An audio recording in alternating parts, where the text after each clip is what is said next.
So நேற்று பாட்டில் பார்த்தீங்கன்னா சார்கோமெட்ரி calculations வரைக்கும் பார்த்தோம். ஸோ இன்றைக்கி வீடியோவில் பார்த்தீங்கன்னா எம்பிரிக்கல் ஃபார்முலா மாலிகுலர் ஃபார்முலா வந்து என்ன பண்ணலாம் அப்படின்னா ஸ்டார்ட் பண்ணலாம்.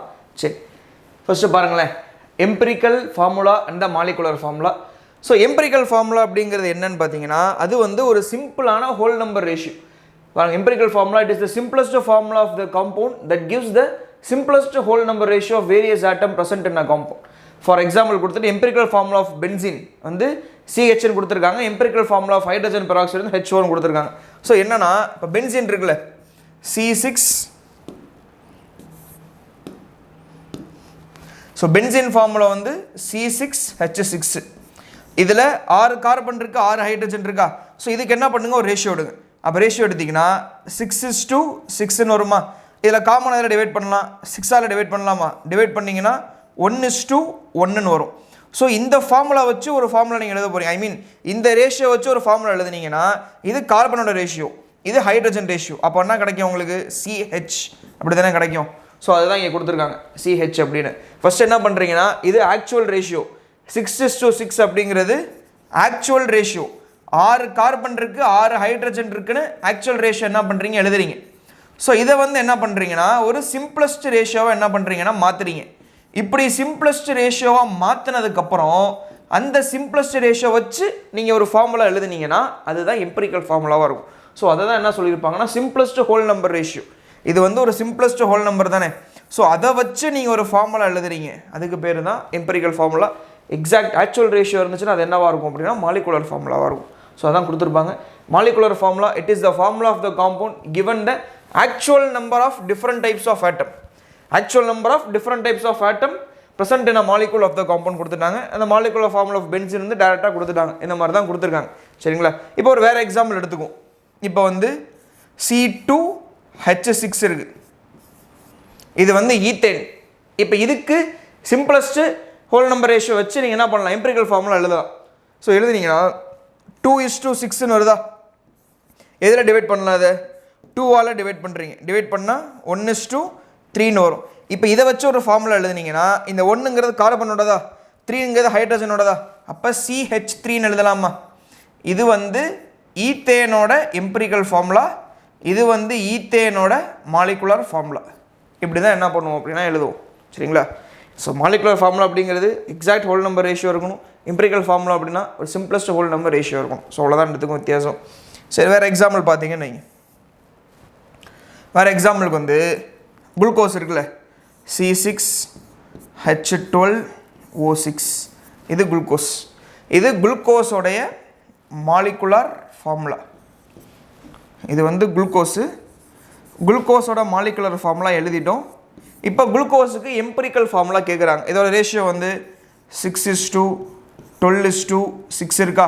காமனாக டிவைட் பை 6ஆ, அப்போ 1:2:1 வருமா. ஸோ இப்படி எழுதிக்கலாம். அடுத்து இந்த 1ங்கிறது கார்பனோட தானே, 2ங்கிறது ஹைட்ரஜனோடதா, 1ங்கிறது ஆக்சிஜனோடதா, அது எப்படி எழுதலாம், இப்போ CH2O எழுதலாமா. இதுதான் வந்து குளுக்கோஸோடைய empirical formula.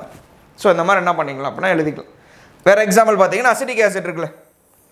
So acetic acid formula வந்து CH3COOH.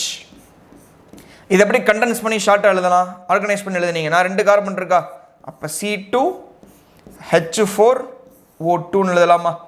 ஸோ 2 கார்பன் இருக்குது, 4 ஹைட்ரஜன் இருக்குது, 2 ஆக்சிஜன் இருக்குது. இப்போ இது வந்து பார்த்தீங்கன்னா அசிட்டிக் ஆசிடோடைய மாலிகுலர் ஃபார்முலா. அசிட்டிக் ஆசிடோடைய மாலிகுலர் ஃபார்முலா. இப்போ அசிட்டிக் ஆசிடுக்கு எம்பிரிக்கல் ஃபார்முலா கேட்டாங்கன்னா அதை சிம்பிளாக மாற்றுங்க.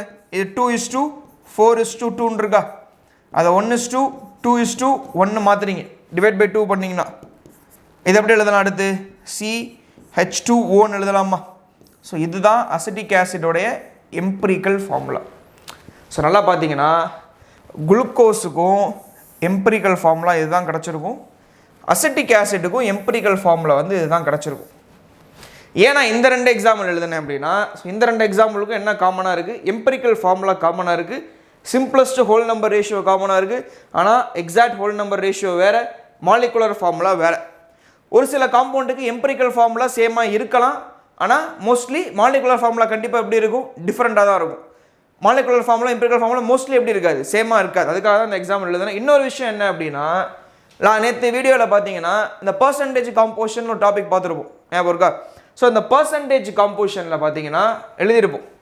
இப்போ பர்சன்டேஜ் ஆஃப் கார்பன் எவ்வளோ, பர்சன்டேஜ் ஆஃப் ஹைட்ரஜன் எவ்வளோ, ஆக்சிஜன் எவ்வளோ கண்டுபிடிச்சிருப்போம் இல்லையா?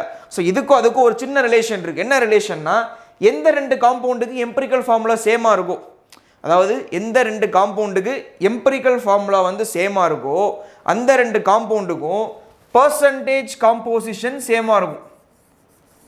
இதை நோட் பண்ணிக்கோங்க. எந்த ரெண்டு காம்பவுண்டுக்கு எம்பிரிக்கல் ஃபார்முலா வந்து சேமாக இருக்கோ அந்த ரெண்டு காம்பவுண்டுக்கும் என்ன சேமாக இருக்கும், பர்சன்டேஜ் காம்போசிஷன் சேமாக இருக்கும். இதில் எவ்வளோ பர்சன்டேஜ் கார்பன் இருக்கோ அதே தான் அதுலேயே அவ்வளோ பர்சன்டேஜ் கார்பன் இருக்கும். எவ்வளோ பர்சன்டேஜ் ஹைட்ரஜன் இருக்கோ அதே பர்சன்டேஜ் தான் அங்கே ஹைட்ரஜன் இருக்கும். எவ்வளோ பர்சன்டேஜ் ஆக்சிஜன் இருக்கோ அதே பர்சன்டேஜ் தான் அங்கே ஆக்சிஜனும் இருக்கும். சொல்கிறது புரியுதுங்களா? இப்போ இந்த ரெண்டு காம்பவுண்டுக்கும் எம்பிரிக்கல் ஃபார்முலா சேம்னால percentage composition of each element will be same. அதுதான் இப்போ இதில் 40% கார்பன் இருக்குது அப்படின்னா அதுலேயும் 40% தான் கார்பன் இருக்கும். சரிங்களா? அதாவது குளுக்கோஸில் 40% கார்பன் இருக்குது, அசிட்டிக் ஆசிடில் எவ்வளோ பர்சன்டேஜ் கார்பன் இருக்குன்னு கேட்குறாங்க. டக்குன்னு நீங்கள் என்ன பண்ண வேணாம், பர்சன்டேஜ் காம்போசிஷன் ஒவ்வொன்றா போட்டு பார்க்க வேண்டாம். என்ன பண்ணலாம், சிம்பிளாக எந்த ரெண்டு காம்பவுண்டுக்கு எம்பிரிக்கல் ஃபார்முலா சேமாக இருக்கும் அதுக்கு பர்சன்டேஜ் காம்போசிஷன் எப்படி இருக்கும், சேமாக இருக்கும்னு ஈஸியாக நீங்கள் என்ன பண்ணிடலாம் சொல்லிடலாம். இப்போ பேராக கொடுத்து கொஸ்டின் கேட்பாங்க, எந்த ரெண்டு பேரில் வந்து பர்சன்டேஜ் காம்போசிஷன் ஈக்குவலாக இருக்குன்னு கேட்குறாங்க. அப்போ நீங்கள் என்ன பண்ணலாம், ஒவ்வொன்றும் போட்டு பார்த்து கண்டுபிடிக்க முடியாது இல்லையா? அந்த பேரில் செக் பண்ணுங்கள். அந்த பேரில் எந்த பேருக்கு எம்பிரிக்கல் ஃபார்முலா சேமாக இருக்கோ அதே பேருக்கு என்ன சேமாக இருக்கும், பர்சன்டேஜ் காம்போசிஷன் கண்டிப்பாக எப்படி இருக்கும்னா சேமாக தான் இருக்கும். சரிங்களா? இதில் எவ்வளோ பர்சன்டேஜ் ஹைட்ரஜனும் சேம் பர்சன்டேஜ் ஹைட்ரஜன் தான் இங்கேயும் இருக்கும், சேம் பர்சன்டேஜ் ஆக்சிஜன் தான் இங்கேயும் சேம் பர்சன்டேஜ் ஆக்சிஜன் தான். சரிங்களா? அதை வச்சு ஈஸியாக என்ன பண்ணலாம், கண்டுபிடிச்சிடலாம். ஸோ இதை நோட் பண்ணிக்கோங்க, இதை வேணால் எழுதிக்கங்க. If empirical formula of the compound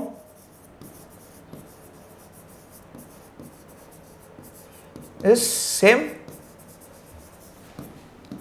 percentage composition of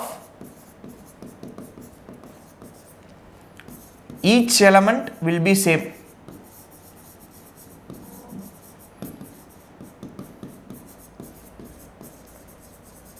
note பண்ணிக்கிங்க.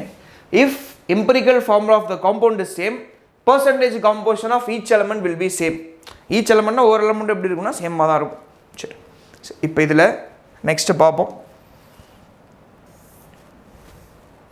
ஸோ நெக்ஸ்ட்டு ஒரு சில ஃபார்முலாஸ் இருக்குது, அந்த ஃபார்முலாஸ் எழுதி போகிறேன், எழுதிக்கங்க.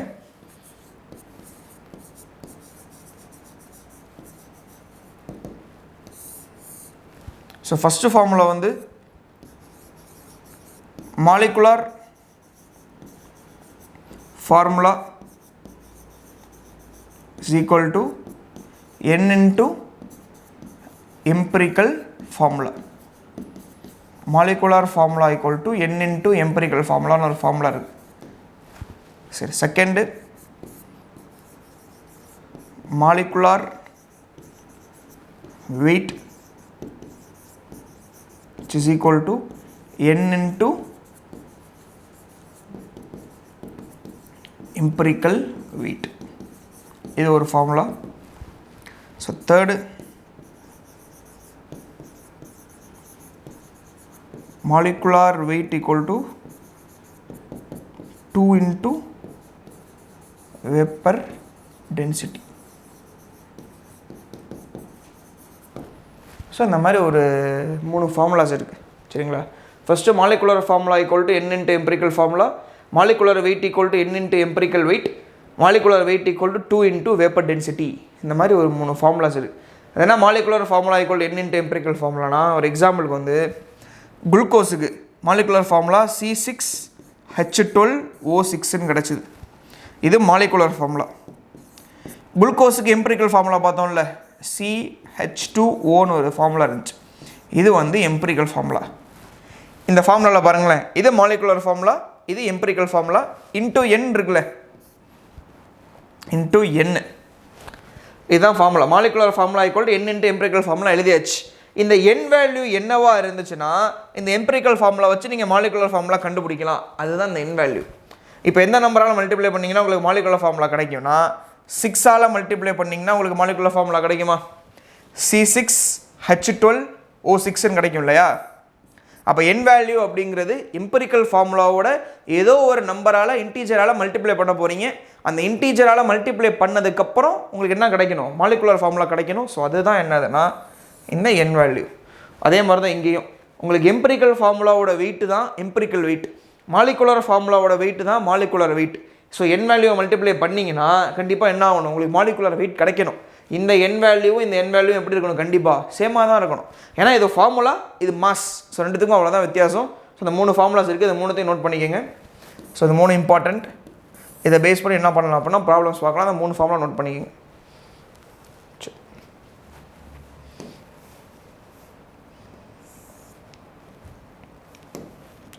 இப்போ இதை பேஸ் பண்ணி ப்ராப்ளம் பார்ப்போம். இந்த ப்ராப்ளம் பாருங்களேன்.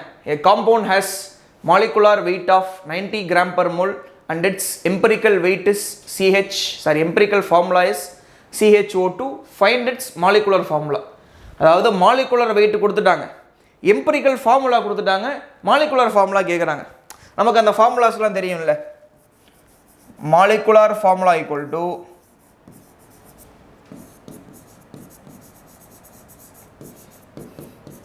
into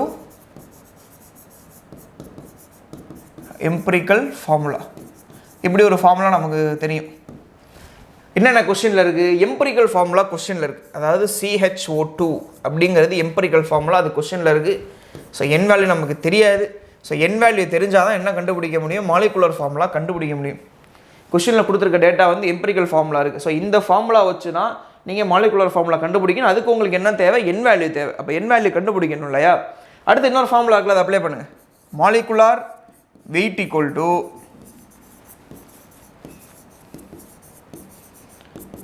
n into empirical weight அப்படின்னு ஒரு ஃபார்முலா இருக்குது.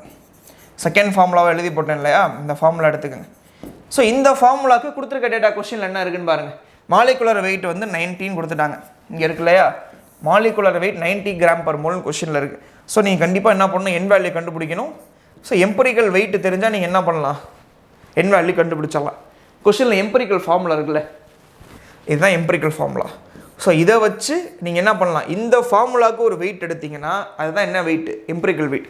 ஸோ எம்பிரிக்கல் ஃபார்முலாவோட வெயிட்டு தான் எம்பிரிக்கல் வெயிட், மாலிகுலர் ஃபார்முலாவோட வெயிட்டு தான் மாலிகுலர் வெயிட். சரி, இப்போ இதுக்கு மாஸ் எடுத்திங்கன்னா ஒரு கார்பன் இருக்கா 12, ஒரு ஹைட்ரஜன் இருக்கா 1, 2 ஆக்சிஜன் இருக்கா, அப்போ 32. அப்போ 32 ப்ளஸ் ஒரு 12 வந்து என்ன வரும், 44 ப்ளஸ் 1 45. இந்த 45 அப்படிங்கிறது எம்பிரிக்கல் வெயிட். ஸோ அதை கொண்டு போய் என்ன பண்ணுங்கள், இதில் சப்ஸ்டியூட் பண்ணுங்கள். ஸோ இதில் சப்ஸ்டியூட் பண்ணிங்கன்னா எம்பிரிக்கல் வெயிட் வேல்யூ உங்களுக்கு என்ன கிடச்சிரும், 45ன்னு கிடச்சிரும். இப்போ உங்களுக்கு 2 வேல்யூ தெரியுது. n வேல்யூ ஈஸியாக நீங்கள் என்ன பண்ணலாம், கண்டுபிடிச்சிடலாம். அப்போ n value n equal to 90 divided by 45. So அப்போ n வேல்யூ வந்து 2ன்னு உங்களுக்கு தெரியும். ஸோ இந்த n வேல்யூவை கொண்டு போய் இங்கே சப்ஸ்டியூட் பண்ணிங்கன்னா உங்களுக்கு என்ன கிடச்சிரும், மாலிகுலர் ஃபார்முலா கிடச்சிரும். ஸோ புரியுதுங்களா. ஃபஸ்ட்டு நீங்கள் n வேல்யூ கண்டுபிடிக்கணும். கொஸ்டினில் என்ன டேட்டா இருக்குன்னு பாருங்கள், அதை வச்சு எப்படி கம்பேர் பண்ணி கண்டுபிடிக்கலாம். இதுலேருந்து ஃபஸ்ட்டு நீங்கள் என்ன பண்ணுங்கள், கெஸ் பண்ணி கண்டுபிடிச்சி என்ன பண்ணலாம், நீங்கள் சால்வ் பண்ணிடலாம். ஸோ அப்படி சால்வ் பண்ணிங்கன்னா உங்களுக்கு n வேல்யூ 2ன்னு கிடைக்கிது. அதை 2 கொண்டு போய் சப்ஸ்டியூட் பண்ணுங்கள். அப்போ n வேல்யூ 2 போட்டிங்கன்னா இந்த இடத்துல வந்து என்ன பண்ணுறீங்க, n வேல்யூ வந்து 2 போடுறீங்க. ஸோ 2 போட்டால் என்ன மாலிகுலர் ஃபார்முலா கிடைக்கும், C2 H2O4ன்னு கிடைக்குமா. இதை 2ஆல் மல்டிப்ளை பண்ணுறீங்க, அப்போ C2 H2O4 அப்படி கிடைக்கும். மேபி இது என்ன காம்பவுண்டாக இருக்கலாம், COOH COOH ஆக்சாலிக் ஆசிட் இருக்கு இல்லையா. ஸோ அதோடைய ஃபார்முலா தான் அது. ஸோ அந்த ஃபார்முலா என்ன பண்ணியாச்சு அப்படின்னா கண்டுபிடிச்சாச்சு. ஸோ கொடுத்த டேட்டா வச்சு நீங்கள் என்ன பண்ணலாம், மாற்றி மாற்றி ஈஸியாக என்ன பண்ணிடலாம், சால்வ் பண்ணிடலாம். ஸோ இது ஒரு டைப். சரி, இப்படி இல்லாமல் இந்த மாதிரி டேரெக்டாக கொஸ்டின் கொடுக்காம இதை நோட் பண்ணிக்கோங்க. ஸோ டேரெக்டாக கொடுக்காம ஸோ என்ன பண்ணுறாங்கன்னா இப்படி கொடுக்குறாங்க. பர்சன்டேஜ் காம்போசிஷனில் கொஸ்டினில் கொடுத்துட்றாங்க. A compound contains 4.07% hydrogen, 24.27% carbon, 71.65% chlorine. Its molecular mass வந்து 98.96 gram per mole. Write the empirical molecular formula. இந்த மாதிரி டைரக்டாக கொடுக்காம இன்டைரக்டாக கொடுக்குறாங்க. ஸோ இப்படி கொடுத்தாங்கன்னா நீங்கள் என்ன பண்ணணும், பர்சன்டேஜ் காம்போசிஷனை வச்சு நீங்கள் என்ன பண்ணணும், ஒரு மாலிகுலர் ஃபார்முலா எழுதணும். ஸோ அதுக்கு ஒரு சில ரூல்ஸ் இருக்குது, அதை வச்சு ஃபாலோ பண்ணி நீங்கள் என்ன பண்ணலாம்னா எழுதிக்கலாம். ஃபஸ்ட்டு இதை பாருங்கள். ஸோ ஃபஸ்ட்டு என்ன பண்ணணும் அப்படின்னா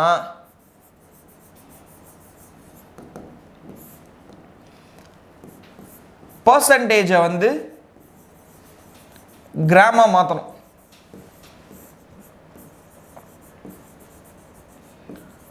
பர்சன்டேஜ் கொஷினில் பர்சன்டேஜ் கொடுத்துருக்காங்களே அதை நீங்கள் என்ன பண்ணணும் அப்படின்னா கிராமா மாற்றணும். அது சிம்பிளான வேலை. ஏன்னா 100% தான் மொத்தமாக இருக்க போகுது. அதில் பிரித்து பர்சன்டேஜ்லாம் கொடுத்துட்டாங்க. அப்போ எவ்வளோ பர்சன்டேஜ் இருக்கோ அவ்வளோ கிராம் நீங்கள் ஈஸியாக என்ன பண்ணலாம் அப்படின்னா எடுத்துக்கலாம். அது ஒன்றும் பிரச்சனை இல்லை. ஸோ அடுத்து செகண்ட் ரூல் வந்து கிராமை வந்து என்னவா மாற்றணும் அப்படின்னா மோல்ஸாக மாற்றணும். இது செகண்ட் ரூல். ஃபஸ்ட்டு பர்சன்டேஜை கிராமாக மாற்றுறீங்க, அடுத்து கிராம்ஸ் என்ன பண்ணணும் நீங்கள் மோல்ஸாக மாற்றணும். அது ஈஸி. கிவன் மாதம் மாலிகுலர் மாஸ் போட்டால் உங்களுக்கு என்னவா மாறிடும், அது மோல்ஸாக மாறிடும். So third, we can obtain different number of moles. அப்படி தானே? we can obtain different number of moles. நமக்கு different number of moles கிடைக்கும். ஏன்னா ஒவ்வொரு பர்சன்டேஜை நீங்கள் என்ன பண்ண போகிறீங்க கிராம மாற்ற போகிறீங்க. ஸோ இதுக்கு ஒரு மோல் கிடைக்கும், இதுக்கு ஒரு மோல் கிடைக்கும், இதுக்கு ஒரு மோல் கிடைக்கும். we can obtain different number of moles உங்களுக்கு கிடைக்கும். ஸோ அதுக்கப்புறம் என்ன பண்ணணும் அப்படின்னா divide all the moles by the least number of moles we obtained. least number of moles we obtained. அதாவது ஃபஸ்ட்டு நீங்கள் என்ன பண்ணுறீங்க எல்லா பர்சன்டேஜையும் கிராமாக மாற்றிடுவீங்க. மாற்றிட்டு எல்லா கிராம்ஸும் என்ன பண்ண போகிறீங்க மோல்ஸாக மாற்ற போகிறீங்க. மாற்றிடுவீங்க. மாற்றினதுக்கப்புறம் இதுக்கு ஒரு மோல், இதுக்கு ஒரு மோல், இதுக்கு ஒரு மோல் கிடைக்கும்ல. இந்த 3 மோலில் எந்த மோல்ஸ் வந்து கம்மியாக இருக்குன்னு பாருங்கள். ஸோ கம்மியாக இருக்க மோல்ஸ் எடுத்து என்ன பண்ணணும் அப்படின்னா 3த்துலேயுமே என்ன பண்ணணும் அப்படின்னா டிவைட் பண்ணணும். அது ப்ராப்ளம் போடுறப்போ உங்களுக்கு ஈஸியாக என்ன ஆகும்னா புரிஞ்சிடும். ஸோ அதான் கொடுத்துருப்பாங்க. we can obtain different number of moles, divide all the moles by the least number of moles we obtain. Suppose இது 2 மோல், இது 1 மோல், இது 2 மோல் கிடைக்குதுன்னா எது லீஸ்ட் மோல் இருக்காது 1 மோல் தானே. அந்த 1 மோலால் எல்லாத்தையுமே என்ன பண்ணணும் நீங்கள் டிவைட் பண்ணி ஈஸியாக என்ன பண்ணணும் அப்படின்னா கண்டுபிடிக்கணும். அது ப்ராப்ளம் போடுறப்போ உங்களுக்கு ஈஸியாக புரிஞ்சிடும். ஸோ அதுக்கப்புறம் என்ன ஆகும்னா we can get the simplest ratio of the compound. So அப்படி டிவைட் பண்ணதுக்கப்புறம் உங்களுக்கு என்ன கிடைக்கும்னா அந்த சிம்பிளஸ்ட் ரேஷியோ கிடச்சிரும். அந்த சிம்பிளஸ்ட் ரேஷியோ வச்சு நீங்கள் என்ன பண்ணலாம் we can write the empirical formula. அந்த சிம்பிளஸ்ட் ரேஷியோ வச்சு நீங்கள் என்ன பண்ணலாம் அப்படின்னா எம்பிரிக்கல் ஃபார்முலா என்ன பண்ணலாம் அப்படின்னா எழுதிடலாம். ஸோ எழுதுனதுக்கப்புறம் by knowing the value of n we can write the molecular formula. So empirical formula கண்டுபிடிச்சதுக்கப்புறம் நீங்கள் என்ன பண்ணணும் என் வேல்யூ கண்டுபிடிக்கணும். அதுக்கப்புறம் நீங்கள் என்ன பண்ணலாம் மாலிகுலர் ஃபார்முலா எழுதிடலாம். ஸோ என் வேல்யூ கண்டுபிடிக்கிறது ஈஸி. மாலிகுலர் வெயிட் வந்து கொஸ்டினில் இருக்குது. எம்பிரிக்கல் ஃபார்முலா கண்டுபிடிச்சிங்கன்னா நீங்கள் என்ன பண்ணலாம் எம்பிரிக்கல் வெயிட் எடுக்கலாம். அதை வச்சு என் வேல்யூ என்ன பண்ணலாம் ஈஸியாக கண்டுபிடிச்சிடலாம். ஸோ இந்த ரூல்ஸ் அப்ளை பண்ணி என்ன பண்ணலாம் அப்படின்னா இதை சால்வ் பண்ணுவோம். ஸோ ஃபஸ்ட்டு ரூல் பாருங்கள், பர்சன்டேஜை நீங்கள் என்ன பண்ணணும் அப்படின்னா கிராம்ஸாக மாற்றணும். அப்படியே எழுதுங்க. ஹைட்ரஜன் எவ்வளோ பர்சன்டேஜ் இருக்குது 4.07% இருக்கா. அப்போ அது 4.07 கிராம் கொடுத்துருக்க பர்சன்டேஜ் அப்படியே என்ன பண்ணுங்கள் கிராமாக மாற்றிடுங்க.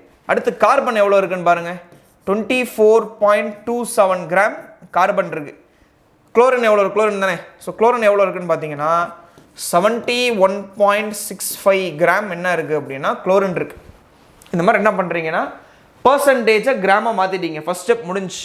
செகண்ட் வந்து கிராம்ஸ் என்ன பண்ணணும் அப்படின்னா மோல்ஸாக மாற்றணும். கிராம்ஸை மோல்ஸாக மாற்றுறது ஈஸி. ஸோ ஹைட்ரஜன் எவ்வளோ மாஸ் இருக்குது கிவன் மாஸ். மோல்ஸாக மாற்றுறதுக்கு என்ன formula number of moles equal to given mass by molecular mass தானே. மாலிகுலர் மாஸ்னாலும் மோலார் மாஸ்னாலும் ஒன்று தான். ஸோ இந்த வச்சு என்ன பண்ணுறீங்க நீங்கள் எல்லாத்தையுமே என்ன பண்ணுறீங்கன்னா மோல்ஸாக மாற்றுறீங்க. ஸோ ஃபஸ்ட்டு ஹைட்ரஜனுக்கு அப்ளை பண்ணுறீங்க. மாஸ் எவ்வளோ இருக்குது 4.07 கிவன் மாஸ்னா கொஸ்டினில் கொடுத்துருக்குது. Divided by molecular mass of hydrogen எவ்வளோ வரும் 1 தானே வரும். அது எழுதிடுறீங்க. அடுத்து என்ன இருக்குது கார்பன். எவ்வளோ மோல்ஸ் வருது 4.07 மோல்ஸ் இருக்குது. அடுத்து கார்பனுக்கு மோல்ஸாக மாற்றணும். கிவன் மாஸ் எவ்வளோ 24.27% இருக்குது, கிராம் இருக்குது. டிவைடட் பை 12 கிராம் தானே, ஏன்னா மாஸ் ஆஃப் கார்பன் வந்து 12 தானே, அப்போ மோல்ஸ் கண்டுபிடிக்கணும். அப்போ இது 1 டைம் போகும், இது 2 டைம் போகும், பாயிண்ட் வைப்பீங்க, 0 போடணும். 27 12 டைம் வந்து 2 டைம் போகும், அப்போ வந்து 2.02 மோல்ஸ் கார்பன் கிடச்சிருச்சு. அடுத்து குளோரின் கண்டுபிடிக்கணும்ல. குளோரினுக்கு வந்து 71.65 டிவைடட் பை 35.5, ஏன்னா குளோரினோட மாஸ் 35.5 அட்டாமிக் மாஸ்.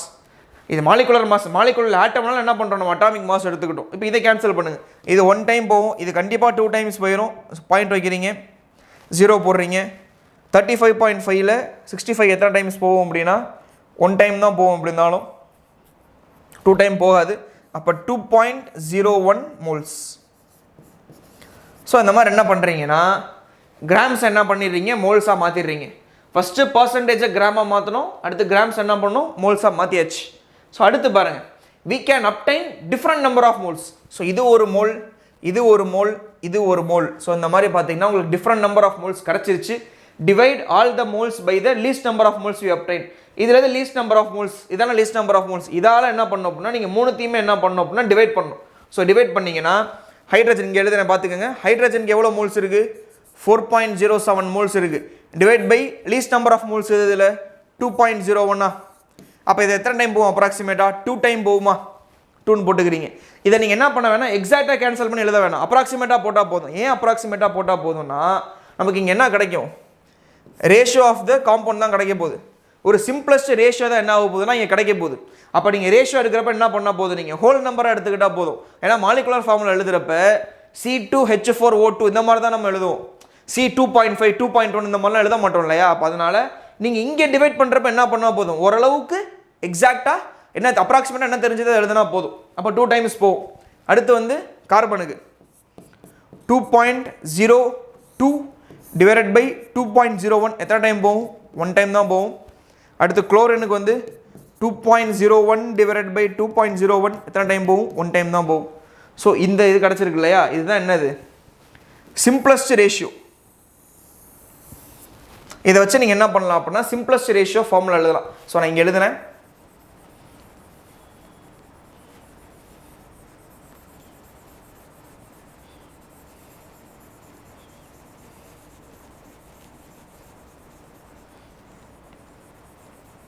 ஸோ இங்கே பாருங்கள் என்னென்ன கிடச்சிருக்கு, எத்தனை கார்பன் இருக்குது, ஒரு கார்பன் இருக்கா, அப்போ சீன் போடுங்க. எத்தனை ஹைட்ரஜன் இருக்குது, 2 ஹைட்ரஜன் இருக்கா, அப்போ H2ன்னு போடுங்க. எத்தனை குளோரின் இருக்குது, ஒரு குளோரின் இருக்கா, அப்போ Clன்னு போடுங்க.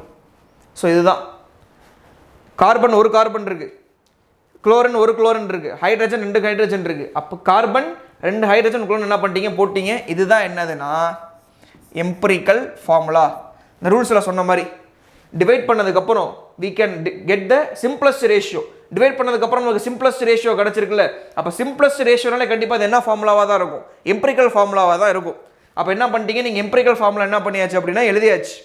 ஸோ எழுதிட்டு we can write the empirical formula எழுதிட்டோம். அதுக்கப்புறம் என்ன பண்ணலாம், by knowing the value of n we can write the molecular formula. இப்போ நம்ம n வேல்யூ கண்டுபிடிக்கணும்.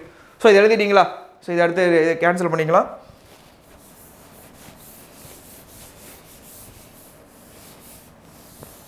ஸோ இப்போ n வேல்யூ என்ன பண்ணணும்னா நீங்கள் கண்டுபிடிக்கணும்.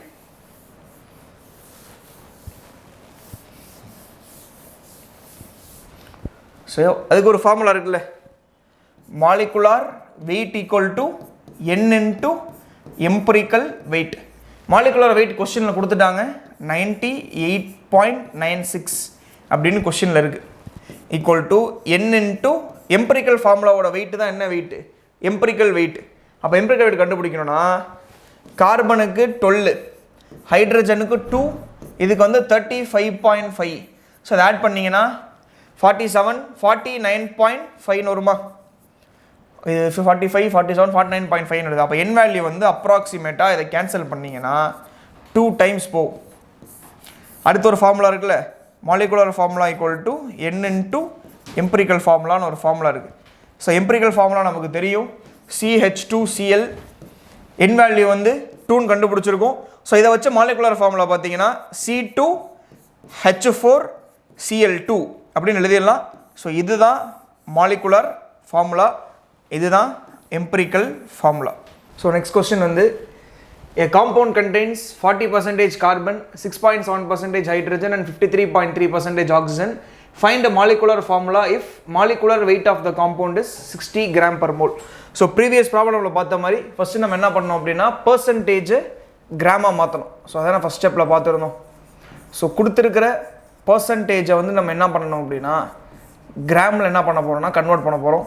ஸோ எவ்வளோ பர்சன்டேஜ் இருக்கோ அவ்வளோ கிராம் இருக்குன்னு ஈஸியாக என்ன பண்ணிடலாம் எழுதிடலாம். ஃபஸ்ட்டு வந்து 40% கார்பன் இருக்குது, அப்போ கார்பன் வந்து 40 கிராம் இருக்குது. அடுத்து 6.7% ஹைட்ரஜன் இருக்குது, அப்போ ஹைட்ரஜன் வந்து 6.7 கிராம் இருக்குது.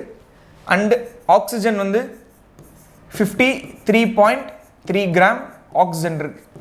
ஸோ ஃபஸ்ட்டு வந்து பர்சன்டேஜை கிராமாக என்ன பண்ணியாச்சுன்னா மாற்றியாச்சு. ஸோ செகண்ட் வந்து கிராம்ஸை வந்து மோல்ஸாக மாற்றணும். ஸோ அதான் செகண்ட் ஸ்டெப்பில் போட்டிருப்போம், கிராமை வந்து மோல்ஸாக மாற்றுவோம். ஸோ இப்போ கார்பன் எவ்வளோ மோல்ஸ் இருக்குன்னா 40 டிவைடட் பை 12. ஸோ மோல்ஸாக மாற்ற ஃபார்முலா வந்து number of mole equal to given mass by molar mass, இந்த ஃபார்முலா இருக்குது. ஸோ இது மாலிகுல் இல்லை ஆட்டம் இருக்கனால நம்ம மாஸ் பை அட்டாமிக் மாஸ் போட்டு என்ன பண்ணிக்கலாம் மோல்ஸ் கண்டுபிடிச்சிக்கலாம். ஸோ இப்போ 40/12 இருக்குது, 40 12, so 3 times 36.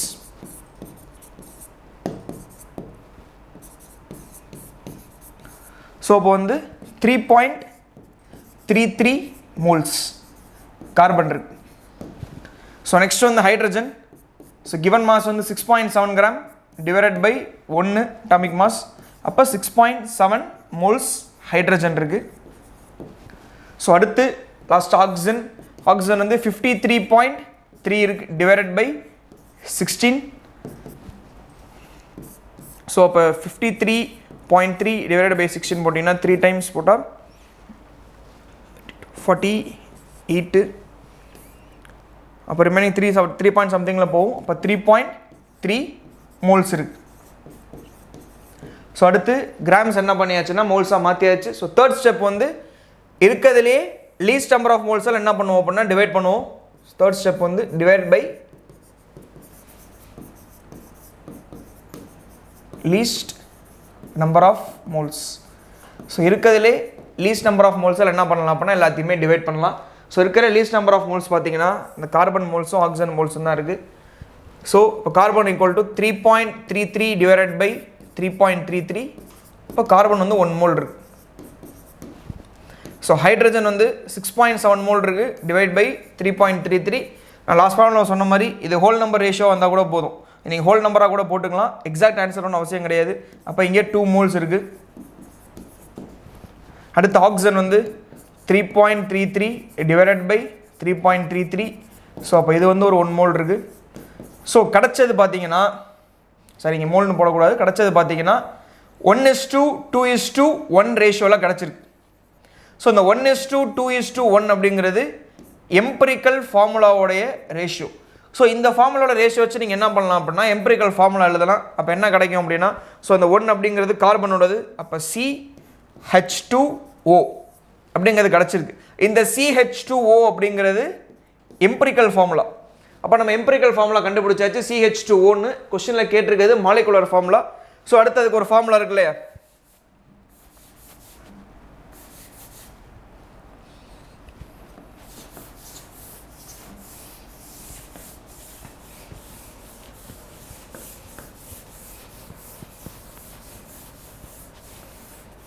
So molecular formula கண்டுபிடிக்கிறதுக்கு molecular formula equal to N into empirical formula.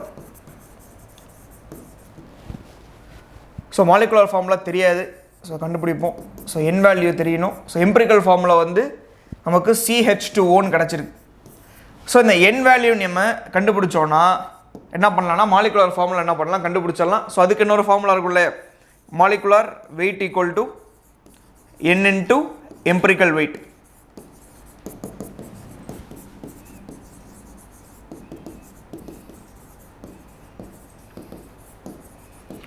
So molecular weight வந்து கொஸ்டினில் கொடுத்துட்டாங்க 60 கிராம் per mole இருக்குது. ஸோ என் வேல்யூ கண்டுபிடிக்கலாம் அதை வச்சு. So empirical weight, empirical formula வச்சு கண்டுபிடிக்கிறது தான் எம்பரிக்கல் வெயிட்டு. ஸோ அப்போ கார்பன் இங்கே 12, ஸோ ஹைட்ரஜன் 2, ஆக்சிஜன் ஒரு 16. ஸோ அப்போ ஆட் பண்ணிங்கன்னா 30 கிராம் per mole வருது. அப்போ எம்பரிக்கல் வெயிட் வந்து 30. ஸோ இதை வச்சு என் வேல்யூ கண்டுபிடிக்கலாம். அப்போ என் வேல்யூ வந்து 2 கிடைக்கும். ஸோ இதை கொண்டு போய் நீங்கள் எம்பரிக்கல் ஃபார்முலாவில் மல்டிப்ளை பண்ணிங்கன்னா மாலிகுலர் ஃபார்முலா கிடச்சிடும். ஸோ எம்பரிக்கல் ஃபார்முலா வந்து CH2O இருக்குது. ஸோ அதால் 2ஆல் மல்டிப்ளை பண்ணுறீங்க. அப்போ C2H4O2 கிடைக்கும். ஸோ இதுதான் என்னன்னா molecular formula C2H4O2. So molecular formula C2H4O2 இருக்குது. மாலிகுலர் வெயிட் வந்து 16 இருக்குது. ஸோ இதை வச்சு நம்ம ஈஸியாக என்ன பண்ணலாம், இது என்ன மாலிகுல்னு கெஸ் பண்ணலாமா? ஸோ என்ன மாலிகுலாக இருக்கலாம் அப்படின்னா அசிட்டிக் ஆசிடாக இருக்கும். CH3COOH. ஸோ இதுதான் ஃபார்முலா. ஏன்னா 2 கார்பன் இருக்கா, அப்போ C2H4O2ன்னு வரும். ஸோ அப்போ இது என்ன காம்பவுண்ட் அப்படின்னா அசிட்டிக் ஆசிட்.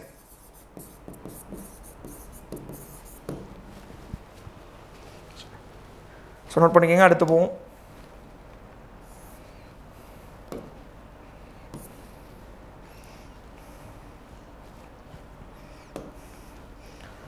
ஸோ நெக்ஸ்ட் வந்து கான்சன்ட்ரேஷன் டேர்ம்ஸ். ஸோ இந்த கான்சன்ட்ரேஷன் டேர்ம்ஸே பார்த்தீங்கன்னா ஒரு காமனாக 2 கேட்டகரியில் பிரிக்கலாம். ஸோ ஃபஸ்ட்டு வந்து குவாலிட்டேட்டிவ் அனாலிசிஸ்,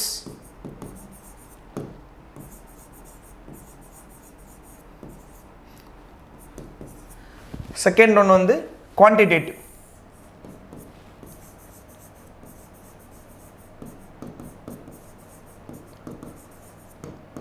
ஸோ ஒரு சொல்யூஷன் இருக்குன்னா அந்த சொல்யூஷனோடைய குவாலிட்டி பற்றி நம்ம சொல்ல போகிறோம். அது சேச்சுரேட்டடா, அன்சேச்சுரேட்டடா, சூப்பர் சேச்சுரேட்டா சொல்கிறது வந்து குவாலிட்டேட்டிவ். அது சொல்யூஷனா இல்லையா, அதோட குவாலிட்டியை மட்டும் பேசுகிறது தான் என்னது குவாலிட்டேட்டிவ். ஸோ குவான்டிடேட்டிவ் அப்படின்னா அந்த சொல்யூஷனில் எவ்வளோ சொல்யூட் இருக்குது, எவ்வளோ சால்வன்ட் இருக்குது, ஸோ என்ன கான்சன்ட்ரேஷனில் இருக்குன்னு எக்ஸாக்டாக என்ன பண்ண போகிறோம், மெஷர் பண்ண போகிறோம். ஸோ அதுதான் குவான்டிடேட்டிவ் அனாலிசிஸ். இதை பற்றி பெருசாக ஒன்றும் நமக்கு கிடையாது. ஸோ அடுத்து நம்ம இருக்கிறது ஃபுல்லாக குவான்டிடேட்டிவ் தான். ஸோ அதுலேயும் பார்த்தீங்கன்னா 2 மேஜர் கேட்டகரி இருக்கும். ஒன்று related to mass, second one வந்து ரிலேட்டட் டு வால்யூம். ஸோ மாஸை பேஸ் பண்ணி என்னென்ன டேர்ம்ஸ் இருக்குது, வால்யூமை பேஸ் பண்ணி என்னென்ன டேர்ம்ஸ் இருக்குன்னு ரெண்டாக என்ன பண்ண போகிறோம் அப்படின்னா பிரிக்க போகிறோம். ஸோ மாஸை பேஸ் பண்ணி பார்த்தீங்கன்னா என்னென்ன டேர்ம்ஸ் இருக்குன்னா, ஒன்று வெயிட் பர்சன்டேஜ்னு சொல்லுவாங்க, இல்லை மாஸ் பர்சன்டேஜ்னு சொல்லலாம், இல்லைனா அதை வெயிட் பை வெயிட் பர்சன்டேஜ்னு கொடுத்துருப்பாங்க. ஸோ செகண்ட் வந்து மோல் ஃப்ராக்ஷன்.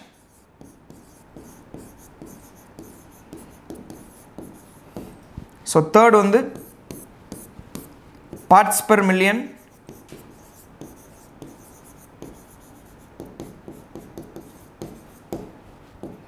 ஸோ ஃபோர்த் வந்து மொலாலிட்டி.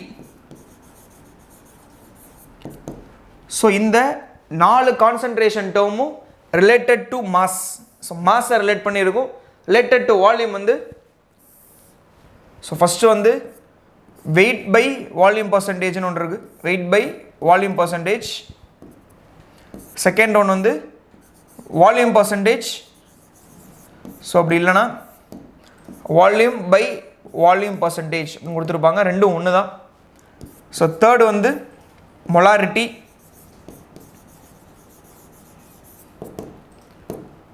ஸோ ஃபோர்த் வந்து நார்மாலிட்டி.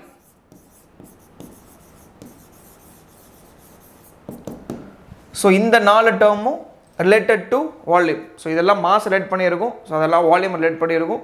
ஸோ அதை வச்சு ஒவ்வொன்றா என்ன பண்ணலாம் அப்படின்னா ஒவ்வொன்றா பார்க்கலாம். ஸோ ஃபஸ்ட்டு இந்த நேம்லாம் நோட் பண்ணிக்கோங்க. ஸோ நெக்ஸ்ட்டு ஒவ்வொரு கான்சன்ட்ரேஷன் டேர்மும் என்னென்னு பார்ப்போம். ஸோ ஃபஸ்ட்டு வந்து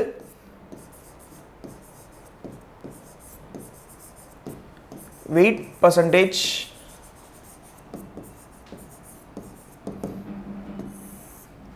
Weight percentage or weight by weight percentage. So இதோட ஃபார்முலா வந்து weight by weight percentage equal to weight of solute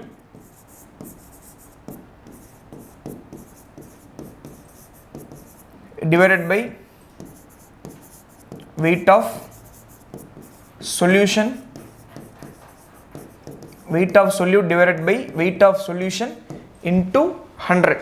so பர்சன்டேஜ்னால இன்ட்டு 100 போடுறோம். அதாவது ஒரு சொல்யூஷனில் எவ்வளோ வெயிட் சொல்லிட்டு இருக்கோ அதெல்லாம் என்ன பண்ண போகிறீங்க, டிவைட் பண்ண போகிறீங்க, அதுக்கு பர்சன்டேஜ் எடுக்கிறீங்க. ஸோ அதுதான் என்னதுன்னா வெயிட் பை வெயிட் பர்சன்டேஜ், இல்லை இதை மாஸ் பர்சன்டேஜ்னு சொல்லுவாங்க, எல்லாம் ஒன்று தான்.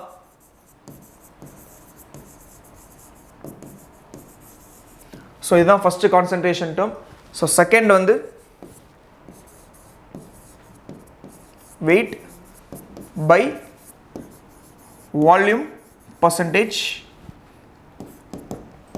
or W by V percentage, அதாவது weight by volume percentage. So இதுக்கு என்ன ஃபார்முலானா weight by volume percentage equal to weight of solute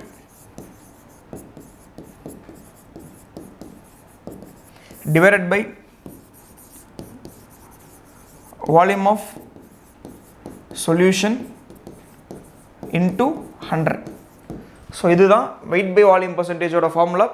so மேலே பார்த்தீங்கன்னா வெயிட் இருக்குது, மாஸ் இருக்குது, கீழே பார்த்தீங்கன்னா வால்யூம் இருக்குது. ஸோ இப்படியே டேரெக்டாக கேன்சல் பண்ணலாமா அப்படின்னா கேன்சல் பண்ண முடியாதுல்ல, இது வேறு யூனிட்டில் இருக்குது, இது வேறு யூனிட்டில் இருக்குது. ஸோ அப்போ என்ன பண்ணணும் அப்படின்னா இந்த மாதிரி கொஸ்டின் கொடுத்தா கண்டிப்பாக ஒரு டேர்ம் எக்ஸ்ட்ரா ஒன்று கொடுத்துருப்பாங்க. என்ன கொடுத்துருப்பாங்க அப்படின்னா வெயிட் ஆஃப் சொல்யூட் இருக்கா, வெயிட் ஆஃப் சொல்யூட் எதில் மெஷர் பண்ணுவீங்க, கிராமில் மெஷர் பண்ணுவோம். பை வால்யூம் ஆஃப் சொல்யூஷன் எதில் இருக்கும்னா எம்எல்ல இருக்கும். அப்போ உங்களுக்கு ஆன்சர் இங்கே கிராம் பர் எம்எல்ல கிடைக்குது. ஸோ எதோட யூனிட் கிராம் பர் எம்எல் அப்படின்னா டென்சிட்டி. அப்போ டென்சிட்டி கொடுத்தா தான் நீங்கள் என்ன பண்ண முடியும் அப்படின்னா weight by volume percentage solve பண்ண முடியும். ஸோ டேரெக்டாக என்ன பண்ண முடியாதுன்னா சால்வ் பண்ண முடியாது. ஏன்னா இங்கே கிராமில் இருக்குது, இங்கே எம்எல்ல இருக்குது, ரெண்டுத்தையும் என்ன பண்ண முடியாதுன்னா கேன்சல் பண்ண முடியாது. அப்போ கண்டிப்பாக என்ன பண்ணுவாங்க, டென்சிட்டி கொடுத்துருவாங்க. ஸோ தேர்ட் வால்யூம் பர்சன்டேஜ்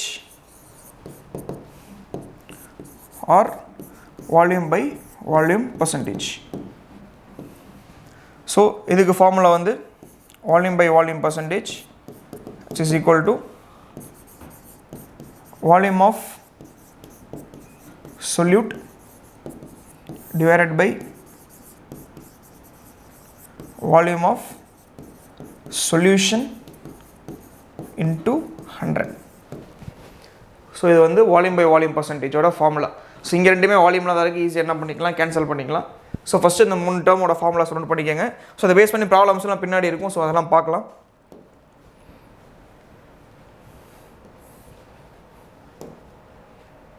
அடுத்து மோல் ஃப்ராக்ஷன். ஸோ மோல் ஃப்ராக்ஷனை ஸோ இந்த மாதிரி சை அப்படிங்கிற சிம்பிளில் ரெப்ரசன்ட் பண்ணியிருப்பாங்க. ஸோ மோல் ஃப்ராக்ஷன் அப்படிங்கிறது என்னென்னா it is defined as ratio of number of moles of particular component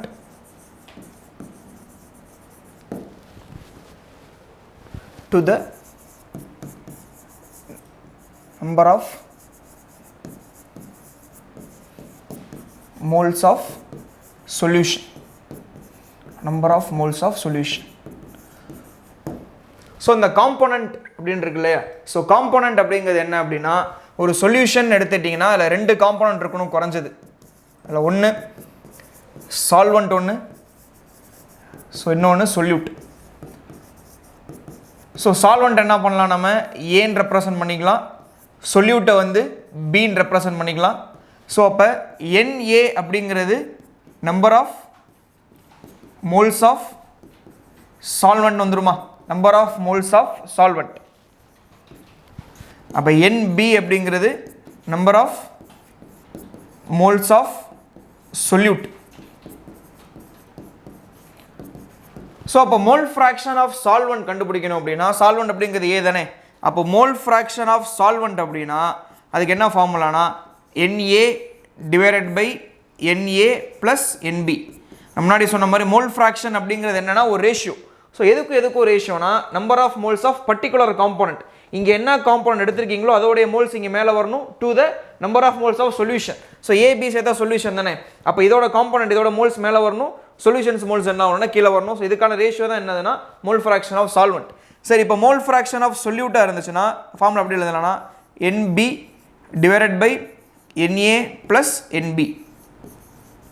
so இது வந்து மோல் ஃப்ராக்ஷன் ஆஃப் சொல்யூட். இது வந்து மோல் ஃப்ராக்ஷன் ஆஃப் சொல்யூட். மேலே உள்ளது வந்து mole fraction of solvent.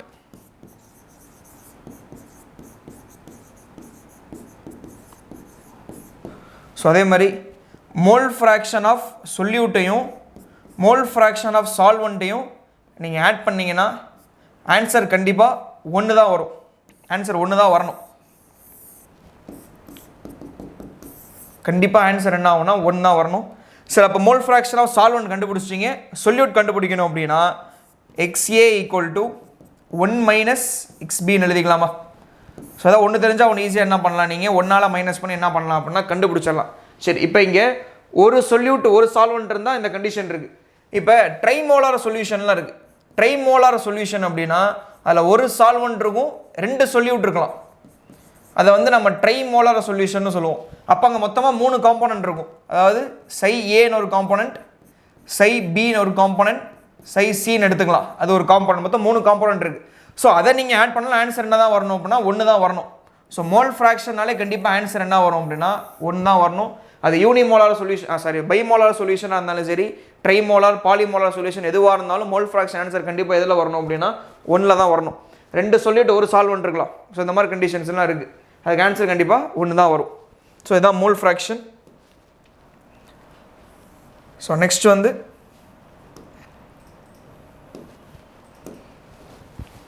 So அடுத்த கான்சன்ட்ரேஷன் டேர்ம் வந்து மொலாரிட்டி.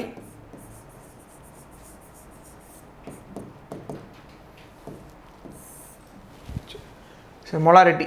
ஸோ இதை ரெப்ரசன்ட் பண்ணுறது வந்து பார்த்தீங்கன்னா கேபிட்டல் M. ஸோ அதுதான் மொலாரிட்டின்னு கொடுத்துருப்பாங்க. ஸோ டெஃபினேஷன் வந்து it is defined as number of moles of solute,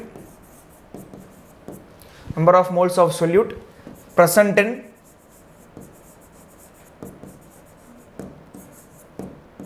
per liter of solution, per liter of solution. So molarity அப்படின்னா 1 லிட்டர் ஆஃப் சொல்யூஷனில் எவ்வளோ மோல்ஸ் ஆஃப் சொல்யூட் இருக்குன்னு மெஷர் பண்ணுறது தான் மொலாரிட்டி. அதாவது 1 litre சொல்யூஷனில் எவ்வளோ மோல்ஸ் ஆஃப் சொல்யூட் இருக்குது, எவ்வளோ கிராம்ஸ் கிடையாது, எவ்வளோ மோல்ஸ் ஆஃப் சொல்யூட் இருக்குன்னு மெஷர் பண்ணுறதா என்னதுன்னா மொலாரிட்டி நம்ம சொல்லுவோம். ஸோ இதுக்கு ஃபார்முலா வந்து கேபிட்டல் M = நம்பர் ஆஃப்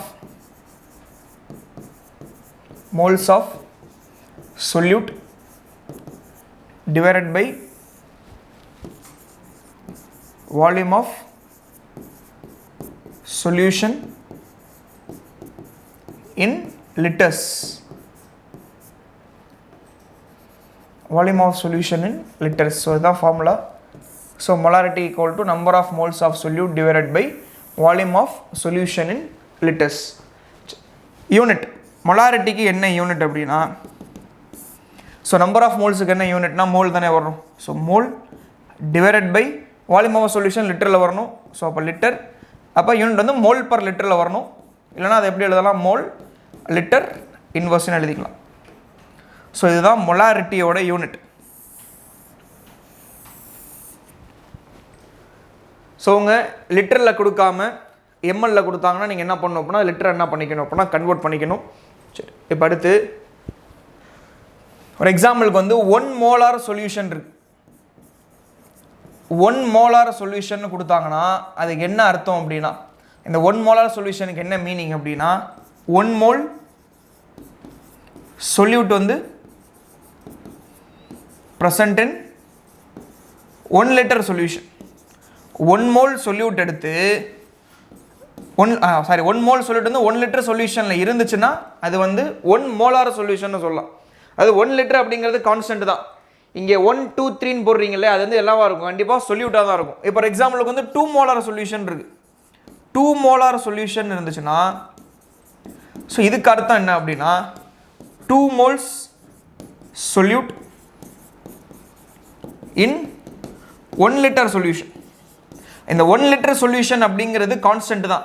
ஏன்னா நீங்கள் மொலாரிட்டி மெஷர் பண்ணுறப்ப என்ன சொல்கிறோம், நம்ம பெர் லிட்டர் ஆஃப் சொல்யூஷனுக்கு எவ்வளோ மோல்ஸ் இருக்குன்னு மெஷர் பண்ண போகிறதா என்னது மொலாரிட்டி. அப்போ 1 லிட்டர் அப்படிங்கிறது காமன் தான். இங்கே 1 2 3 நம்பர் மாறுதில்லை, அதெல்லாமே எதை பொறுத்து மாறும் அப்படின்னா சொல்யூட்டை பொறுத்து தான் மாறும். இப்படி கொடுப்பாங்க. அப்போ யூனிமோலார் சொல்யூஷன் கொடுத்தாங்கன்னா மொலாரிட்டி வந்து 1, யூனிமோலார் சொல்யூஷன்னா மொலாரிட்டி 1.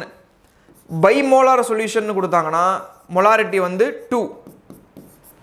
இப்போ செமிமோலார் சொல்யூஷன் கொடுத்தாங்கன்னா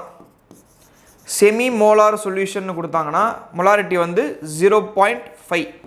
ஸோ செமினா பாதி தானே, இப்போ 0.5 பாதி மோலார் 0.5 நம்ம சொல்லுவோம். ஸோ இதை நோட் பண்ணிக்கோங்க.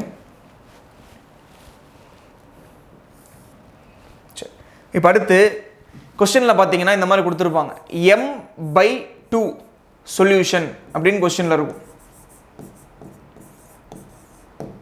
ஸோ இந்த m/2 சொல்யூஷனுக்கு என்ன அர்த்தம்னா எம்ங்கிறது மொலாரிட்டி. ஸோ அந்த எம்மை தனியாக எழுதுங்க. ஸோ m × 1/2ன்னு எழுதலாமா? இங்கே 1/2 × m தானே இருக்குது. அப்போ m × 1/2 நான் என்ன பண்ணிட்டேன் எழுதிட்டேன். அப்போ 1/2 அப்படிங்கிறது 0.5 தானே. அப்போ 0.5 மோலார் சொல்யூஷனை தான் என்ன சொல்லுவாங்கன்னா m/2 சொல்யூஷன் சொல்லுவாங்க. அதாவது semi molar solution. Semi molar சொல்யூஷனை எப்படிலாம் கொடுக்கலாம் அப்படின்னா, ஒன்று டேரெக்டாக செமி மோலார் சொல்யூஷன் கொடுத்துருவாங்க, இல்லை 0.5 மோலார் சொல்யூஷன் கொடுக்கலாம், இல்லைனா m/2 சொல்யூஷன் கொடுக்கலாம். இப்படி அடுத்து m/10 சொல்யூஷன் இருக்கு, m/10 இருக்கு. ஸோ எப்படி எழுதலாம்னா m × 1/10. அப்போ 1/10 அப்படிங்கிறது 0.1 மோலார். இப்போ 0.1 மோலார் சொல்யூஷன். இது நம்ம என்ன சொல்லுவோம் அப்படின்னா டெசிமோலார் சொல்யூஷன் சொல்லுவோம். டெசின் ப்ரிஃபிக்ஸ் சொல்லுவோம் இல்லையா, டெசிமோலார் சொல்யூஷன் 10⁻⁻1 டெசிமோலார் சொல்யூஷன் சொல்லலாம். அப்போ டெசிமோலார் சொல்யூஷனை m/10 கொடுக்கலாம், இல்லை 0.1 மோலார்னு கொடுக்கலாம். அப்போ m/100 கொடுத்துருக்காங்க. m/100 சொல்யூஷன் ஒன்று இருக்குது. அப்போ m/100 சொல்யூஷன் கொடுத்தாங்கன்னா m × 1/100 அதை பிரித்து எழுதுங்க. 1/100 வந்து 0.01 மோலார். இது எப்படி சொல்லலாம் அப்படின்னா சென்டிமோலார் சொல்யூஷன் சொல்லலாம். சென்டிமோலார் சொல்யூஷன் 10⁻⁻2 அதான சென்டின்னு சொல்லுவோம். சென்டிமோலார் சொல்யூஷன். m/1000 இருந்துச்சுன்னா 0.001 வரும். அப்போ என்ன சொல்லணும், மில்லின்னு சொல்லுவோமா, மில்லி மோலார் சொல்யூஷன் அந்த மாதிரி வரும். அப்போ இந்த மாதிரி கொடுக்காம என்ன பண்ணலாம் அப்படின்னா இதை m/2 m/10 m/100 இந்த மாதிரி என்ன பண்ணலாம் அப்படின்னா டிஃப்ரெண்ட்டாக கொடுக்கலாம். கொஸ்டினில் இது கொடுத்தாங்கன்னா இதுக்கு தான் அர்த்தம். ஸோ m/2னா செமிமோலார், m/10னா டெசிமோலார் சொல்யூஷன், ஸோ m/100 அப்படின்னா சென்டிமோலார் சொல்யூஷன். ஸோ இந்த மாதிரி என்ன பண்ணலாம் கொடுக்கலாம். உங்களுக்கு லேப்லலாம் பார்த்தீங்கன்னா கொஸ்டின்ஸ் இப்படி தானே கேட்டிருப்பாங்க, m/20 solution of oxalic acid இந்த மாதிரிலாம் லேபில் இருக்கும். டைட்ரேஷனில் அதிகமாக கொடுக்குற எக்ஸ்பெரிமெண்ட்டே இதுதான். m/20 சொல்யூஷன் ஆஃப் அசிட்டிக் ஆசிட்னு கொடுத்துருப்பாங்க, ஸோ ஆக்சாலிக் ஆசிட்னு கொடுத்துருப்பாங்க. ஸோ அப்போ m/20 அப்படிங்கிறப்ப அதை 1/20 × mன்னு எழுதலாம். ஸோ 1/2னா 0.5, அப்போ 1/20னா 0.05 மோலார் ஆக்சாலிக் ஆசிட் சொல்யூஷனை தான் அவங்க என்ன பண்ணுவாங்கன்னா இந்த மாதிரி m/20 சொல்யூஷன் ஆஃப் ஆக்சாலிக் ஆசிட்னு கொடுத்துருப்பாங்க. ஸோ இந்த மாதிரி என்ன பண்ணலாம்னா மாற்றி மாற்றி கொடுப்பாங்க. ஸோ அடுத்து அதே மாதிரி ஸோ வால்யூம் வந்து மொலாரிட்டி கண்டுபிடிக்கிறப்ப கண்டிப்பாக லிட்டரில் தான் இருக்கணும்.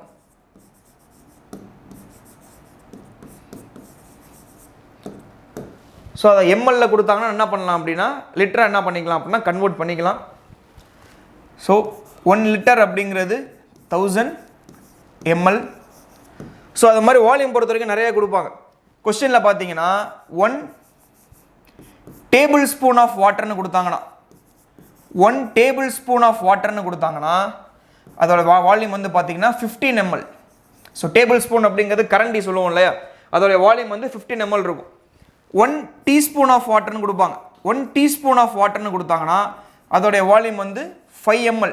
டீஸ்பூன் அப்படிங்கிறத நம்ம ஸ்பூன் யூஸ் பண்ணுறோம் இல்லையா சாப்பிட்றதுக்கு, ஸோ அதோடைய வால்யூம் வந்து 5 ml.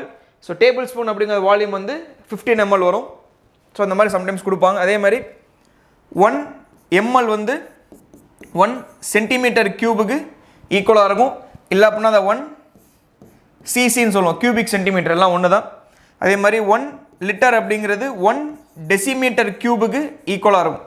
அப்போ சென்டிமீட்டர் கியூபில் கொடுத்தாங்கன்னா நீங்கள் என்ன மாற்றணும், அதை டெசிமீட்டர் கியூபாக மாற்றிக்கணும். சென்டிமீட்டர் கியூப் அப்படிங்கிறது ஒன்றும் இல்லை, எம்எல் தான். ஸோ 1 ml அப்படிங்கிறது 1 சென்டிமீட்டர் கியூப். இப்போ 500 mlன்னு கொடுத்தாங்கன்னா அது 500 சென்டிமீட்டர் கியூப்னு சொல்லலாம். இல்லை அதை 0.5 லிட்டர்னு என்ன பண்ணிக்கலாம் சொல்லிக்கலாம். ஸோ இந்த மாதிரி வால்யூம் கன்வர்ஷன்லாம் கொடுப்பாங்க. அப்போ 1 லிட்டர் அப்படிங்கிறது எத்தனை சென்டிமீட்டர் கியூப் அப்படின்னா 1 லிட்டர் 1000 ml தானே. அப்போ 1000 சென்டிமீட்டர் கியூபுக்கு 1 லிட்டர் எப்படி இருக்கும் அப்படின்னா ஈக்குவலாக இருக்கும். ஸோ இதெல்லாம் வச்சு என்ன பண்ணலாம், கேல்குலேட் பண்ணி கண்டுபிடிச்சிடலாம். சரி, ஏன் இந்த 1 லிட்டர் 1000 சென்டிமீட்டர் கியூபுக்கு ஈக்குவல் ஆச்சுன்னா இந்த கியூப் இருக்குல்ல. ஸோ ஒரு எக்ஸாம்பிளுக்கு ஒரு கியூப் இருக்கு. இந்த கியூபோடைய கெப்பாசிட்டி வந்து 1 லிட்டர் இருக்கு. ஸோ இந்த மாதிரி ஒரு கியூப் இருக்குது, அதோட கெப்பாசிட்டி வந்து 1 லிட்டர் இருக்குது. ஸோ இதில் நம்ம என்ன பண்ணுறோம், வாட்டர் ஃபில் பண்ணி பார்க்குறோம். ஸோ எவ்வளோ தாங்கும் அப்படின்னா 1 லிட்டர் வரைக்கும் தாங்கும், அதோட கெப்பாசிட்டி இருக்குது. ஸோ அப்படி இருந்துச்சுன்னா இந்த கியூபோடைய ஏ வேல்யூ இருக்கு இல்லையா, அது என்னவா இருக்கும்னு கேட்குறாங்க. இப்போ ஒரு எக்ஸாம்பிளுக்கு வந்து கெப்பாசிட்டி அப்படின்னால வால்யூம் தான் மெஷர் பண்ணோம். ஸோ வால்யூம் ஆஃப் அ கியூபுக்கு ஃபார்முலா வந்து ஏ கியூப். சப்போஸ் ஏவோட வேல்யூ வந்து 10 சென்டிமீட்டராக இருக்குது. ஸோ ஏவோட வேல்யூ வந்து 10 சென்டிமீட்டராக இருந்துச்சுன்னா ஸோ அதை அப்ளை பண்ணிங்கன்னா 10 சென்டிமீட்டர் இன்ட்டு 10 சென்டிமீட்டர் இன்ட்டு 10 சென்டிமீட்டரா. ஸோ இதை மல்டிப்ளை பண்ணுறப்போ 1000 சென்டிமீட்டர் கியூப் அப்படின்னு ஆன்சர் கிடைக்கும். அப்போ 1000 சென்டிமீட்டர் கியூப்னு ஆன்சர் வந்துச்சுன்னா கெப்பாசிட்டி என்ன இருக்கணும், 1 லிட்டர் இருக்கணுமா. அதனால தான் 1 லிட்டர் அப்படிங்கிறது 1000 சென்டிமீட்டர் கியூபுக்கு என்ன ஆச்சுன்னா ஈக்குவல் ஆச்சு. இப்போ இதே ஏவோட வேல்யூ வந்து 1 சென்டிமீட்டராக இருக்குது. அப்போ அதை மல்டிப்ளை பண்ணிங்கன்னா 1 centimetre into 1 centimetre into 1 centimetre வரும். அப்போ ஆன்சர் வந்து 1 சென்டிமீட்டர் கியூப்னு கிடைக்கும். அது எதுக்கு ஈக்குவல் அப்படின்னா 1 mlக்கு ஈக்குவல். 1 சென்டிமீட்டர் கியூப் அப்படிங்கிறது 1 mlக்கு ஈக்குவல். அப்போ கெப்பாசிட்டி எவ்வளோ இருக்கணும் அப்படின்னா 1 ml இருக்கும்.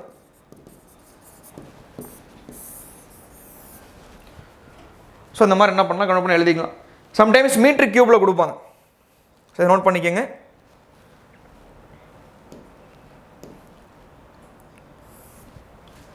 இப்போ கொஸ்டின் வந்து மீட்டர் கியூபில் இருந்துச்சு. இப்போ 1 மீட்டர் கியூப் கொடுத்துட்டு மீட்டர் கியூபில் கொஸ்டின் கொடுக்குறாங்க. அதை நீங்கள் என்ன பண்ணணும் அப்படின்னா லிட்டராக மாற்றணும். ஸோ மீட்டர் கியூபை லிட்டராக மாற்றணும் அப்படின்னா உங்களுக்கு லிட்டராக மாற்றுறதுக்கு என்ன தேவை, சென்டிமீட்டர் கியூப் தேவை. அப்போ இங்கே மீட்டர் கியூப் இருக்குது. அப்போ மீட்டர் கியூபுக்கும் சென்டிமீட்டர் கியூபுக்கும் என்ன ரிலேஷன் இருக்குன்னு ஃபஸ்ட்டு பாருங்கள். அப்போ 1 மீட்டர் அப்படிங்கிறது 100 சென்டிமீட்டரா. இங்கே வந்து மீட்டர் கியூப் இருக்குது. அப்போ ரெண்டுத்தையும் கியூப் பண்ணிங்கன்னா இங்கே 1 மீட்டர் கியூப் வரும். இங்கே 100 சென்டிமீட்டர் இன்ட்டு 100 சென்டிமீட்டர் இன்ட்டு 100 சென்டிமீட்டர்னு இருக்குது. ஸோ மொத்தம் 6 0 இருக்கா, சென்டிமீட்டர் கியூப்னு இருக்குது. இதை 3 0 பிரிங்க.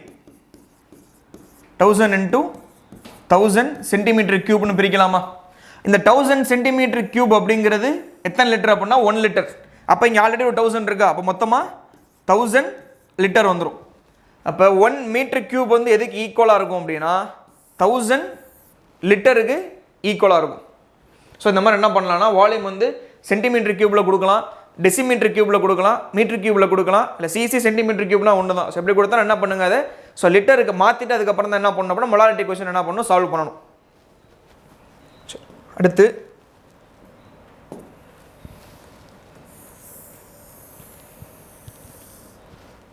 molarity of ions.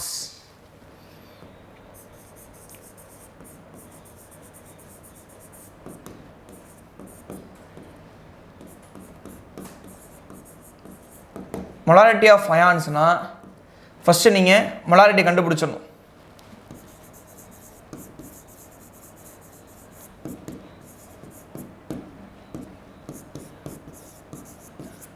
So molarity கண்டுபிடிச்சிட்டு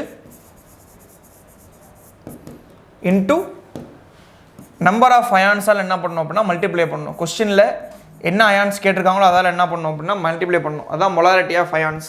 ஸோ இதில் ஒன்றும் பெரிய டிஃப்ரெண்ட் கிடையாது. நீங்கள் இப்போ யூஸ்வலாக என்ன பண்ணலாம், மொலாரிட்டி கண்டுபிடிச்சிட்டு அதுக்கப்புறம் கொஸ்டினில் கேட்டிருக்க நம்பர் ஆஃப் அயான்ஸால் மல்டிப்ளை பண்ணிங்கன்னா மொலாரிட்டி ஆஃப் அயான்ஸ் ஆன்சர் கிடச்சும். ஃபார் எக்ஸாம்பிளுக்கு வந்து molarity of H+ ion for sulfuric acid அப்படின்னு கொடுத்துட்டாங்க.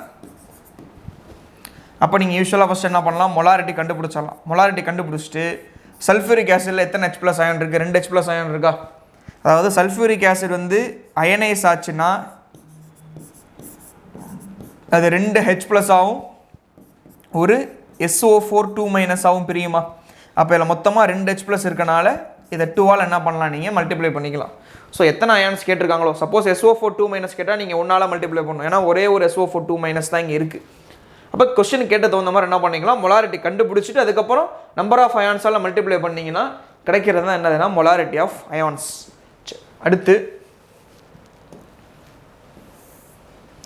மொலாரிட்டியில் அடுத்து பார்த்தீங்கன்னா மொலாரிட்டி ஆஃப் டைல்யூஷன்.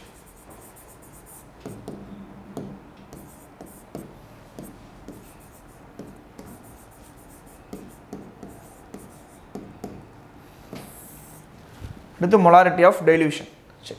இப்போ டைல்யூஷன் அப்படின்னா அடிஷன் ஆஃப் வாட்டர். ஃபஸ்ட்டு ஒரு பீக்கர் இருக்குது.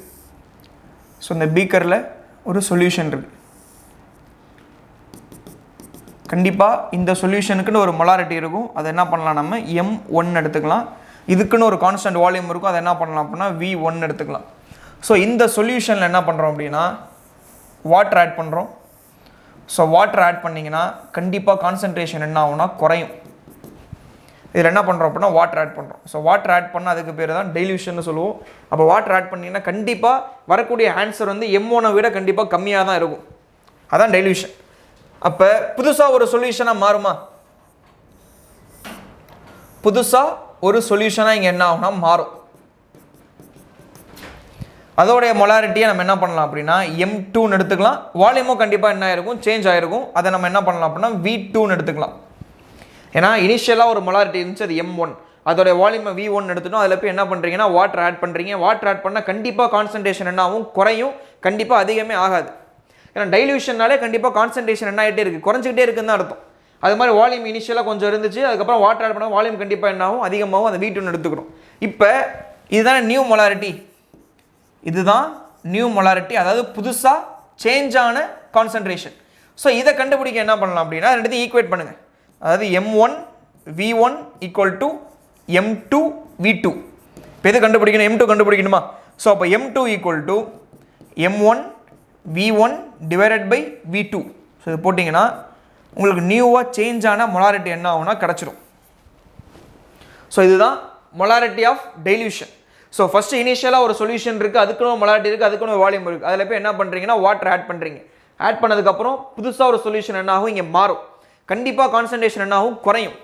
அதுக்கப்புறம் வால்யூம் என்ன ஆகும், கண்டிப்பாக அதிகமாகும். வால்யூம் அதிகமானாலே கண்டிப்பாக கான்சன்ட்ரேஷன் என்ன ஆகணும், குறையணுமா. ஏன்னா அதான ஃபார்முலா. மொலாரிட்டிக்கு என்ன formula, molarity equal to number of moles by volume தானே ஃபார்முலாவே. அப்போ வால்யூம் இங்கே அதிகமானால் கான்சன்ட்ரேஷன் என்ன ஆகணும், குறையணும்ல. அப்போ கண்டிப்பாக கான்சன்ட்ரேஷன் என்ன ஆகும்னா குறையும். எப்போ மொலாரிட்டி அதிகமாகும் அப்படின்னா நம்பர் ஆஃப் மோல்ஸ் அதிகமானால் மட்டும்தான் உங்களுக்கு என்ன ஆகும்னா மொலாரிட்டி அதிகமாகும். இல்லைனா வால்யூம் குறைஞ்சா மொலாரிட்டி என்ன ஆகும்னா அதிகமாகும். இந்த ரெண்டு கண்டிஷனில் என்ன ஆகும்னா மொலாரிட்டி அதிகமாகும். அப்போ வால்யூம் அதிகமான கண்டிப்பாக கான்சன்ட்ரேஷன் என்ன ஆகணும் அப்படின்னா குறையணும். ஸோ அந்த குறைஞ்ச கான்சன்ட்ரேஷனை கண்டுபிடிக்கிறதுக்கு ஃபார்முலா தான் மொலாரிட்டி ஆஃப் டைல்யூஷன். இங்கே நீங்கள் வெறும் பியூர் வாட்டர் தான் என்ன பண்ணியிருக்கீங்க, ஆட் பண்ணியிருக்கீங்க. சரிங்களா. ஸோ இதுதான் டைல்யூஷன். ஸோ அடுத்து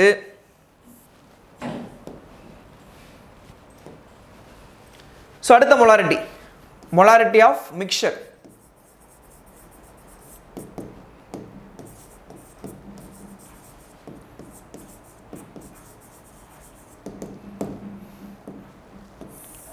ஸோ நெக்ஸ்ட் வந்து மொலாரிட்டி ஆஃப் மிக்சர். சரி, இப்போ அதே மாதிரி தான் டைல்யூஷன் மாதிரி தான். ஆனால் இங்கே என்ன பண்ண போகிறீங்கன்னா வாட்டர் ஆட் பண்ண போகிறது கிடையாது. ரெண்டு சொல்யூஷன் என்ன பண்ண போகிறீங்கன்னா மிக்ஸ் பண்ண போகிறீங்க. அதாவது இது சொல்யூஷன் 1, இதுக்குன்னு கண்டிப்பாக மொலாரிட்டி இருக்கும். அதை M1 எடுத்துக்கலாம். இதோடைய வால்யூம் என்ன பண்ணலாம், V1 எடுத்துக்கலாம். ஆஸ் யூஷுவல் அங்கே எடுத்த மாதிரி. ப்ளஸ் இன்னொரு சொல்யூஷன் இருக்குது, இதோட மொலாரிட்டி என்ன பண்ணலாம் அப்படின்னா M2 எடுத்துக்கலாம். இதோட வால்யூமை V2 எடுத்துக்கலாம். முன்னாடி பார்த்ததுக்கு இதுக்கும் நல்ல வித்தியாசம் இருக்குது பாருங்கள். முன்னாடி என்ன பண்ணீங்கன்னா இந்த சொல்யூஷனில் வாட்டர் ஆட் பண்ணீங்க. வாட்டர் அப்படிங்கிறது பியூர் சால்வெண்ட். பட் இங்கே என்ன பண்ணுறோம் அப்படின்னா இது ஒரு சொல்யூஷன், இது ஒரு சொல்யூஷன், ரெண்டு சொல்யூஷன் என்ன பண்ண போகிறோம் அப்படின்னா மிக்ஸ் பண்ண போகிறோம். அங்கே வந்து என்ன பண்ணீங்க, வாட்டரை மிக்ஸ் பண்ணீங்க. இங்கே சொல்யூஷன் என்ன பண்ண போகிறோம் அப்படின்னா புதுசாக மிக்ஸ் பண்ண போகிறோம். அப்போ கண்டிப்பாக இன்னொரு சொல்யூஷன் கிடைக்கும். அதை சொல்யூஷன் சொல்லாமல் என்ன சொல்லலாம் அப்படின்னா மிக்சர்னு சொல்லலாம். ஏன்னா சொல்யூஷன் அப்படின்னா சொல்யூட்டும் சால்வெண்ட்டும் சேர்ந்தாதான் சொல்யூஷன். பட் இங்கே 2 சொல்யூஷன் சேருது இல்லையா, அப்போ அதை என்ன சொல்லலாம் அப்படின்னா மிக்சர்னு சொல்லலாம். மேபி அது ஹோமோஜினஸ் மிக்சராக இருக்கலாம், ஹெட்ரோஜினஸ் மிக்சராக இருக்கலாம், சரிங்களா. ஆனால் அங்கே ஒரு புது மிக்சர் கிடைக்கும் இங்கே. ஸோ அதோடைய மொலாரிட்டி கண்டிப்பாக என்ன ஆகும்னா சேஞ்ச் ஆகும். அப்போ அதை M3ன்னு எடுத்துக்கலாம். சரி, அடுத்து வால்யூம் இருக்குல்ல, வால்யூமை V3ன்னு போடலாம். அப்படின்னா வால்யூம் என்னவா இருக்க போகுது, V1ஐயும் V2வையும் சேர்த்தது தானே வால்யூமாக இருக்க போகுது, புது வால்யூம். அது நீ V3ன்னு போட்டுக்கலாம். புது வால்யூம் அப்படிங்கிறது என்னது, இதையும் சேர்த்தது தானே புது வால்யூமாக வரப்போகுது. அப்போ என்ன பண்ணலாம், V1 + V2ன்னு போட்டுக்கலாம். இப்போ இதுதானே நியூ மொலாரிட்டி, இதுதான் ரிசல்டன்ட் நியூ மொலாரிட்டி. மிக்ஸ் பண்ணதுக்கப்புறம் கண்டிப்பாக என்ன ஆகும், மொலாரிட்டி சேஞ்ச் ஆக தான் போகுது எப்படி இருந்தாலும். ஸோ அப்போ ரிசல்டன்ட் நியூ மொலாரிட்டி கண்டுபிடிக்கணும், M3 கண்டுபிடிக்கணும். முன்னாடி பார்த்த மாதிரி தான் M1 V1 + M2 V2 is equal to M3 V1 + V2 இருக்கு. இப்போ M3 கண்டுபிடிக்கணும். அப்போ M3 கண்டுபிடிக்கணும் அப்படின்னா M1 V1 + M2 V2 divided by V1 + V2. So இதை போட்டிங்கன்னா உங்களுக்கு ரிசல்டன்ட் மொலாரிட்டி என்ன ஆகும்னா கிடச்சிடும். ஸோ இது மொலாரிட்டி ஆஃப் மிக்சர். ஸோ ஸ்டார்டிங்கில் என்னென்ன பார்த்தோம், ஃபஸ்ட்டு மொலாரிட்டின்னு என்னென்னு பார்த்தோம். மொலாரிட்டி அப்படிங்கிறது number of moles of solute present in per litre of solution. 1 litre சொல்யூஷனில் எவ்வளோ மோல்ஸ் ஆஃப் சொல்யூட் இருக்குன்னு மெஷர் பண்ணுறது தான் என்னது அப்படின்னா மொலாரிட்டின்னு பார்த்தோம். ஸோ அடுத்து அதில் ஒரு சில கண்டிஷன்லாம் பார்த்தோம், வால்யூம் கொடுத்தா என்ன பண்ணுறதுன்னு பார்த்தோம், அந்த மாதிரிலாம் பார்த்தோம். ஸோ அதுக்கப்புறம் பார்த்தீங்கன்னா அடுத்து மொலாரிட்டி ஆஃப் அயான்ஸ் பார்த்தோம். மொலாரிட்டி கண்டுபிடிச்சிட்டு நம்பர் ஆஃப் அயான்ஸில் என்ன பண்ணலாம், நீங்கள் மல்டிப்ளை பண்ணிக்கலாம், அது ஒன்று. அடுத்து பார்த்தது மொலாரிட்டி ஆஃப் டைல்யூஷன். அதாவது ஒரு சொல்யூஷன் இருக்குது, அதில் போய் என்ன பண்ணுறீங்க, வாட்டர் ஆட் பண்ணுறீங்க, கான்சன்ட்ரேஷன் கண்டிப்பாக என்ன ஆகும், கம்மியாகும். அது எவ்வளோ கம்மியாகுதுன்னு மெஷர் பண்ணுறது தான் மொலாரிட்டி ஆஃப் டைல்யூஷன், அது பார்த்தாச்சு. ஸோ அடுத்து molarity of mixture. So molarity of mixture அப்படின்னா 2 சொல்யூஷன் என்ன பண்ணுறீங்கன்னா மிக்ஸ் பண்ணுறீங்க. அப்போ 2 சொல்யூஷனை மிக்ஸ் பண்ணிங்கன்னா கிடைக்கிறது கண்டிப்பாக என்னவாக தான் இருக்கும், மிக்சராக தான் இருக்கும். ஸோ அந்த மிக்சருக்கு மொலாரிட்டி கண்டுபிடிக்கிறதுக்கான ஃபார்முலா தான் இந்த ஃபார்முலா, மொலாரிட்டி ஆஃப் மிக்சர்ஸோடைய ஃபார்முலா. ஸோ இதான் மொலாரிட்டியோட ஒரு ஓவரால் வியூ, சரிங்களா. ப்ராப்ளம் என்ன பண்ணலாம் அப்படின்னா அடுத்து ப்ராப்ளம் இருக்குது, ப்ராப்ளம் போட்டு பார்ப்போம். ஸோ இதுதான் மொலாரிட்டி. ஸோ அடுத்த டேர்ம் வந்து பார்ட்ஸ் பெர் மில்லியன்.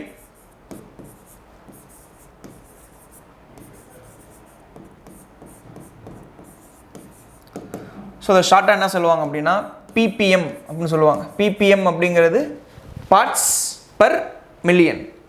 சரி, it is defined as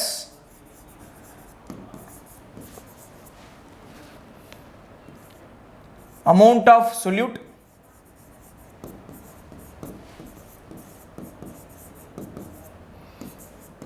present in 10⁻⁶ gram of solution.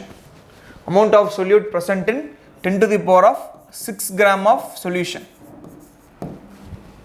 So இதுதான், அதாவது 10⁻⁶ கிராம், அதாவது மில்லியன் கிராம் சொல்யூஷனில் எவ்வளோ அமௌண்ட் ஆஃப் சொல்யூட் இருக்குன்னு மெஷர் பண்ணுறது தான் PPM.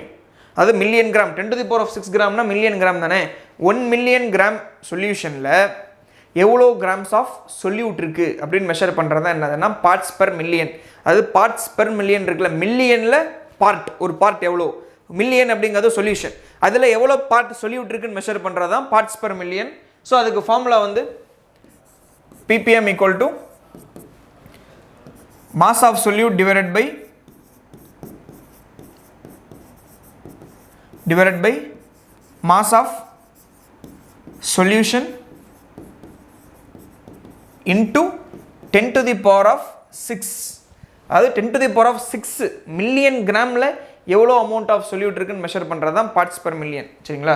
இப்போ ஒரு எக்ஸாம்பிளுக்கு வந்து 1 ppm சொல்யூஷன் சொல்கிறாங்க. இந்த 1 ppm சொல்யூஷனுக்கு என்ன மீனிங் அப்படின்னா 1 கிராம் சொல்யூட் வந்து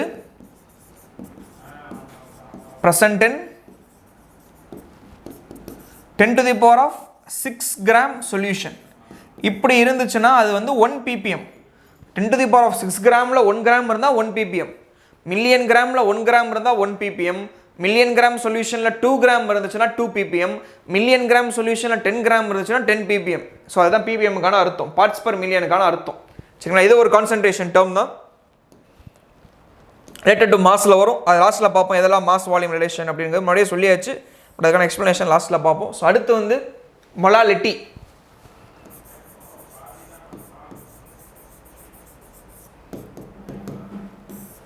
ஸோ மொலாலிட்டியை ரெப்ரசன்ட் பண்ணுறது வந்து ஸ்மால் எம். ஸ்மால் எம்னு கொடுத்தாங்கன்னா அது மொலாலிட்டி நடத்தும். சரிங்களா, சரி. இப்போ மொலாலிட்டிக்கு என்ன டெஃபினேஷன் அப்படின்னா,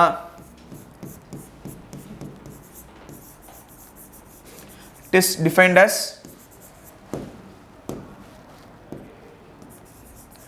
number of moles of solute dissolved in 1 kilogram of solvent. So மொலாரிட்டிக்கும் மொலாலிட்டிக்குமே டிஃப்ரென்ஸ் இருக்குது. ஸோ மொலாரிட்டி அப்படிங்கிறது என்ன பார்த்தோம், number of moles of solute present in 1 litre of solution. 1 litre சொல்யூஷனில் எவ்வளோ மோல்ஸ் ஆஃப் சொல்யூட் இருக்குன்னு மெஷர் பண்ணுறதா என்னது மொலாரிட்டி. ஸோ மொலாலிட்டி அப்படின்னா it is defined as number of moles of solute dissolved in 1 kilogram solution solvent. 1 kilogram சால்வெண்ட்டில் நீங்கள் எவ்வளோ moles of சொல்யூட்டை dissolve பண்ண போகிறீங்களோ அதுதான் என்னதுன்னா மொலாலிட்டி. சரிங்களா, இப்போ மொலாலிட்டிக்கு என்ன ஃபார்முலானா small M molality equal to number of moles of solute divided by mass of solvent in kilogram. அங்கே வால்யூம் ஆஃப் சொல்யூஷன் லிட்டர்ஸ் பார்த்துருப்போம், இங்கே mass of solvent in kilogram. ரெண்டுக்கும் அது ஒன்று தான் வித்தியாசம். சரிங்களா, அடுத்து யூனிட் மொலாரிட்டிக்கு மோல் பர் லிட்டர் வந்துச்சு.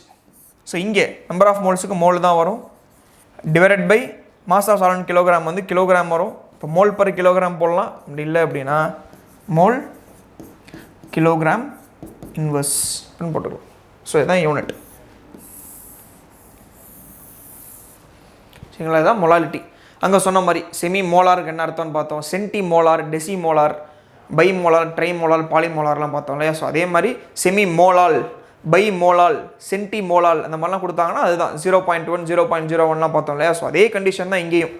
ஸோ டிஃப்ரென்ஸ் பார்த்தீங்கன்னா அங்கே லிட்டர் வால்யூம் ஆஃப் சொல்யூஷன் லிட்டர்ஸில் இருக்கும், இங்கே மாஸ் ஆஃப் சால்வெண்ட் கிலோகிராமில் இருக்கும். ஸோ அதுதான் மேஜர் டிஃப்ரென்ஸ் மொலாரிட்டிக்கு மொலாலிட்டிக்குள்ள வித்தி. ஸோ நெக்ஸ்ட் கான்சன்ட்ரேஷன் டேர்ம் பார்த்தீங்கன்னா normality.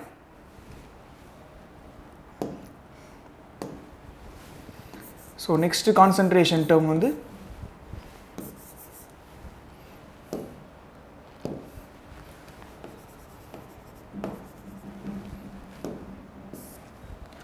So next concentration term வந்து நார்மாலிட்டி. ஸோ இதை ரெப்ரசன்ட் பண்ணுறது capital N. So small N கிடையாது, ஸ்மால் என் அப்படிங்கிறது number of moles. So capital N கொடுத்துருந்தாங்கன்னா அது நார்மாலிட்டின்னு நடத்தும். சரி, இப்போ நார்மாலிட்டி அப்படின்னா என்னன்னா, it is defined as number of gram equivalence, number of gram equivalence of solute, number of gram equivalence of solute present in 1 liter of solution. சரி, அது 1 லிட்டர் சொல்யூஷனில் எவ்வளோ ஈக்குவலன்ஸ் ஆஃப் சொல்யூட் இருக்குது அப்படின்னு மெஷர் பண்ணுறது தான் நார்மாலிட்டி. ஸோ என்னென்னு பார்ப்போம். ஸோ நார்மாலிட்டியோட ஃபார்முலா வந்து number of gram equivalents, number of gram equivalents of solute divided by ஒரு லைன் எழுதிக்கலாம், number of gram equivalents of solute divided by volume of solution in liters. So number of gram equivalence of solute by volume of solution in liters தான் formula. இப்போ இந்த ஃபார்முலாவில் number of gram equivalence இருக்குல்ல, அப்போ அது கண்டுபிடிக்கணும்ல. So number of gram equivalence கண்டுபிடிக்கிறதுக்கு gram equivalence கண்டுபிடிக்கிறதுக்கு என்ன ஃபார்முலானா given mass, அதாவது கொஸ்டினில் கொடுத்துருக்க mass given mass by equivalent mass, given mass divided by equivalent mass தான் கிராம் ஈக்குவலன்ஸ் கண்டுபிடிக்கிறதுக்கான ஃபார்முலா. இதில் பார்த்தீங்கன்னா ஈக்குவலன்ட் மாஸ் இருக்குல்ல, சரி இப்போ ஈக்குவலன்ட் மாஸ் கண்டுபிடிக்க என்ன ஃபார்முலா அப்படின்னா molecular mass divided by valency. So நீங்கள் நார்மாலிட்டி கண்டுபிடிக்கணும் அப்படின்னா ஃபஸ்ட்டு நீங்கள் என்ன பண்ணணும், ஈக்குவலன்ட் மாஸ் கண்டுபிடிக்கணும். ஈக்குவலன்ட் மாஸ் கண்டுபிடிச்சிங்கன்னா கிராம் ஈக்குவலன்ஸ் கண்டுபிடிக்கலாம். கிராம் ஈக்குவலன்ஸ் கண்டுபிடிச்சிங்கன்னா நார்மாலிட்டி என்ன பண்ணலாம் கண்டுபிடிச்சலாம். இந்த மாதிரி ஸ்டெப் பை ஸ்டெப்பாக தான் என்ன ஆகணும் போகணும், இப்படி தான் போகணும். அப்படி இல்லையா இன்னொரு ஃபார்முலா இருக்குது, டேரெக்டாக போட்டுடலாம். என்ன ஃபார்முலானா normality equal to molarity into valency. உங்களுக்கு இவ்வளவும் கண்டுபிடிக்க லென்த்தாக போகும். அப்போ என்ன பண்ணலாம், மொலாரிட்டி கண்டுபிடிக்கிறது ஈஸி தானே. மொலாரிட்டி கண்டுபிடிச்சிட்டு என்ன பண்ணலாம், நீங்கள் வேலன்சியால் மல்டிப்ளை பண்ணலாம். அப்படி மல்டிப்ளை பண்ணிங்கன்னா அது ஆட்டோமேட்டிக்காக நார்மாலிட்டியாக என்ன ஆயிரும்னா மாறிடும். சரிங்களா? சரி, வேலன்சி அப்படிங்கிறது என்ன? இப்போ எந்த ஒரு கெமிக்கல் காம்பவுண்டை எடுத்தாலும் ஒரு 3 கேட்டகரிக்குள்ளே பிரிச்சிடலாம். என்னென்ன கேட்டகரினா, ஒன்று அது ஆசிடாக இருக்கணும், இல்லைனா பேஸாக இருக்கணும், இல்லை அப்படின்னா அது சால்ட்டாக இருக்கணும். இந்த மாதிரி 3 கேட்டகரியில் நீங்கள் என்ன பண்ணலாம் அப்படின்னா பிரிச்சிடலாம். இந்த காம்பவுண்டாக இருந்தாலும் ஒன்று காம்பவுண்ட் ஆசிடாக இருக்கணும், பேஸாக இருக்கணும், சால்ட்டாக இருக்கணும். இப்போ சோடியம் ஹைட்ராக்சைடு இருக்குது, அதை நம்ம பேஸ்ன்னு சொல்லிடலாம். சோடியம் குளோரைடு இருக்குது, அதை சால்ட்டுன்னு சொல்லிடலாம். அசிட்டிக் ஆசிட்னு சொல்லலாம். அந்த மாதிரி இந்த காம்பவுண்ட் எடுத்தாலும் இந்த 3 கேட்டகரிக்குள்ளே கண்டிப்பாக என்ன ஆயிரும் அப்படின்னா வந்துடும். சரிங்களா? அப்போ valency.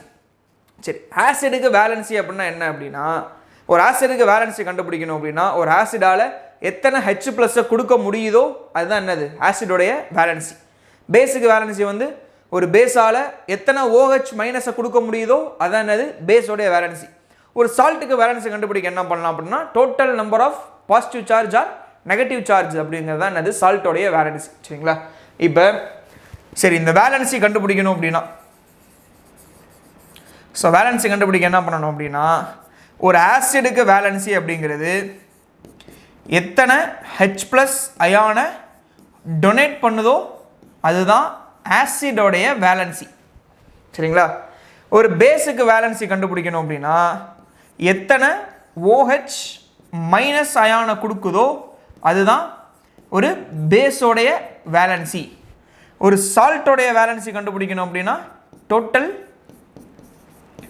Positive or negative charge தான் ஒரு சால்ட்டோடைய வேலன்சியாக இருக்க முடியும். சரிங்களா? இப்படி தான் என்ன பண்ண போகிறோம் அப்படின்னா கண்டுபிடிக்கிறோம்.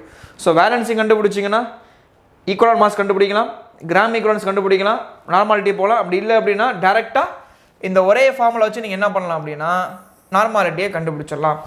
எப்படி கண்டுபிடிச்சாலும் கண்டிப்பாக நமக்கு என்ன தெரியணும், வேலன்சி தெரியணும். வேலன்சி தெரிஞ்சால் மட்டும்தான் என்ன பண்ண முடியும் அப்படின்னா இந்த மாதிரி சால்வ் பண்ண முடியும். சரிங்களா? ஸோ வேலன்சி பற்றி ஒவ்வொன்றா என்ன பண்ணலாம் பார்க்கலாம். சரி, இப்போ இந்த நார்மாலிட்டிக்கு யூனிட், எல்லாத்துக்கும் யூனிட் பார்த்தோம் இல்லையா? இந்த நார்மாலிட்டிக்கு என்ன யூனிட் அப்படின்னா நம்பர் ஆஃப் கிராம் ஈக்குவலன்ஸுக்கு வந்து கிராம் ஈக்குவலன்ஸ் வரும், டிவைடட் பை வால்யூம்க்கு வந்து லிட்டர். ஸோ இதுதான் யூனிட். இதுதான் நார்மாலிட்டியோட யூனிட். அதாவது 1 லிட்டர் சொல்யூஷனில் எவ்வளோ கிராம் ஈக்குவலன்ஸ் ஆஃப் சொல்யூட் இருக்குன்னு மெஷர் பண்ணுறது தான் நார்மாலிட்டி. சிம்பிளாக நீங்கள் என்ன பண்ணலாம், மொலாரிட்டியை கண்டுபிடிச்சிட்டு வேலன்சியால் மல்டிப்ளை பண்ணிக்கலாம். அந்த கிராம் ஈக்குவலன்ஸ் அப்படிங்கிறது எதை வெளில ரிலீஸ் பண்ணுது இல்லையா, அதுதான் கிராம் ஈக்குவலன்ஸ். ஆசிட்னா H+ ரிலீஸ் பண்ணோம், பேஸ்னா OH- ரிலீஸ் பண்ணும். ஸோ அந்த மாதிரி ரிலீஸ் பண்ணுறது தான் என்னது நம்ம கிராம் ஈக்குவலன்ஸ்னு சொல்கிறோம். இப்போ மொலாரிட்டி கண்டுபிடிச்சு என்ன பண்ணலாம், நீங்கள் அயான்ஸால் என்ன பண்ணிக்கலாம், வேலன்சியால் என்ன பண்ணிக்கலாம், மல்டிப்ளை பண்ணிக்கலாம். சரிங்களா? சரி, இப்போ அடுத்து ஓகே, இப்போ வேலன்சி ஃபார் ஆசிட் எல்லாத்துக்கும் என்ன பண்ணலாம், வேலன்சி கண்டுபிடிப்போம்.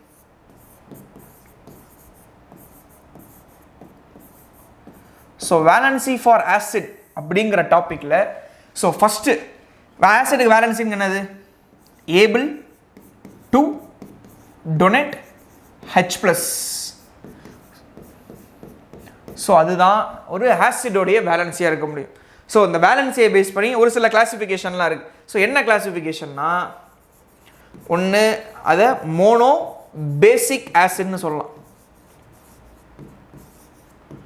மோனோ பேசிக் ஆசிட்னா டொனேட்ஸ் 1 H+. அதுதான் என்னது மோனோ பேசிக் ஆசிட். அது என்ன சார் மோனோ பேசிக் ஆசிட் ஆசிட்னு சொல்லிட்டோம், அப்புறம் ஏன் இந்த பேஸுங்கிற வார்த்தை இங்கே இருக்குது அப்படின்னா என்ன அர்த்தம்னா ஃபஸ்ட்டு கவனி, ஒரு HCl இருக்குது, ஸோ அது கூட NaOH இருக்குது.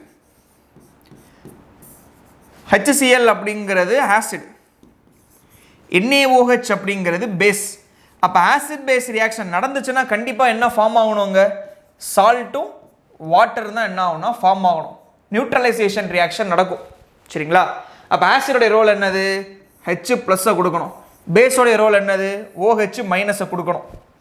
சரி, இப்போ இந்த HCl ஆசிடால் எத்தனை H+-ஐ கொடுக்க முடியுதுன்னா ஒரு H+ தான் கொடுக்க முடியும், ஏன்னா ஒரே ஒரு ஹைட்ரஜன் தான் இருக்குது. சரிங்களா? அப்போ இந்த H+ என்ன பண்ணும் அப்படின்னா அப்படியே பேஸ் என்ன பண்ணும் அப்படியே வாங்கும், வாங்கிட்டு OH- சேர்ந்து வாட்டர் என்ன ஆயிரும் அப்படியே வெளில போயிடும். இந்த OH- இந்த H+ என்ன ஆயிரும்னா வாட்டரோட வெளில போயிடும். இப்போ ஏன் மோனோ பேசிக் ஆசிட்னு போட்டிருக்கோன்னா ஒரு பேஸ் கூட ரியாக்ட் ஆகிறப்ப இந்த ஆசிட் என்ன பண்ணுது, ஒரு H+-ஐ கொடுத்துருக்கு, அதனால அதுக்கு பேர் என்ன சொல்லலாம் அப்படின்னா மோனோ பேசிக் ஆசிட். ஒரு பேஸ் கூட ரியாக்ட் ஆகிறப்ப அந்த ஆசிட் வந்து ஒரு H+-ஐ கொடுத்துச்சுன்னா அது என்னது மோனோ பேசிக் ஆசிட்னு சொல்லுவோம். ஒரு பேஸ் கூட ரியாக்ட் ஆகிறப்ப ஆசிட் வந்து 2 H+-ஐ கொடுத்தா அதுக்கு பேர் டைபேசிக் ஆசிட், 3 கொடுத்தா ட்ரைபேசிக் ஆசிட். அவ்வளோதான், அந்த பேசிக்குங்க வார்த்தை அர்த்தம் அதுதான். அதாவது ஒரு பேஸ் கூட ரியாக்ட் ஆகணும் ஆசிட், அப்போ என்ன பண்ணணும் H+-ஐயும் கொடுக்கணும். ஒரு பேஸ் கூட ரியாக்ட் ஆகி H+-ஐ கொடுத்தா அதுக்கு பேர் மோனோ பேசிக் ஆசிட். இன்னொன்று இருக்கு மோனோ புரோட்டிக் ஆசிட்னு ஒன்று இருக்கு. இப்போ இந்த வார்த்தையில் பாருங்களேன், புரோட்டிக் புரோட்டிக்னு இருக்கா, புரோட்டிக்னால நமக்கு தெரியும் கெமிஸ்ட்ரியை பொறுத்த வரைக்கும் புரோட்டிக் அப்படின்னால இது என்னது வாட்டர் தான். சரி, இப்போ ஒரு ஆசிட் இருக்குது, அதே ஆசிட் எடுத்துப்போம் HCl, இது வாட்டர் கூட என்ன ஆகுதுன்னா ரியாக்ட் ஆகுது. ரியாக்ட் ஆனதுக்கப்புறம் இது ரெண்டை கம்பேர் பண்ணுறப்ப எது ஆசிட்னா HCl தான் ஆசிட். அப்போ இது கண்டிப்பாக என்னவாக இருக்கும்னா ஆசிடாக இருக்கும், இது கண்டிப்பாக என்னவா ஆக்ட் ஆகும்னா பேஸாக ஆக்ட் ஆகும். வாட்டர் பேஸ் கிடையாது, பட் கம்பேரிட்டிவ்லி HCl ஆசிட்னா அது என்னவா இருக்கணும், பேஸாக தான் இருக்க முடியும். சரிங்களா? அப்போ ஆசிட் என்ன பண்ணணும், H+-ஐ கொடுக்கணும், பேஸ் என்ன பண்ணணும், H+-ஐ வாங்கணும். ஆமாம், H+ அக்செப்டார்னா பேஸ்ன்னு படிச்சிருப்போம், பிரான்ஸ்டட் பேஸ்ன்னு சொல்லுவோம் இல்லையா, H+ அக்செப்டார் பிரான்ஸ்டட் பேஸ். அப்போ H+ அப்படியே இதை வாங்கிட்டு H3O+ ஆகும், Cl- ஆகும் பிரியும். ஹைட்ரோனியம் அயான் உங்களுக்கு என்ன ஆகுதுன்னா இங்கே ஃபார்ம் ஆகுது. சரிங்களா? ஹைட்ரோனியம் அயான் இங்கே என்ன ஆகுதுன்னா ஃபார்ம் ஆகுது. இதுக்கு பேர் மோனோ புரோட்டிக் ஆசிட். ஏன்னா ஒரு வாட்டர் கூட ரியாக்ட் ஆகிறப்ப ஆசிட் வந்து ஒரு H+-ஐ கொடுத்தா அதுக்கு பேர் மோனோ புரோட்டிக் ஆசிட். ஒரு பேஸ் கூட ரியாக்ட் ஆகிறப்ப ஆசிட் ஒரு H+-ஐ கொடுத்தா அது வந்து மோனோ பேசிக் ஆசிட். இங்கே என்ன சால்ட் கிடைக்கும்னா NaCl சால்ட் கிடைக்கும்.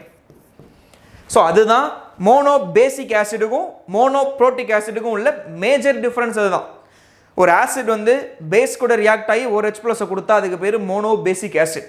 ஒரு ஆசிட் வந்து வாட்டர் கூட ரியாக்ட் ஆகி ஒரு H+-ஐ கொடுத்தா அதுக்கு பேர் மோனோ புரோட்டிக் ஆசிட். எல்லா மோனோ புரோட்டிக் ஆசிடும் மோனோ பேசிக் ஆசிட் இருக்கணும்னு அவசியம் கிடையாது. மோனோ பேசிக் ஆசிட் மேபி சேமாக இருக்கலாம். இப்போ டைபேசிக் ட்ரைபேசிக்லாம் போகிறப்ப பேஸ் கூட ரியாக்ட் ஆகிறப்ப H+-ஐ கம்மியாக கொடுக்கும், வாட்டர் கூட H+ என்ன பண்ணலாம் அதிகமாக கொடுக்கலாம். அப்போல்லாம் ஆசிட்ஸ் இருக்குது. எல்லா மோனோ பேசிக் ஆசிடும் மோனோபோட்டிக் ஆசிட் என்ன பண்ண முடியாது, நம்மளால் சிம்பிளாக சொல்லிட முடியாது. ஒரு சில எக்ஸப்ஷன்ஸ்லாம் இருக்கும். சரிங்களா சார், அதுக்கு நமக்கு தேவையில்லை. ஸோ ஃபஸ்ட்டு மோனோ பேசிக் ஆசிட் பார்த்தோம். சரி, அப்போ எதெல்லாம் மோனோ பேசிக் ஆசிடாக இருக்கலாம், எதெல்லாம் ஒரு H+-ஐ கொடுக்குதோ அது எல்லாமே மோனோ பேசிக் ஆசிட் தான்.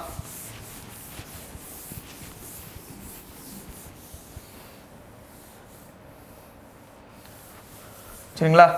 அப்போ எக்ஸாம்பிள் என்ன வரலாம் அப்படின்னா HCl ஒரே ஒரு ஹைட்ரஜன் தான் இருக்குது, ஒன்று தான் கொடுக்க முடியும்.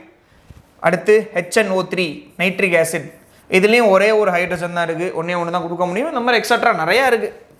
நீங்கள் பாருங்கள், ஒரு H+ இருந்தால் ஒரு H+ தானே கொடுக்க முடியும். அப்போ கண்டிப்பாக அது என்னவாக தான் இருக்க முடியும், மோனோ பேசிக் ஆசிடாக தான் இருக்க முடியும். சரி, அடுத்து டைபேசிக் ஆசிட். டைபேசிக் ஆசிட் அப்படின்னா donates 2H+.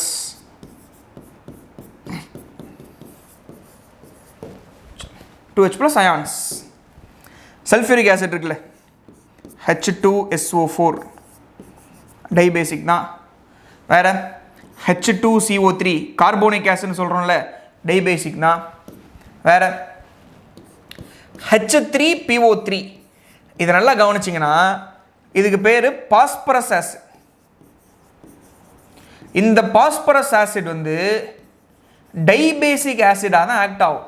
நல்லா பார்த்துக்கோங்க, பாஸ்பரஸ் ஆசிட் அப்படிங்கிறது dibasic acid even though it contains 3 hydrogen ions. சரி, ஏன் அப்படின்னா நல்லா பாருங்கள், இப்போ சல்ஃபூரிக் ஆசிட் இருக்குல்ல, இதோட கெமிக்கல் ஸ்ட்ரக்சர் எடுத்து பார்த்தீங்கன்னா லூயிஸ் ஸ்ட்ரக்சர் பார்த்தீங்கன்னா S double bond O OH இப்படி தான் இருக்கும். ஸோ ஒரு ஆசிட்னா அதோடைய வேலை என்ன? H+ கொடுக்கணும். H+ கொடுக்கணும் அப்படின்னா அந்த ஹைட்ரஜன் எதில் கனெக்ட் ஆகணும் அப்படின்னா மோஸ்ட் எலக்ட்ரோநெகட்டிவ் ஆட்டம் கூட கனெக்ட் ஆகிருக்கணும். ஒரு எக்ஸாம்பிளுக்கு ஃப்ளூரின், ஆக்சிஜன், நைட்ரஜன், இது 3 தான் மோஸ்ட்லி எலக்ட்ரோநெகட்டிவ் எலமெண்ட்ஸ் நம்ம சொல்லுவோம். அப்போ மோஸ்ட் எலக்ட்ரோநெகட்டிவ் ஆட்டம் கூட ஹைட்ரஜன் கனெக்ட் ஆனால் நெகட்டிவ் சார்ஜ் அது வாங்கிட்டு ஹைட்ரஜன்ட்ட +ஐ கொடுத்துரும். அப்போ ஹைட்ரஜன்ட்ட +ஐ கொடுத்தாலே இது கண்டிப்பாக என்னவாக தான் இருக்க முடியும்? ஆசிடாக தானே இருக்க முடியும். சரிங்களா? ஹைட்ரஜன் மேலே ப்ளஸ் இருந்தாலே கண்டிப்பாக ஆசிட் தான். அப்போ இங்கே ஒரு H+ கொடுக்கலாம், இங்கே ஒரு H+ கொடுக்கலாம். அப்போ இது என்ன ஆகும்னா டைபேசிக் ஆசிடாக ஆக்ட் ஆகும். 2 ஹைட்ரஜனுமே எதில் கனெக்ட் ஆகிருக்கு? ஆக்சிஜனில் தான் கனெக்ட் ஆகிருக்கு, பிரச்சனை இல்லை. இப்போ பாஸ்பரஸ் ஸ்ட்ரக்சர் எடுத்து பார்த்தீங்கன்னு வைங்க, P double bond O OH hydrogen, இதுதான் H3PO3யோட கெமிக்கல் ஸ்ட்ரக்சர். இதில் 3 ஹைட்ரஜன் இருக்குது. இப்போ இந்த ஹைட்ரஜன் ஆக்சிஜன் பக்கத்தில் இருக்குது, மைனஸை வாங்கிட்டு +ஐ கொடுத்துரும், பிரச்சனை இல்லை. இந்த ஹைட்ரஜனும் ஆக்சிஜன் பக்கத்தில் இருக்குது, +ஐ வாங்கிட்டு மைனஸை கொடுத்துரும், பிரச்சனை இல்லை. ஆனால் இந்த ஹைட்ரஜன் பார்த்தீங்கன்னா பாஸ்பரஸில் கனெக்ட் ஆகிருக்கு இல்லையா, இந்த பாண்ட் வந்து நான் அயனைசபிள் பாண்ட், அதாவது ஈஸிலி நான் அயனைசபிள். அயனைஸ் ஆகும், அவ்வளோ சீக்கிரம் என்ன ஆகாதுன்னு அயனைஸ் ஆகி ஈஸியாக என்ன பண்ணாது? H+ என்ன பண்ணாதுன்னா கொடுக்காது. ஈஸிலி நான் அயனைசபிள் பாண்ட்னு சொல்லுவாங்க. அப்போ 3 ஹைட்ரஜன் இருந்தாலும் கூட அதால் 2 H+ மட்டும் தான் என்ன பண்ண முடியும்னா கொடுக்க முடியும். அதனால தான் பாஸ்பரஸ் ஆசிட் வந்து dibasic acid even though it contains 3 hydrogen ion. ஞாபகம் வச்சுக்கோங்க. பாஸ்போரிக் ஆசிட்னு ஒன்று இருக்குது, H3PO4, அது 3 H+ கொடுத்துரும். அது ட்ரைபேசிக் ஆசிடில் பார்க்கலாம். பட் பாஸ்பரஸ் ஆசிட் அப்படிங்கிறது கண்டிப்பாக டைபேசிக் ஆசிட் தான். 2 H+ தான் அதில் கொடுக்க முடியும். ஸ்ட்ரக்சர் பார்த்தா உங்களுக்கே தெரியல, 2 ஹைட்ரஜன் இதெல்லாம் கனெக்ட் ஆகிருக்கு, ஓல கனெக்ட் ஆகிருக்கு. சரிங்களா? இப்போ அடுத்து ட்ரைபேசிக் ஆசிட். ட்ரைபேசிக் ஆசிட் அப்படின்னா 3 H+ என்ன பண்ணணும் அப்படின்னா டொனேட் பண்ணணும். ஸோ பெஸ்ட் எக்ஸாம்பிள் வந்து H3PO4. சரிங்களா? Phosphorus double bond OH. நல்லா பாருங்கள், 3 ஹைட்ரஜனுமே ஆக்சிஜன் கூட தான் என்ன ஆயிருக்குன்னா கனெக்ட் ஆகிருக்கு. அப்போ 3 ஹைட்ரஜனுமே என்ன பண்ணோம் அப்படின்னா கொடுத்துரும். இப்போ இது வந்து ஒரு ட்ரைபேசிக் ஆசிட். இதுக்கு பேர் வந்து பாஸ்போரிக் ஆசிட். முன்னாடி பார்த்ததுக்கு பேர் வந்து பாஸ்பரஸ் ஆசிட். பாஸ்போரிக் ஆசிட் வேறு, பாஸ்பரஸ் ஆசிட் வேறு, ஒரே ஒரு டிஃப்ரென்ஸ், PO3 அங்கே PO4. சரிங்களா? ஞாபகம் வச்சுக்கோங்க. Phosphorus acid dibasic acid, phosphoric acid வந்து ட்ரைபேசிக் ஆசிட். சரி, இப்போ அடுத்து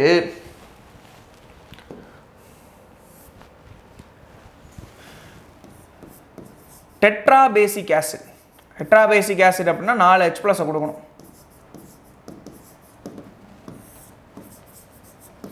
ஏபிள் டு டொனேட்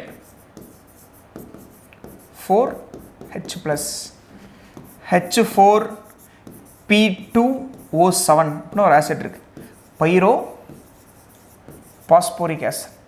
இதோட ஸ்ட்ரக்சர் எடுத்து பார்த்தீங்கன்னா இதுலேயும் அதே மாதிரி தான் இருக்கும். 4 ஹைட்ரஜனுமே இதெல்லாம் கனெக்ட் ஆகிருக்கும், ஆக்சிஜனில் கனெக்ட் ஆகிருக்கும்.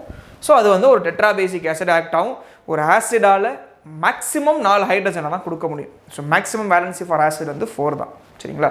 ஸோ அடுத்து பேஸ் பார்ப்போம். Valency for base.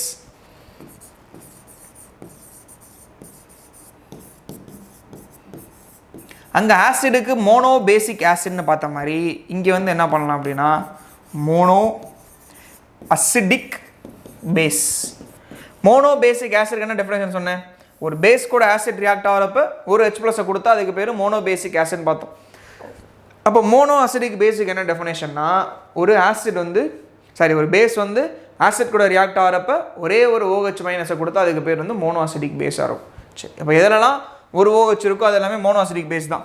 எக்ஸாம்பிளுக்கு சோடியம் ஹைட்ராக்சைடு, பொட்டாசியம் ஹைட்ராக்சைடு, இதெல்லாம் பார்த்தீங்கன்னா ஒரே ஒரு OH தானே இருக்குது. அப்போ இதெல்லாமே மோனோ அசிடிக் பேஸில் வந்துடும். செகண்ட் வந்து diacidic base. Diacidic பேஸ்னால் 2 இருக்கணும். இப்போ வந்து calcium hydroxide, magnesium hydroxide, strontium hydroxide. So இந்த மாதிரி வரது எல்லாமே என்னவாக இருக்கும், டை அசிடிக் பேஸாக இருக்கும், 2 OH கொடுக்கும். சரி, அடுத்து ட்ரை அசிடிக் பேஸ்.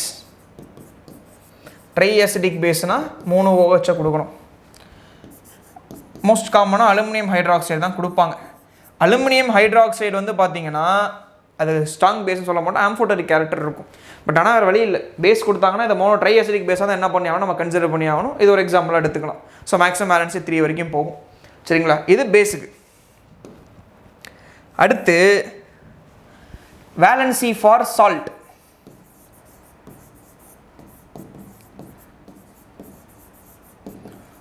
ஸோ ஒரு சால்ட்டுக்கு வேலன்சி எப்படி கண்டுபிடிக்கலாம்? நம்மளால சொன்ன மாதிரி total number of positive charge or negative charge. எப்போவுமே ஒரு மாலிகுல்ல நம்பர் ஆஃப் பாசிட்டிவும் நம்பர் ஆஃப் நெகட்டிவும் எப்படி இருக்கும், ஈக்குவலாக இருக்கும். அப்படி இருந்தால் தான் அது ஒரு பர்ஃபெக்ட் மாலிகுல். சரிங்களா, அப்போ மோஸ்ட்லி ஈக்குவலாக தான் இருக்கும். NaCl அப்படிங்கிறது ஒரு சால்ட், அதாவது Na ப்ளஸ் ஆகும் Cl மைனஸ் ஆகும் பிரியும். அயானிக் பாண்ட் இருந்தாலே மோஸ்ட்லி என்னவாக இருக்கும், சால்ட்டாக இருக்கும். இப்போ பாசிட்டிவ் சார்ஜ் எத்தனை இருக்குது, 1 இருக்கா, இது -1 இருக்கா, அப்போ வேலன்சி வந்து இதுக்கு 1. ஏதாவது ஒன்று பார்த்தா போதும், இன்னும் பாசிட்டிவ் நெகட்டிவ் ரெண்டுமே ஈக்குவலாக தான் இருக்கும். அடுத்து MgCl2, இது எப்படி பிரியும், Mg2+ ஆகும் 2 Cl மைனஸ் ஆகும் பிரியுமா, இப்படி பிரிச்சுக்கோங்க. இது உங்களுக்கு பிரிக்க டக்குன்னு கஷ்டமாக இருந்துச்சுன்னா ஸ்ட்ரக்சர் போட்டு பாருங்கள். அதாவது மெக்னீஷியமை சுற்றி 2 குளோரின் இருக்குது. ஸ்ட்ரக்சர் எப்படினாலும் போட்டுக்கலாம், இது லீனியர்னு உங்களுக்கு தெரியணும், அப்படின்னா எப்படினாலும் போட்டுக்கலாம், பிரச்சனை இல்லை. இப்போ இந்த பாண்டை உடைக்கிறீங்க, பாண்டை உடைச்சா ப்ளஸ் மைனஸாக பிரியும். மைனஸ் யார் வாங்குவா, ஹாலஜன் மைனஸை வாங்கிட்டு மெக்னீஷியமுக்கு ப்ளஸ்ஸை கொடுத்துரும். ஏன்னா மெக்னீஷியம் மோர் எலக்ட்ரோ பாசிட்டிவ் தேன் ஹாலஜன்ஸ். அது மாதிரி இந்த பாண்டு பிரேக்கான குளோரினுக்கு மைனஸ், மெக்னீஷியமுக்கு ப்ளஸ். அப்போ என்னென்ன இருக்குன்னு பாருங்களேன், 2 Cl மைனஸ் இருக்கா, 2 Cl மைனஸ் இருக்கும், ஒரு Mg மேலே 2+ இருக்கும். Mgக்கு மேலே 2+ இருக்கிறதுக்கு ரீசன் அதுதான், சுற்றி 2 பாண்ட் இருக்குல்ல, அப்போ 2 எலக்ட்ரான் என்ன பண்ணியிருக்கும், கொடுத்துருக்கும். இது தனித்தனியாக ஒவ்வொன்று என்ன பண்ணியிருக்கும், வாங்கியிருக்கும். அதனால தான் 2 Cl மைனஸ் போடுறீங்க, Mg2+ போடுறீங்க. அடுத்து AlCl3 இருக்குது. இது எப்படி பிரியும், இப்போ அலுமினியம் 3+ ஆகும் 3 Cl மைனஸ் ஆகும் பிரியும். ஸ்ட்ரக்சர் போட்டுக்கோங்க.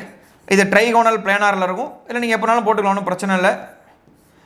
இது மைனஸு அலுமினியமுக்கு plus, chlorine minus aluminium plus, chlorine minus aluminium plus. பிரித்து பாருங்கள், 3 Cl மைனஸ் இருக்கா, அலுமினியம் மேலே 3+ இருக்கா, ஸோ அதான் இப்படி போட்டிருக்கும். ஸோ இந்த மாதிரி என்ன பண்ணிக்கலாம், எடுத்துக்கலாம். இப்போ அடுத்து K2SO4 இருக்குது.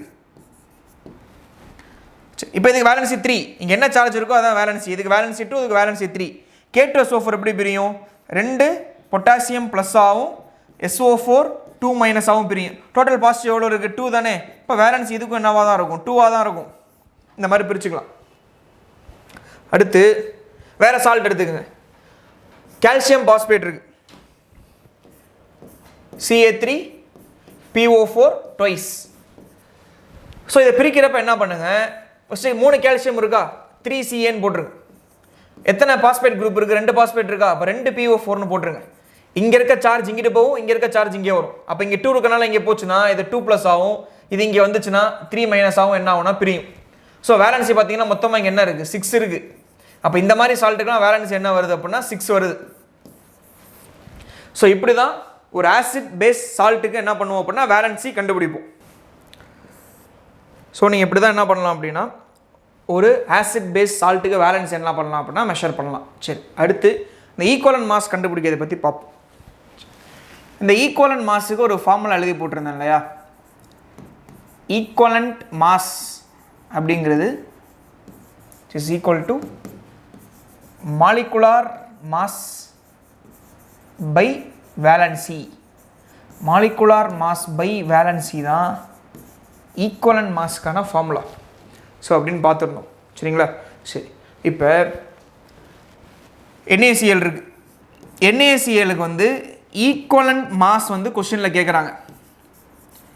NaClக்கு வந்து ஈக்குவலன்ட் மாஸ் கொஸ்டினில் கேட்குறாங்க. அப்போ molecular mass by valency. Molecular mass வந்து சோடியமுக்கு 23, குளோரினுக்கு 35.5, அப்போ ஆட் பண்ணிங்கன்னா 58.5.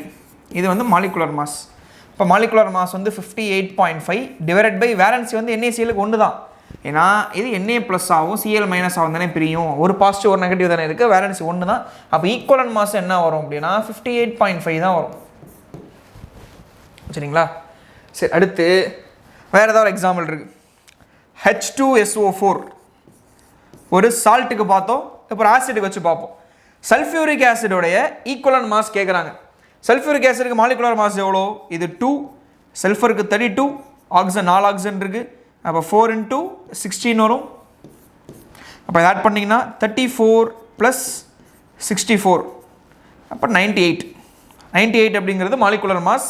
ஸோ அப்போ 98 / 2 போட்டிங்கன்னா, ஏன்னா வேலன்சி 2 தானே, சல்ஃபரிக் ஆசிட் என்ன பண்ணும் 2H ப்ளஸை கொடுக்கும்ல, வேலன்சி 2ன்னு பார்த்தோமா, அப்போ ஈக்குவலன்ட் மாஸ் வந்து 49.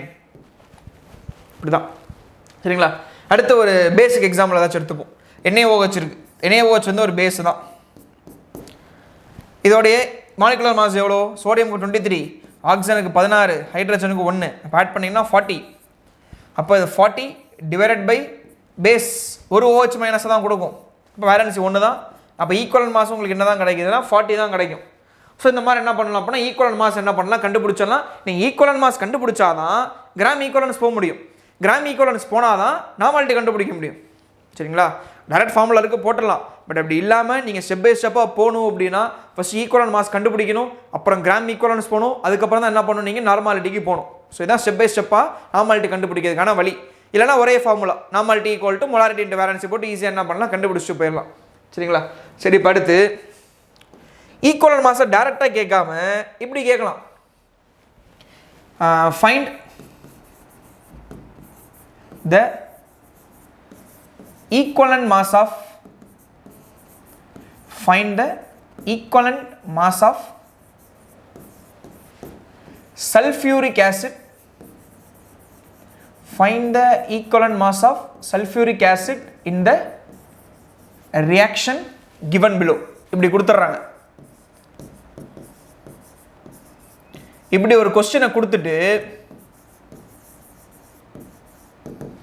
ஒரு ரியாக்ஷன் டேட்டா கொடுத்துட்றாங்க. H2SO4 இருக்கு ப்ளஸ் NaOH கூட ரியாக்ட் ஆகுது. ரியாக்ட் ஆனதுக்கப்புறம் NaHSO4 ஆகவும் வாட்டராகவும் மாறுது. ஸோ இந்த மாதிரி ஒரு கெமிக்கல் ரியாக்ஷன் கொடுத்துட்றாங்க. சிமிலர்லி இது ஒரு ஆசிட், இது ஒரு base. So acid base reaction நடந்து சால்ட்டும் வாட்டரும் ஃபார்ம் ஆகுது. இந்த சால்ட்டுக்கு பேர் வந்து சோடியம்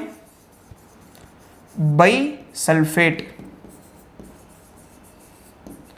சோடியம் பைசல்ஃபேட்னு சொல்லுவோம், இல்லைனா சோடியம் ஹைட்ரஜன் சல்ஃபேட்னு சொல்லுவோமா. ஹைட்ரஜன் தான் நம்ம என்ன சொல்லுவோம் பை அப்படிங்கிற வார்த்தையை யூஸ் பண்ணுவோம். ஏன்னா சோடியம் கார்பனேட்டு வேறு, சோடியம் கார்பனேட்டும் சோடியம் பை கார்பனேட்டும் வேறு வேறு. சரிங்களா? அந்த மாதிரி தான் சோடியம் சல்ஃபேட் வேறு, சோடியம் பைசல்ஃபேட் வேறு. பைசல்ஃபேட்னா ஒரு ஹைட்ரஜன் தான் நம்ம என்ன சொல்லுவோம் பை அப்படிங்கிற வார்த்தையை பற்றி யூஸ் பண்ணுவோம். சரிங்களா? இப்போ இந்த மாதிரி ரியாக்ஷன் கொடுத்துட்டு equivalent mass of sulphuric acid இந்த ரியாக்ஷன் கிவன் பிலோ இப்படி கொடுத்துட்றாங்க. நீங்கள் பாட்டுக்கு சல்ஃபூரிக் ஆசிட்லாம் என்ன பண்ணக்கூடாது, கண்ணை மூடிட்டு 98/2 போடக்கூடாது. ஸோ இப்படி சால்வ் பண்ணணும் அப்படின்னா இப்போ இந்த ஈக்குவேஷன் நல்லா பாருங்கள். இது ஆசிட், இதோட வேலை என்ன, H+ கொடுக்கணும். இது ஒரு பேஸ், இதோட வேலை என்ன, H+ வாங்கணும். அப்போ தான் ரியாக்ஷன் நடக்கும். இப்போ இது ஆசிட் H+ கொடுத்துருக்கோம், H+ வாங்கியிருக்கும். அப்போ உங்களுக்கு வாட்டர் என்ன ஆயிடுச்சு, வெளியில் போயிடுச்சு. இங்கே எத்தனை வாட்டர் இருக்குன்னு பாருங்கள். இங்கே 1 மோல் வாட்டர் தான் இருக்குது. இங்கே வந்து 1 மோல் வாட்டர் இருக்குன்னா அதில் எத்தனை H+ இருக்கும், ஒரு H+ இருக்கும், ஒரு OH- இருக்கும். இங்கே ஒரு வாட்டர் தானே ஃபார்ம் ஆகிருக்கு. ஆக்சுவலாக இது ஒரு ஸ்டாக்கியோமெட்ரி ஈக்குவேஷன் தான். இந்த ஈக்குவேஷன் பேலன்ஸாக தான் இருக்குது. ஒரு H+ ஒரு OH- தான் இருக்குது. அப்போ அந்த ஆசிட் எத்தனை H+ கொடுத்துருக்கணும், இந்த H+ எங்கேருந்து வந்திருக்கும், ஆசிட்லேருந்து வந்திருக்கும். இந்த OH- எங்கேருந்து வந்திருக்கும், பேஸ்லேருந்து வந்திருக்கும். அப்போ இங்கே ஒரே ஒரு H+ தான் இருக்குன்னா இந்த ஆசிட் எத்தனை H+ கொடுத்துருக்கு, ஒன்று தான் கொடுத்துருக்கு. ஆனால் 2 இருக்குது. ஆனால் NaOH எத்தனை போதும், 1 இருந்தால் போதுமா, ஏன்னா இங்கே இருக்கிறது ஒரே ஒரு OH தானே. அப்போ இந்த ஒரு OH ஒரு H+ போதும். அப்போ அதனால் ஆசிட்டை 2 ஹைட்ரஜன் இருந்தாலுமே அது ஒன்று தான் கொடுத்துருக்கு. அப்போ ஈக்குவலன்ட் மாஸ் நீங்கள் எழுதுகிறப்ப மாலிகுலர் மாஸ் 98 போடுவீங்க, பை பேலன்ஸ் என்ன பண்ணணும், நீங்கள் இங்கே 1 தான் போடணும். அப்போ ஆன்சர் என்ன வரும் அப்படின்னா 98 தான் வரும். நீங்கள் பாட்டுக்கு 98/2 போட்டு 49 போடக்கூடாது. இது தப்பு, இதுதான் கரெக்டு. ஆக்சுவலாக சல்ஃபூரிக் ஆசிட்னாலே 98/2 போட்டு 49 தான் போடுவோம். பட் இந்த ரியாக்ஷனில் பார்த்தீங்கன்னா ஒரு H+ தானே கொடுத்துருக்கு. அப்போ இந்த ரியாக்ஷன் படி இதெல்லாம் நியாயம். அப்போ இதெல்லாம் என்ன பண்ணி ஆகும், நம்ம எழுதி ஆகும். அப்போ 98/1 போட்டு 98 தான் ஆன்சர் வரும். சரிங்களா? அப்போ இந்த ரியாக்ஷனில் சல்ஃபூரிக் ஆசிடோட ஈக்குவலன்ட் மாஸ் வந்து 98. ரியாக்ஷன் இப்படி இருக்குன்னு வைங்க. ஒரு எக்ஸாம்பிளுக்கு வந்து H2SO4 ப்ளஸ் 2 NaOH இருக்குது. என்ன சால்ட்டை கொடுக்கும்? Na2SO4னு சோடியம் சல்ஃபேட்னு ஒரு சால்ட்டை கொடுக்கும். இங்கே 2 வாட்டர் மாலிகுல் என்ன ஆகும்னா ரிலீஸ் ஆகும் வெளியில். அப்போ 2 வாட்டர் மாலிகுல் வெளில போச்சுன்னா அதில் எத்தனை H+ இருக்கும்? 2 H+ இருக்கும், 2 OH- இருக்கும். இந்த 2 OH- யார் கொடுத்துருப்பா? 2 NaOH கொடுத்துருப்பாங்க. 2 H+ யார் கொடுத்துருப்பா? சல்ஃபூரிக் ஆசிட் கொடுத்துருக்கும். இங்கே ஒரு சல்ஃபூரிக் ஆசிட் தானே இருக்குது. அப்போ இங்கே ஈக்குவலன்ட் மாஸ் கேட்டாங்கன்னா 98/2 போட்டு நீங்கள் என்ன பண்ணலாம்னா 49 எழுதலாம். ஏன்னா இங்கே இந்த ஆசிட் 2 H+ கொடுத்துருக்கு. அப்போ நீங்கள் என்ன பண்ணலாம், மேக்ஸிமம் வேலன்ஸியை போட்டு என்ன பண்ணிக்கலாம், சால்வ் பண்ணிக்கலாம். பட் நீங்கள் ரியாக்ஷனை நல்லா பாருங்கள். ரியாக்ஷனில் ஒரு வாட்டர் மாலிகுல் இருந்துச்சுன்னா ஒரு H+ தான் கொடுத்துருக்கும், வேலன்சி 1 தான். 2 வாட்டர் மாலிகுல் இருந்தால் 2 H+ கொடுத்துருக்கும், வேலன்சி கண்டிப்பாக என்னவாக இருக்கும், 2ஆக தான் இருக்கும். சரிங்களா? ஸோ இப்படி தான் ஈக்குவலன்ட் மாஸ் ரியாக்ஷன் கொடுத்து கேட்டால் இப்படி தான் நீங்கள் என்ன பண்ணணும், சால்வ் பண்ணணும்.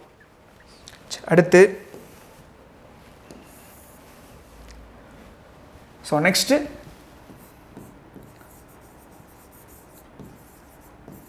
temperature dependent of concentration terms. Temperature dependence of concentration.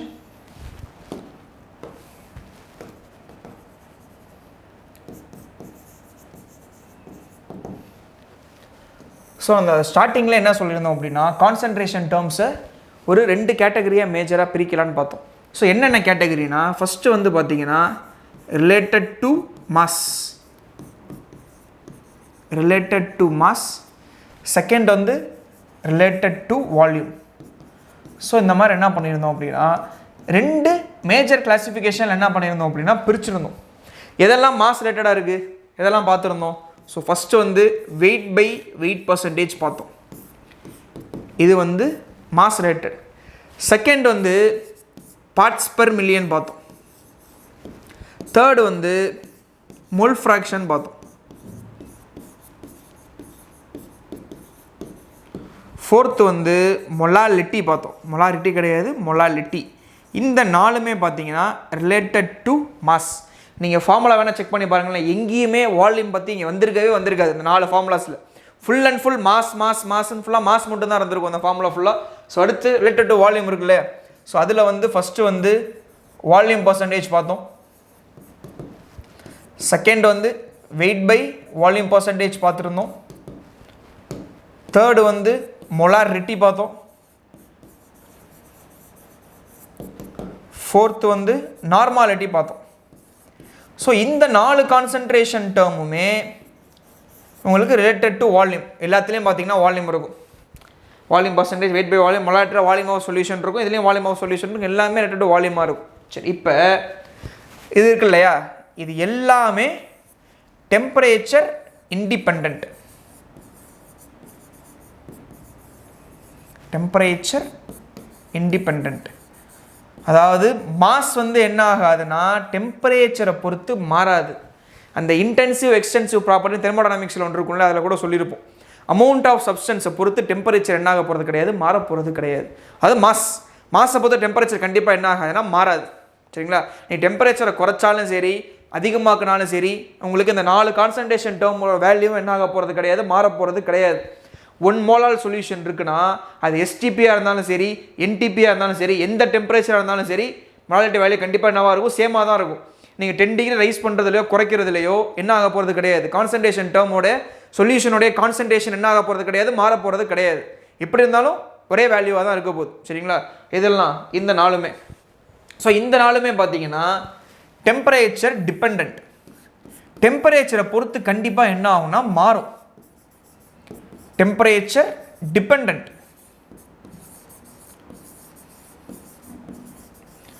Volume வந்து கண்டிப்பாக என்ன ஆகும், டெம்பரேச்சரை பொறுத்து மாறும். மாஸ் டெம்பரேச்சரை பொறுத்து மாறாது, ஆனால் வால்யூம் கண்டிப்பாக என்ன ஆகும், டெம்பரேச்சரை பொறுத்து மாறும். இது என்ன லா? ஒரு ஃபேமஸ் லா படிச்சிருப்போம் இல்லையா, வால்யூம் டெம்பரேச்சரை பொறுத்து மாறுதுன்னு. சார்ல்ஸ் லா இருக்குல்ல, சார்ல்ஸ் லா படிச்சிருப்போம். சார்ல்ஸ் லாவை பொறுத்த வரைக்கும் என்ன சொன்னாங்கன்னா, அட் கான்ஸ்டன்ட் ப்ரெஷர், ப்ரெஷர் இங்கே கான்ஸ்டன்ட் ப்ரெஷரில் வால்யூமும் டெம்பரேச்சரும் டைரக்ட்லி ப்ரொபோஷனல். இதுதான் சார்ல்ஸ் லாவில் படிச்சிருப்போம். அப்போ அக்கார்டிங் டு சார்ல்ஸ் லா பார்த்தீங்கன்னா டெம்பரேச்சர் இன்க்ரீஸ் ஆக வால்யூம் என்ன ஆகும்? இன்க்ரீஸ் ஆகும். டெம்பரேச்சர் குறைக்க வால்யூம் என்ன ஆகும்? டிக்ரீஸ் ஆகலாம். ஸோ அது மாதிரி என்ன பண்ணலாம், நீங்கள் அப்ளை பண்ணி பார்த்தீங்கன்னா வால்யூமும் டெம்பரேச்சரும் கண்டிப்பாக டிபெண்ட் தான். அப்போ டெம்பரேச்சர் பொறுத்து கண்டிப்பாக வால்யூம் என்ன ஆக போகுது? இங்கே மாறப்போகுது. சரிங்களா? அப்போ இந்த நாளுமே டெம்பரேச்சர் டிபெண்ட், இந்த நாளுமே டெம்பரேச்சர் இண்டிபெண்ட்னு சொல்லிக்கலாம். சும்மா ஒரு எக்ஸாம்பிளுக்காக சார்ல்ஸ் லாவை சொன்னேன். சரிங்களா? இதனாலும் பார்த்துக்கோங்க. இதுதான் கான்சன்ட்ரேஷன் டேர்மோட டெம்பரேச்சர் டிபெண்டன்ஸ். சரி, எது பெஸ்ட்டுன்னு கேட்குறாங்க.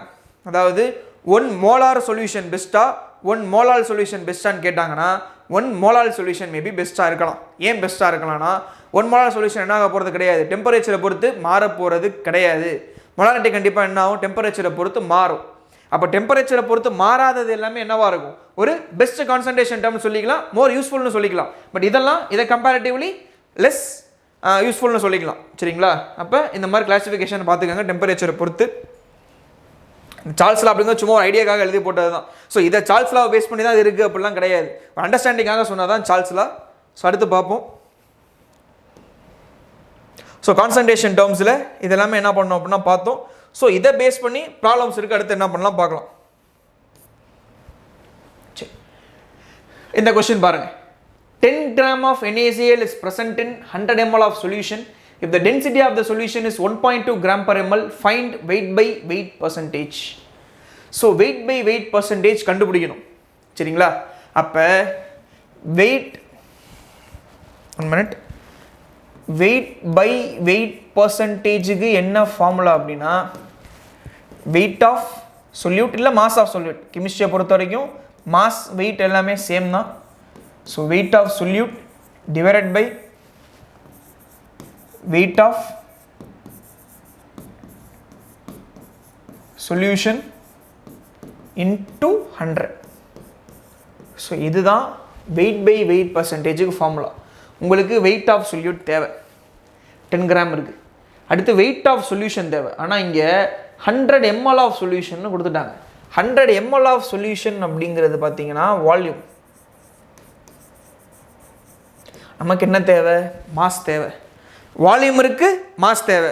அப்போ கண்டிப்பாக என்ன கொடுத்தாகணும்? டென்சிட்டி கொடுத்தாகணும். டென்சிட்டிக்கு என்ன formula? Density equal to mass by வால்யூம்னு ஒரு ஃபார்முலா இருக்கா? உங்களுக்கு என்ன தேவை? இங்கே மாஸ் தேவை. அப்போ இது எப்படி எழுதலாம்? Mass equal to volume into density. Volume எவ்வளோ இருக்குது? 100. டென்சிட்டி எவ்வளோ இருக்குது? 1.2. அப்போ ஆன்சர் வந்து என்ன வரும்னா 120 கிராம். அதுதான் என்னது? Mass of solution. ஸோ அப்போ வெயிட் ஆஃப் சொல்யூட் வந்து எவ்வளோ? 10 டிவைடட் பை 120 இன்ட்டு 100. இப்படி எடுத்துக்கலாமா? சரிங்களா? இப்படி எடுத்துக்கிறீங்க. அடுத்து இதையும் என்ன பண்ணுறோம்? கேன்சல் பண்ணுறோம். அப்போ 100 divided by 12, 50 divided by 6, 25 divided by 3. 25/3 அப்படிங்கிறது 8.31%. 25/3 அப்படிங்கிறது இந்த கேஸ் கான்ஸ்டன்ட் வேல்யூ வரும் இல்லையா, 8.3% வரும் இல்லையா. இப்போ மாஸ் பர்சன்டேஜ் பார்த்தீங்கன்னா 8.3 என்ன பண்ணிக்கலாம்? சால்வ் பண்ணிக்கலாம். இதை எப்படி நான் டேரெக்டாக போட்டேன் அப்படின்னா அந்த கேஸ் கான்ஸ்டன்ட் வேல்யூ இருக்கு இல்லையா, 8.314 ஒரு வேல்யூ இருக்குது. நம்ம ப்ராப்ளம் யூஸ் பண்ணுறப்ப என்ன பண்ணுவோம் அப்படின்னா இந்த வேல்யூவை சால்வ் பண்ணுறது கஷ்டம் தானே, லென்த்தாக போகும். அப்போ என்ன பண்ணுவோம்? நம்ம அதை 25 டிவைடட் பை 3ன்னு எடுத்துப்போம். அப்படி எடுத்திங்கன்னா ஆன்சர் இதுதான் வரும். இதை வச்சு சால்வ் பண்ண ஈஸியாக இருக்கும்ல, அதனால தான் என்ன பண்ணேன்னா 25/3 வரப்போ 8.31 போட்டேன். % என்ன பண்ணிக்கலாம்? போட்டுக்கலாம். இன்னொரு கேஸ் கான்ஸ்டன்ட் இருக்கும்ல 0.0821. இதை சால்வ் பண்ண கஷ்டமாக இருந்தால் நீங்கள் என்ன பண்ணலாம் அப்படின்னா 1/12 போட்டு என்ன பண்ணிக்கலாம்? சால்வ் பண்ணிக்கலாம். ப்ராப்ளம் போடுறப்போ உங்களுக்கு ஈஸியாக என்ன ஆகுனா கால்குலேஷன் முடியும். அதுக்காக இந்த மாதிரி ஒரு சின்ன ட்ரிக் யூஸ் பண்ணிக்கலாம். அடுத்து ஸோ இந்த கொஸ்டின் ஆன்சர் வந்து 8.31%. ஸோ செகண்ட் கொஸ்டின் பாருங்கள். 40 gram of NaOH and 54 gram of water are present. Find a mole fraction of NaOH and water. Mole fraction already பார்த்துருந்தோம். சரி, இப்போ mole fraction of NaOH first கண்டுபிடிக்கணும் அப்படின்னா அதுக்கு என்ன formula? mole fraction of A என்ன formula? number of moles of A by number of moles of A plus number of moles of B ன்னு போடுவோமா? அதாவது மோல் ஃப்ராக்ஷன் ஆஃப் ஏ கண்டுபிடிக்கணும்னா NA divided by NA plus NBன்னு போட்டிருப்போம். ஏக்கு பதிலாக NaOH இருக்குது, பிக்கு பதிலாக வாட்டர் இருக்குது. அப்போ NaOH போடணும் என்ன வரும் மேலே? Number of moles of NaOH divided by number of moles of NaOH plus number of moles of water. சரி, இப்போ நம்பர் ஆஃப் மோல்ஸ் ஆஃப் NaOHும் வாட்டரும் கண்டுபிடிக்கணும். NaOH மோல்ஸ் கண்டுபிடிக்கலாம். 40 கிராம் NaOH இருக்குது. இப்போ கிவன் மாஸ் வந்து 40, இதுக்கு மாலிகுலர் மாஸ் 40 தான் வரும். அப்போ எத்தனை மோல் இருக்குன்னா 1 மோல் இருக்குது. அடுத்து வாட்ரு, கிவன் மாஸ் வந்து 54 கிராம், மாலிகுலர் மாஸ் வந்து 18. இப்போ இதை கேன்சல் பண்ணிங்கன்னா 18 into 3 போட்டால் வருமா? அப்போ 3 டைம்ஸ் போகுதா? அப்போ 3 மோல் இருக்குது. ரெண்டுத்தையும் ஆட் பண்ணி டிவைட் பண்ண வேண்டியதான். சரி, இப்போ மோல் ஃப்ராக்ஷன் ஆஃப் NaOH என்ன வருதுன்னு பாருங்கள். Number of moles of NaOH எவ்வளோ? 1 கண்டுபிடிச்சிங்க. 1 டிவைடட் பை இது 1, இது 3. அப்போ ஆன்சர் வந்து 1/4. அப்போ 1/4னா 0.25. அடுத்து number of moles mole fraction of water கண்டுபிடிக்கணும். மோல் ஃப்ராக்ஷன் ஆஃப் வாட்டர் கண்டுபிடிக்க என்ன formula? Number of moles of water divided by number of moles of NaOH plus number of moles of water. அப்போ 3 divided by 1 + 3, இப்போ 3/4 எவ்வளோ வரும்? 0.75. நம்மளே சொன்ன மாதிரி எல்லாத்தையும் ஆட் பண்ண ஆன்சர் என்ன வரணும்? 1 வரணும். மோல் ஃப்ராக்ஷன் ஆஃப் NaOHையும் மோல் ஃப்ராக்ஷன் ஆஃப் வாட்டரையும் நீங்கள் ஆட் பண்ணிட்டு ஆன்சர் கண்டிப்பாக 1 தான் வரும். ஆட் பண்ணி பாருங்கள். மோல் ஃப்ராக்ஷனாலே கண்டிப்பாக என்ன வரணும்? 1 வரணும். ஆல்ரெடி சொல்லி இந்த கண்டிஷன் தான். சரி, இப்போ இதை சால்வ் பண்ணணும். இதை நோட் பண்ணிக்கோங்க. ஸோ நெக்ஸ்ட்டு பார்ப்போம். ஸோ நெக்ஸ்ட் வந்து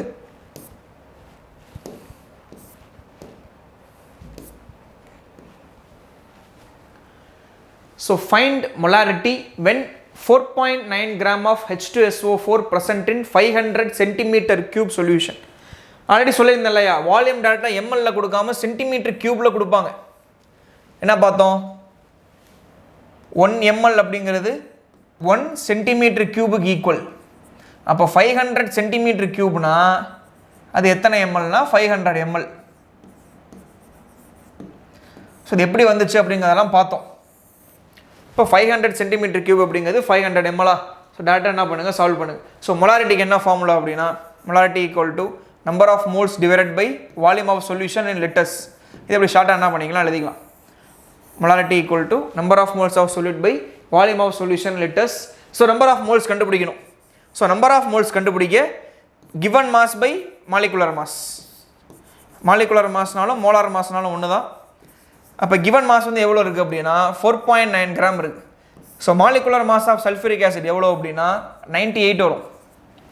ஸோ இதை 98. இப்போ இதை சால்வ் பண்ணிங்கன்னா 49 × 10⁻⁻1 டிவைட் பை 98 எழுதலாமா? ஸோ இது 1 டைம்ஸ், இது 2 டைம்ஸ் போகும்.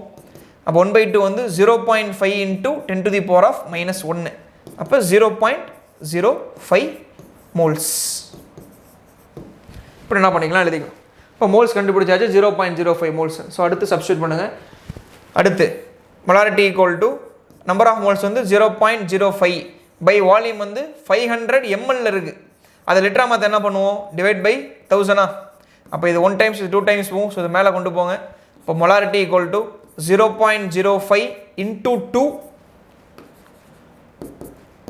அப்போ ஆன்சர் வந்து 0.1 மோலார். மோலார் எழுதுகிறப்போ ஒன்று 0.1 கேபிட்டல் எம் போட்டுக்கலாம். அப்படி இல்லை அப்படின்னா 0.1 மோலார்னு எழுதிக்கலாம். அப்படி இல்லை அப்படின்னா எப்படி கொடுத்துருக்கோம்? எப்படி எழுதலாம்? 0.1 மோல் லிட்டர் இன்வெர்ஸ்னு எழுதிக்கலாம். பட் யூனிட் கரெக்டாக என்ன பண்ணுங்கள்? பார்த்து சால்வ் பண்ணி எழுதிக்கிங்க. ஸோ இது 3 எழுதிக்கலாம். ஸோ இந்த ப்ராப்ளம் ஓகே. ஸோ அடுத்து 4th question, find the mass of Na2CO3 present in 100 ml of 3 molar solution. Molarity கொடுத்துட்டு உங்கள் நம்பர் ஆஃப் மோல்ஸ் கேட்குறாங்க, ஐ மீன் மாஸ் கேட்குறாங்க.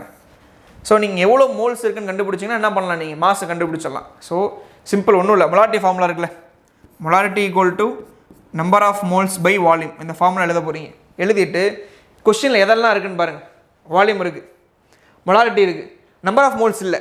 நம்பர் ஆஃப் மோல்ஸ் தெரிஞ்சால் என்ன பண்ணலாம்? நீங்கள் மாஸ் கண்டுபிடிச்சிடலாம் ஃபார்முலா வச்சு. இப்போ நம்பர் ஆஃப் மோல்ஸை ஃபஸ்ட்டு கண்டுபிடிங்க. மொலாரிட்டி 3 தானே. அப்போ 3 equal to n divided by volume எவ்வளோ இருக்குது? 100. எம்எல்ல இருக்குது. அப்போ நீங்கள் என்ன பண்ணணும், அதை லிட்டராக மாற்றணுமா, டிவைட் பை 1000 போட்டிங்கன்னா இங்கே 10 இருக்கும். ஸோ 10 மேலே போயிடும். அப்போ 3 is equal to n into 10. அப்போ n ஈக்குவல் டு 0.3. இது மோல்ஸு.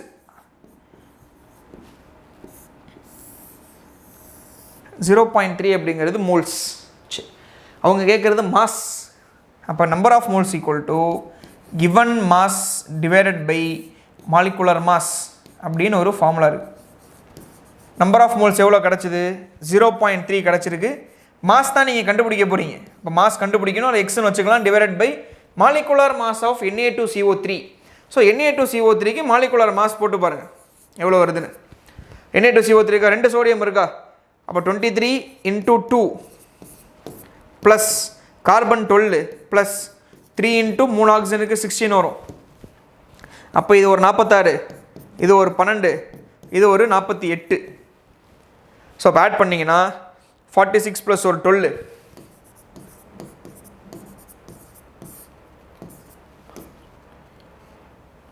106 வருது.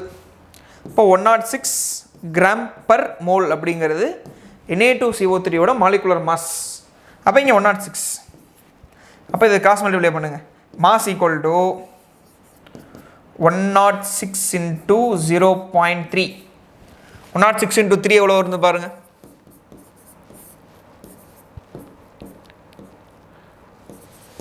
318 வருது. அப்போ ஆன்சர் வந்து 31.8 கிராம். ஸோ இதுதான் ஃபைனல் ஆன்சர். ஸோ இந்த மாதிரி கொஸ்டின்லாம் கொடுத்தாங்கன்னா எதெல்லாம் கொஸ்டின் இருக்கோ அதெல்லாம் ஃபஸ்ட் அப்ளை பண்ணுங்கள். மாஸ் கண்டுபிடிக்கணும். எப்பவுமே மாஸ் கண்டுபிடிக்கணும் அப்படின்னா உங்களுக்கு மோல்ஸ் தெரிஞ்சால் ஈஸியாக என்ன பண்ணலாம், மாஸை கண்டுபிடிச்சிடலாம். அதனால் என்ன பண்ணிட்டீங்கன்னா மோல்ஸை சால்வ் பண்ணி கண்டுபிடிக்கிறீங்க. ஸோ அதை வச்சு என்ன பண்ணிட்டீங்கன்னா மாஸ் கண்டுபிடிக்கிறீங்க. 31.8 கிராம் அப்படின்னு வருது. இதுதான் ஆன்சர். அடுத்து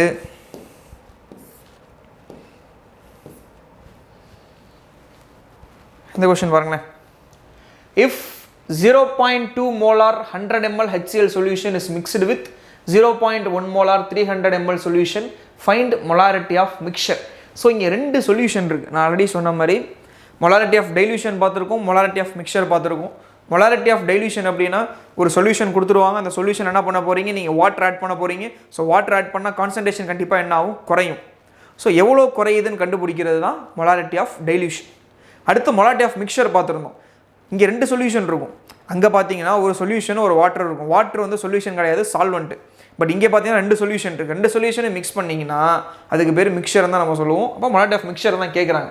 அதுக்கு ஒரு ஃபார்முலா பார்த்துருந்தோம் இல்லையா, M3 equal to M1 V1 plus M2 V2 divided by V1 plus V2.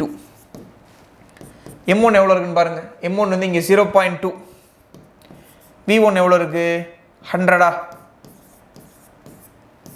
Plus M2 வந்து 0.1 இன்ட்டு V2 வந்து 300 டிவைடட் பை 100 ப்ளஸ் 300.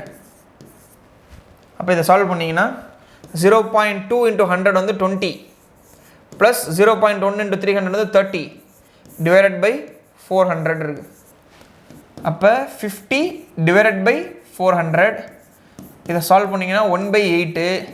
1/8ஓட வேல்யூ வந்து 0.125 மோலார். ஸோ இதுதான் ஆன்சர்.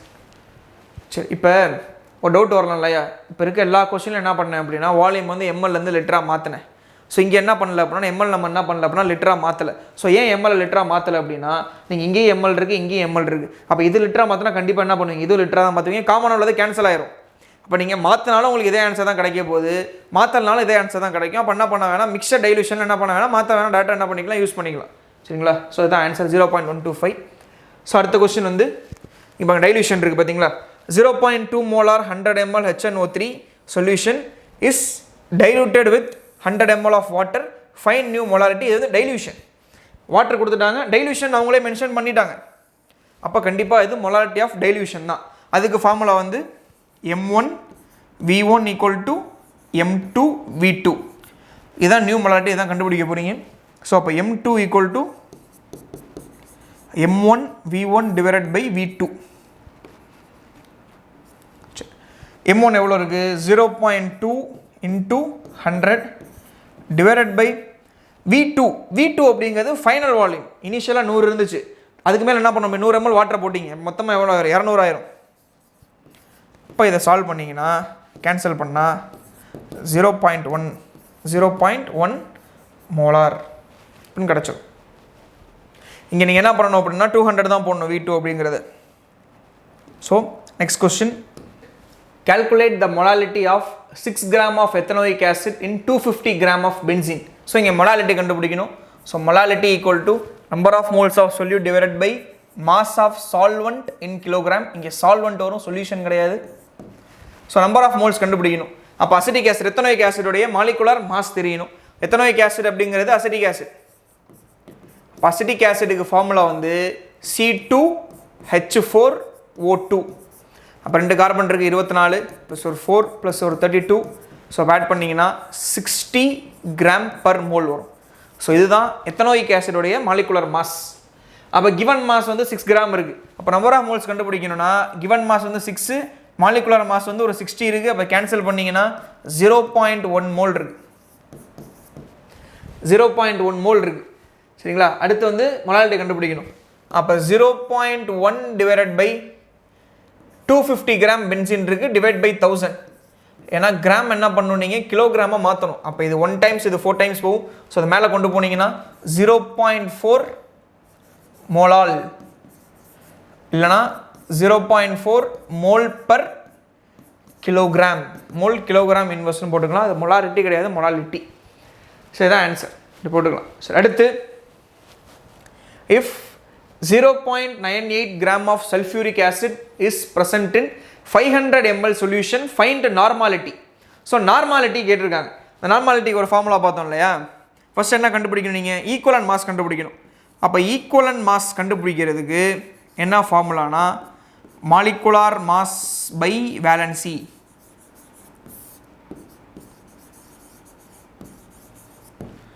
மாலிகுலார் மாஸ் எவ்வளோ சல்ஃபூரிக் ஆசிடுக்கு 98, வேலன்சி வந்து 2. அப்போ வந்து ஈக்குவலன்ட் மாஸ் வந்து 49. அடுத்து இது ஃபஸ்ட்டு கண்டுபிடிச்சாச்சு. செகண்ட் வந்து கிராம் ஈக்குவலன்ஸ் கண்டுபிடிக்கணும். அதுக்கு என்ன formula, given mass divided by equivalent mass. Given mass by equivalent mass போட்டிங்கன்னா கிவன் மாஸ் எவ்வளோ இருக்குது 0.98 டிவைடட் பை ஈக்குவலன்ட் மாஸ் வந்து 49, 49 கண்டுபிடிச்சிட்டோம். இப்போ இதை சால்வ் பண்ணுங்கள். 98 into 10 to the power of minus 2 divided by 49. இது 1, இது 2. அப்போ 0.02 கிராம் ஈக்குவலன்ஸ் இருக்குது. 0.02 இருக்குது. அப்போ கிராம் ஈக்குவலன்ஸ் கண்டுபிடிச்சது. அதுக்கப்புறம் என்ன பண்ணலாம், நீங்கள் நார்மாலிட்டிக்கு போயிடலாம். அப்போ normality equal to number of gram equivalents by volume in litres. Number of gram equivalents வந்து 0.02 இருக்குது. பை வால்யூம் வந்து 500 ml இருக்குது. இப்போ 500 டிவைட் பை 1000 போட்டிங்கன்னா இது ஒரு 1, இது ஒரு 2, 1/2 மேலே கொண்டு போனீங்கன்னா 0.04 நார்மல். ஸோ இது ஒரு மெத்தடு. ஸோ நார்மாலிட்டி கண்டுபிடிக்க ஃபஸ்ட்டு ஈக்குவலன்ட் மாஸ் கண்டுபிடிப்பீங்க, அப்புறம் கிராம் ஈக்குவலன்ஸ் போவீங்க. ஸோ அதுக்கப்புறம் என்ன பண்ணுவீங்க, நார்மாலிட்டி போவீங்க. இல்லைனா ஒரே ஸ்டெப்பில் போட்டலான்னு பார்த்தோம் இல்லையா. அடுத்து என்ன சொன்னேன், normality equal to molarity into valency. Molarity into valency அப்படின்னு ஒரு இது இருக்கும். சரி, மொலாரிட்டி கண்டுபிடிக்கணும். Molarity equal to number of moles by volume in litres. Number of moles எவ்வளோ, நம்பர் ஆஃப் மோல்ஸ் வந்து கிவன் மாஸ் பை மாலிகுலர் மாஸா. கிவன் மாஸ் வந்து 0.98, மாலிகுலர் மாஸ் வந்து 98. அப்போ 0.01 வரும்.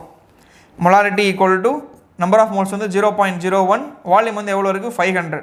இப்போ 500 டிவைட் பை 1000 போட்டிங்கன்னா இது 1/2. இது மேலே கொண்டு போனீங்கன்னா மொலாரிட்டி ஈக்குவல் டு 0.02 மோலார்னு கிடைக்கும். இது ஆன்சர் கிடையாது, இது மொலாரிட்டி தான். அடுத்து நார்மாலிட்டி கண்டுபிடிக்க ஃபார்முலா இருக்குல்ல, மொலாரிட்டி இன்ட்டு வேலன்சி. மொலாரிட்டி எவ்வளோ கிடச்சிது 0.02 கிடச்சிது. வேலன்சி எவ்வளோ இதுக்கு 2. அப்போ 0.04 நார்மல் தானே வரணும். இந்த ஆன்சர் தானே இங்கேயே வந்திருக்கு. அப்போ என்ன பண்ணலாம் அப்படின்னா இந்த 2 மெத்தடில் ஏதாச்சும் ஒரு மெத்தடை ஃபாலோ பண்ணிக்கலாம். ரெண்டுமே என்ன பண்ணிக்கிங்க, ப்ராக்டிஸ் பண்ணி வச்சுக்கோங்க. முடிச்சுட்டு நீங்கள் ப்ராப்ளம் போட போகிறீங்க. உங்களுக்கு ஜெய் நீட்னால என்ன பண்ணலாம், ஆப்ஷன் மட்டும் தான் நீங்கள் பார்க்க போகிறீங்க. சிம்பிள், இதை போட்டிங்கன்னா உங்களுக்கு ஆன்சர் ஈஸியாக என்ன ஆகும், கிடச்சிடும். சரிங்களா? சரி, இப்போ அடுத்து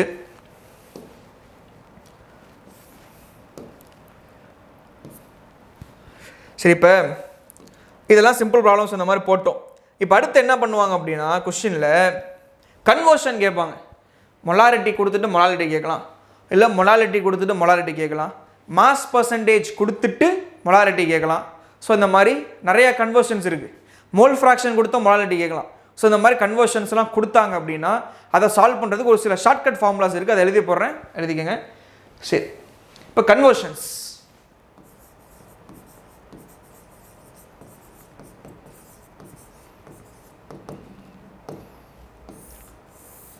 ஸோ கன்வர்ஷனில் ஃபஸ்ட்டு கன்வர்ஷன் வந்து மாஸ் பர்சன்டேஜ் டு மொலாரிட்டி.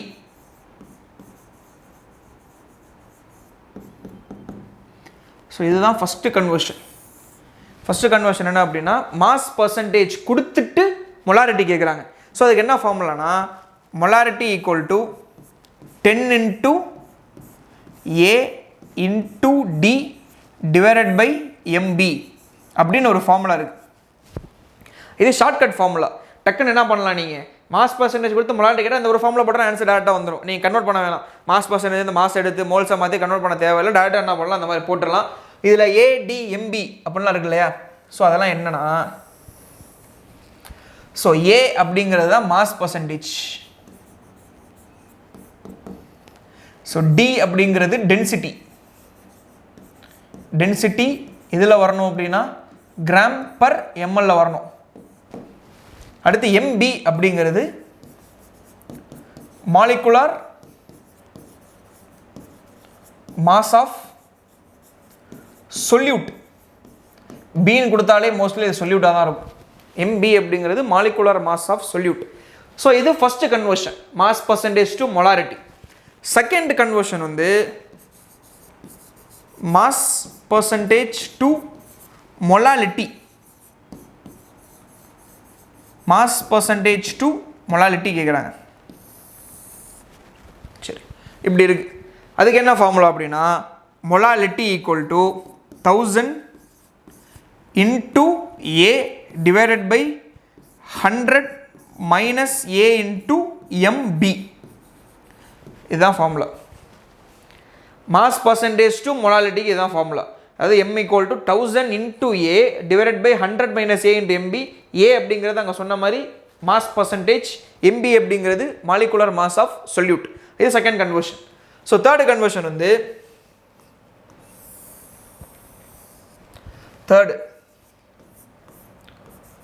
அதாவது மாஸ் பர்சன்டேஜ் கொடுத்துட்டு மோல் ஃப்ராக்ஷன் கேட்குறாங்க. மாஸ் பர்சன்டேஜ் கொடுத்துட்டு மோல் ஃப்ராக்ஷன் கேட்டாங்கன்னா XB equal to A into MA divided by A into MA plus 100 minus A into MB. So இது ஒரு formula. கொஸ்டினில் mass percentage கொடுத்துட்டு mole fraction கேட்குறாங்க, அதாவது மோல் ஃப்ராக்ஷன் ஆஃப் சொல்யூட் கேட்குறாங்க, XB கேட்குறாங்க. அப்போ XA கேட்டால் என்ன பண்ணலாம், ஃபார்முலா மாற்ற வேணாம், XB கண்டுபிடிச்சிருவீங்களா, 1 மைனஸ் XA போட்டால் XB கிடச்சிரும். சாரி, 1 மைனஸ் XB போட்டால் XA கிடச்சிரும். சரிங்களா? இதில் என்ன டேர்ம் புதுசாக இருக்குன்னா MA இருக்குது. ஸோ MA அப்படிங்கிறது மாலிகுலார் மாஸ் ஆஃப் சால்வெண்ட். ஏன்னா சால்வெண்ட் தானே, மாலிகுலார் மாஸ் ஆஃப் சால்வெண்ட். இது தேர்டு கன்வர்ஷன். ஸோ ஃபோர்த் வந்து மோல் ஃப்ராக்ஷன் கொடுத்துட்டு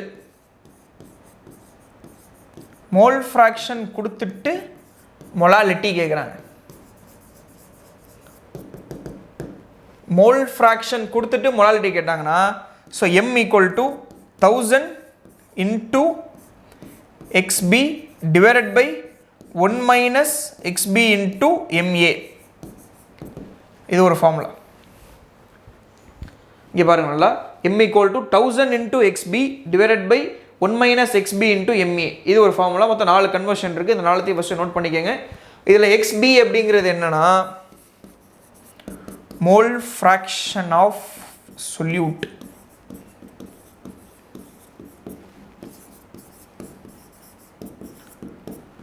ஸோ நீங்கள் ஸ்டெப் பை ஸ்டெப்பாக போகாமல் என்ன பண்ணலாம், ஷார்ட்கட் ஃபார்முலாஸ் யூஸ் பண்ணி ஈஸியாக என்ன பண்ணலாம், கேல்குலேட் பண்ணி எழுதிடலாம். ஸோ இன்னொரு கன்வர்ஷன் இருக்குது, ஃபஸ்ட்டு இதனால் நோட் பண்ணிக்கோங்க. ஸோ நெக்ஸ்ட்டு போவோம். ஸோ நெக்ஸ்ட் கன்வர்ஷன் தான் முக்கியமான கன்வர்ஷன், அதிகமாக கேட்பாங்க. ஸோ என்ன கன்வர்ஷன்னா மொலாரிட்டி டு மொலாலிட்டி. இது அடிக்கடி கொஸ்டின் கேட்பாங்க. இப்போ இந்த ஜேஇ கொஸ்டினில் கூட கேட்டிருந்தாங்க, இந்த பேஸ்மெண்ட் 2 கொஸ்டின் கேட்டிருந்தாங்க. ஸோ அடிக்கடி கேட்குற கன்வர்ஷன் இது. நீங்கள் கன்வர்ஷன் ஃபார்முலா யூஸ் பண்ணாமல் போட்டிங்கன்னா ரொம்ப லென்த்தாக போகும். ஸோ மொலாரிட்டி நீங்கள் என்ன பண்ணணும், நீங்கள் மொலாலிட்டியாக மாற்றணும். ஃபஸ்ட்டு என்ன பண்ணணும், மொலாரிட்டியில் வால்யூம் இருக்கும், மொலாலிட்டியில் மாஸ் இருக்குது. அப்போ வால்யூம் ஃபஸ்ட்டு என்ன மாற்றணும், நீங்கள் டென்சிட்டி வச்சு மாஸாக மாற்றணும். இங்கே சொல்யூஷன் இருக்குது, இங்கே சால்வன் இருக்குது, மைனஸ் பண்ணி கண்டுபிடிச்சி ரொம்ப பெருசாக போயிட்டே இருக்கும். ஸோ அப்படிலாம் போடாமல் என்ன பண்ணலாம் அப்படின்னா டைரக்ட் ஃபார்முலா. இது 5th conversion. 1/m equal to d divided by m minus mb divided by 1000. இதுதான் ஃபார்முலா. ஸோ இது ஸ்மால் m மொலாலிட்டி, இது வந்து கேபிட்டல் M மொலாரிட்டி. ஸோ இங்கே ஸ்மால் m அப்படிங்கிறது மொலாலிட்டி, ஸ்மால் m அப்படிங்கிறது மொலாலிட்டி, கேபிட்டல் M வந்து molarity, D வந்து density. கண்டிப்பாக இதில் டென்சிட்டி இருக்கணும் அப்படின்னா கிராம் பர் எம்எல்ல இருக்கணும், இல்லைனா கிராம் பர் சென்டிமீட்டர் கியூப்ல இருக்கணும். ரெண்டும் ஒன்று தான். அடுத்து எம்பி அப்படிங்கிறது மாலிகுலர் மாஸ் ஆஃப் சொல்யூட்.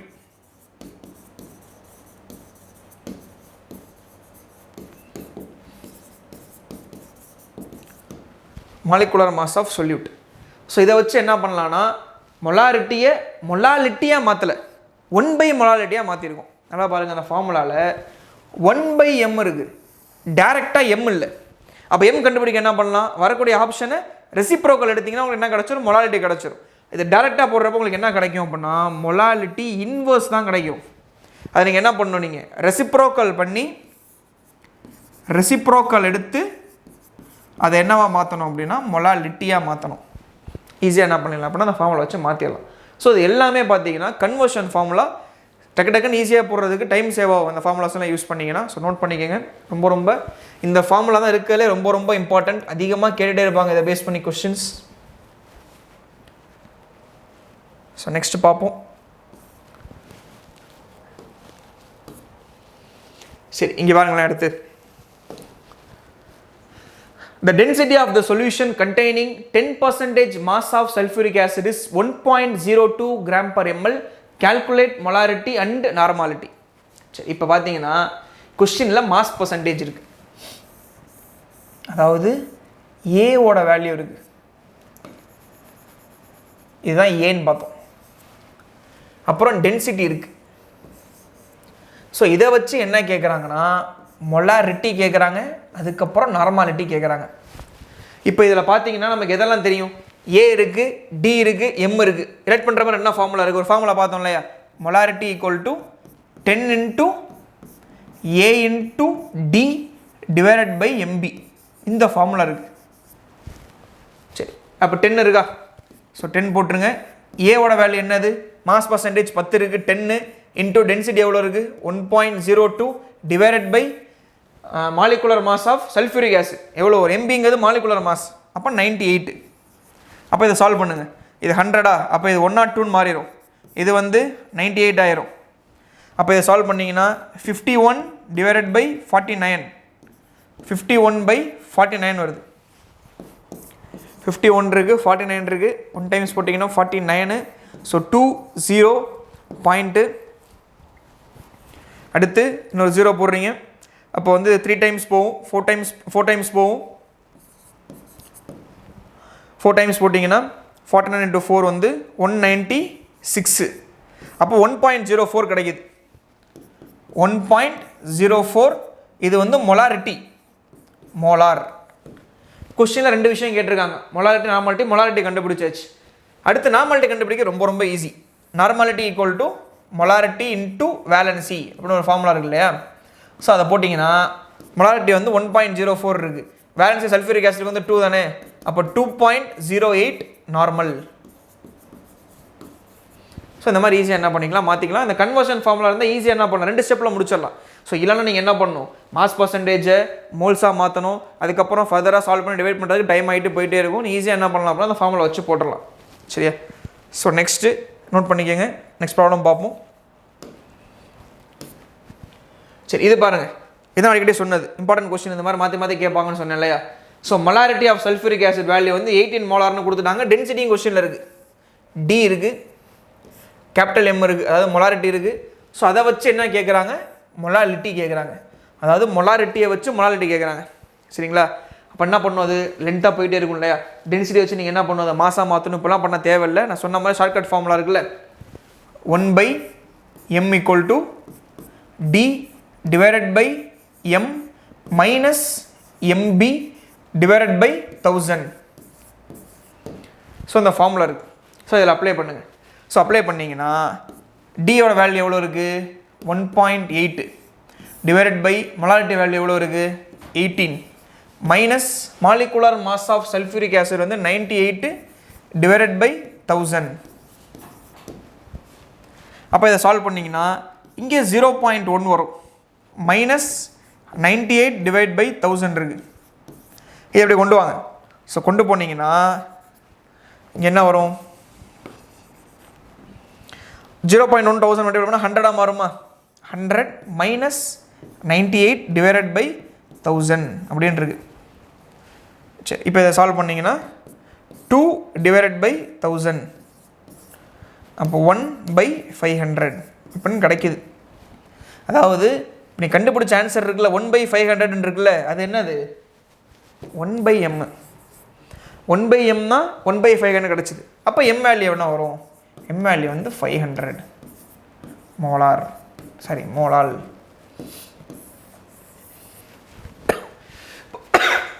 இப்போ 500 பார்த்தீங்கன்னா ஆப்ஷன் 3. ஸோ இதுதான் ஆன்சர். ஸோ நெக்ஸ்ட் பார்த்தீங்கன்னா லாஸ் ஆஃப் கெமிக்கல் காம்பினேஷன். சரி, இப்போ இந்த லாஸ் ஆஃப் கெமிக்கல் காம்பினேஷனில் ஃபஸ்ட்டு லா வந்து law of conservation of mass. So law of conservation of mass வந்து நம்ம லோயர் கிளாஸில் நிறையா தடவை படிச்சிருப்போம். ஸோ அதே தான் திரும்ப. So law of conservation of mass அப்படிங்கிறது it was given by Antony Lavoisier. So propose பண்ணது யாருன்னு பார்த்தீங்கன்னா Antony Lavoisier.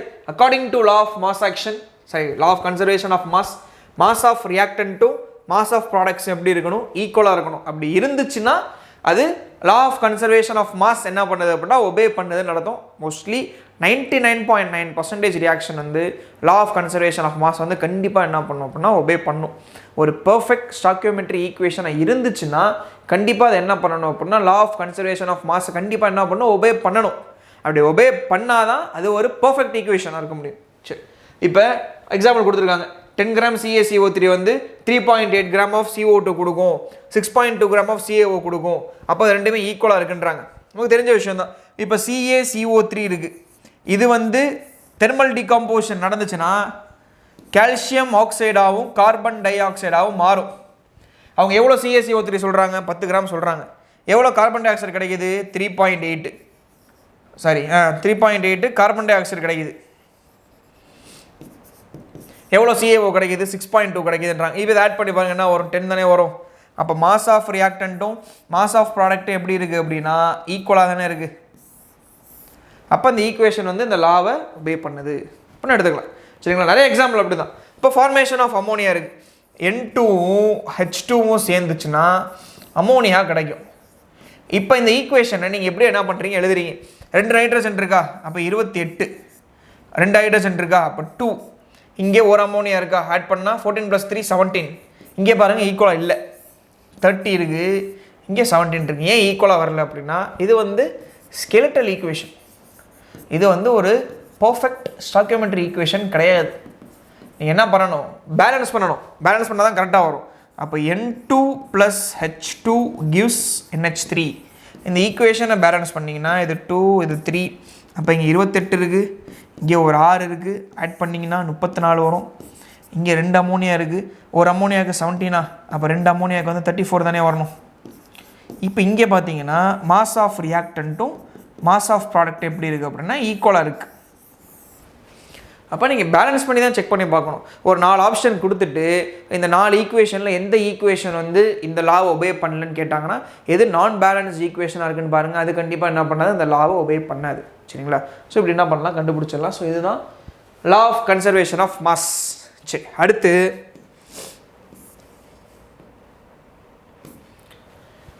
Law of definite proportion. So law of definite proportion வந்து ப்ரொபோஸ் பண்ணது யாருன்னு பார்த்தீங்கன்னா Joseph Proust. He stated that a given compound always contains the same proportion of elements by weight. Compounds always contain the same elements in the same proportion.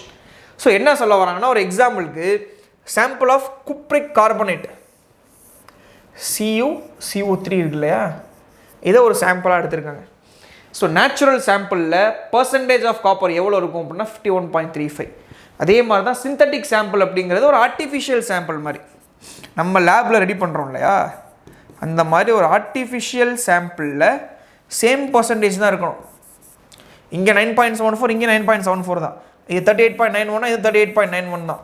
அதாவது ஒரு compound வந்து நேச்சுரலாகவும் கிடைக்கலாம், ஆர்டிஃபிஷியலாகவும் ready பண்ணலாம். அப்படி ரெடி பண்ணோம்னா பர்சன்டேஜ் காம்போசிஷன் எப்படி இருக்கும் அப்படின்னா ஈக்குவலாக இருக்கும். அதான் டெஃபினைட் ப்ரொபோர்ஷன், சேம் ப்ரொபோர்ஷன் கொடுத்துருக்காங்க. Same proportion of elements by வெயிட்னு கொடுத்துட்டாங்க. பர்சன்டேஜ் பை வெயிட் எப்படி இருக்கும், கண்டிப்பாக மாஸ் பர்சன்டேஜ் சேமாக தான் இருக்கும். அது ஈவன் நேச்சுரலாக இருந்தாலும் சரி, ஆர்டிஃபிஷியலாக இருந்தாலும் சரி. சரிங்களா? இதுதான் லா ஆஃப் டெஃபினைட் ப்ரொபோர்ஷனுக்கான ஒரு எக்ஸாம்பிள். அடுத்து law of multiple proportion. This law was proposed by Dalton. John Dalton இருக்கார்ல, so father of atom. So அவர் தான் இந்த law என்ன பண்றாருன்னா ப்ரோபோஸ் பண்றாரு. According to which if two elements can combine to form more than one compound, the mass of one element that combines with the fixed mass of another are in the ratio of small whole number. Example, hydrogen combines with oxygen to form water and hydrogen peroxide. அதாவது இங்க கொடுத்துருக்காங்க பாருங்க, ஹைட்ரஜனும் ஆக்சிஜனும், அதாவது H2ன்னு வரணும். இங்கே ஹைட்ரஜனும் ஆக்சிஜனும் சேர்ந்துச்சுன்னா ஒன்று H2O form பண்ணலாம், இல்லைன்னா H2O2 ஃபார்ம் பண்ணலாம். இப்போ ஏதாச்சும் ஒரு ஆட்டமோடைய ரேஷியோ வந்து இங்கே ஃபிக்ஸடாக இருக்கும். அதான் சொல்கிற வராங்க, one element that combines with fixed mass. இங்கே ஹைட்ரஜன் எவ்வளோ கிராம் இருக்குது, 2 கிராம். இங்கே ஹைட்ரஜன் எவ்வளோ இருக்குது, 2 கிராம் இருக்குது. ஆக்சிஜன் எவ்வளோ கிராம் இருக்குது, 16. இங்கே ஆக்சிஜன் எவ்வளோ கிராம் இருக்குது, 32. அதுதான் சொல்ல வராங்க. ஏதாச்சும் ஒரு எலமெண்ட்டோடைய மாஸ் வந்து இங்கே ஃபிக்ஸடாக இருக்கும், அனதர் எலமெண்ட்டோடைய மாஸ் என்ன ஆகுன்றாங்க, வேரி ஆகும். மாஸ் ஆஃப் அனதர் ஆர் இந்த ratio of small whole number. அப்படியே வேரி ஆனாலும் இதுக்கு ரேஷியோ எடுக்கணும், என்ன வரும், 16:32 வருமா? இதை சிம்பிளாக மாற்றினா 1:2 வருமா? அப்படி வேரியேஷன் கூட எப்படி இருக்கும், ஒரு ஸ்மால் ஹோல் நம்பர் ரேஷியோவாக தான் இருக்கும். அதான் சொல்ல வராங்க. நிறைய எக்ஸாம்பிள் இருக்குது. அடுத்து பார்த்தீங்கன்னா ஒரு எக்ஸாம்பிளுக்கு வந்து கார்பனும் ஆக்சிஜனும் சேர்ந்துச்சுன்னா கார்பன் டை ஆக்சைடு வரலாம், கார்பன் மோனாக்சைடு வரலாம். இதில் கார்பனுக்கு 12, இதுக்கு 32. இதில் கார்பனுக்கு 12, இதுக்கு 16. இது ஃபிக்ஸடாக இருக்கா, இது மாறுதா? இதுக்கு ரேஷியோ எடுத்திங்கன்னா 32:16, 2:1. இது எப்படியே எடுக்கிறீங்க, கண்டிப்பாக ஒரு சிம்பிள் ரேஷியோவாக தான் வரும். அது எப்படி போனாலும் இல்லை, ஒன்று தானே, சிம்பிள் ரேஷியோ தான் கிடைக்கும். வேறு எக்ஸாம்பிள் என்ன சொல்லலாம்னா, நைட்ரஜனும் ஆக்சிஜனும் சேர்ந்துச்சுன்னா NO2 ஃபார்ம் பண்ணலாம், இல்லைனா NO ஃபார்ம் பண்ணலாம். இல்லை பாருங்கள், 14:32, இது 14:16. இதோடைய மாஸ் ஃபிக்ஸடாக இருக்குது, இதோடைய மாஸ் இங்கே வேரி ஆகுது, அதுவும் சிம்பிள் ரேஷியோவில் தான் இருக்கும். அது மாதிரி நிறையா சொல்லலாம். N2O2 சேர்ந்துச்சுன்னா இது மட்டும் தான் கிடைக்கணும்னு அவசியம் கிடையாது, எதுனாலும் கிடைக்கும். அது NO கிடைக்கும், N2O கிடைக்கும், NO2 கிடைக்கும், N2O3, N2O4, N2O5, இந்த மாதிரி நிறைய ஆக்சைட்ஸ் கிடைக்கும். ரெண்டாக கம்பேர் பண்ணி பாருங்கள். இது ரெண்டையும் கம்பேர் பண்ணிங்கன்னா ஆக்சிஜன் ஃபிக்ஸட், நைட்ரஜன் மாறுது. இது ரெண்டையும் கம்பேர் பண்ண முடியாது. இது ரெண்டையும் கம்பேர் பண்ணிங்கன்னா நைட்ரஜன் ஃபிக்ஸட், ஆக்சிஜன் மாறுது. இந்த மாதிரி என்ன ஆகிட்டே இருக்கும். ஏதாச்சும் ஒரு ஆட்டமுடைய மாஸ் இங்கே ஃபிக்ஸடாக இருக்கும், அனதர் ஆட்டமுடைய மாஸ் இங்கே வேரி ஆகும். பட் வேரியேஷன் எப்படி இருக்கணும் அப்படின்னா சிம்பிள் ரேஷியோவாக இருக்கணும். சரிங்களா? ஸோ அதுதான் law of multiple proportion. So அடுத்து அவகேட்ரோஸ் லா. அவகேட்ரோஸ் லா வந்து என்ன சொல்கிறாங்கன்னா, equal volume of all gases under same temperature and pressure contains equal number of molecule. Same temperature, same pressure இருக்கணும், ஈக்குவல் நம்பர் ஆஃப் மாலிகுல்ஸ் இருக்கணும், equal volume இருந்துச்சுன்னா எந்த கேஸாக இருந்தாலும் சரி. இப்போ ஒரு எக்ஸாம்பிளுக்கு வந்து டெம்பரேச்சர் வந்து 27 டிகிரி செல்சியஸ் இருக்குது, ப்ரெஷர் வந்து 1 atm இருக்குது, 100 ml ஆஃப் O2 கேஸ், அதில் வந்து எக்ஸ் பார்ட்டிகல்ஸ் இருக்குது, எவ்வளோன்னு தெரில. ஸோ அதனால் எக்ஸ் பார்ட்டிகல்ஸ்னு எடுத்துக்கிறோம், எக்ஸ் பார்ட்டிகல்ஸ் இருக்குது. So next 100 ml of N2 கேஸில் எவ்வளோ பார்ட்டிகல்ஸ்ன்னு கேட்டாங்கன்னா அதே எக்ஸ் பார்ட்டிகல்ஸ் தான் இருக்கும். ஸோ அதுதான் அவகேட்ரோஸ் லா. என்ன சொல்ல வராங்கன்னா equal volume of all gases under same temperature and same pressure contains equal number of molecules. So particles இல்லைனா மாலிகுல்ஸ்னு சொல்லிக்கலாம். ஸோ அதுதான் என்ன சொல்ல வராங்கன்னா அவகேட்ரோஸ் லால சொல்கிறாங்க equal volume of all gases under same temperature and same pressure contains equal number of molecules. இப்போ அடுத்து 50 ml ஆஃப் H2 கேஸில் எவ்வளோ பார்ட்டிகல்ஸ்னு கேட்டாங்கன்னா இதில் பாதி குறையுதா, அப்போ அதில் x/2 மாலிகுல்ஸ்னு எடுத்துக்கலாமா, இந்த மாதிரி என்ன பண்ணிக்கலாம் எடுத்துக்கலாம். ஸோ இதுதான் என்னதுன்னா அவகேட்ரோஸ் லான்னு சொல்லலாம். சரிங்களா. ஸோ நெக்ஸ்ட்டு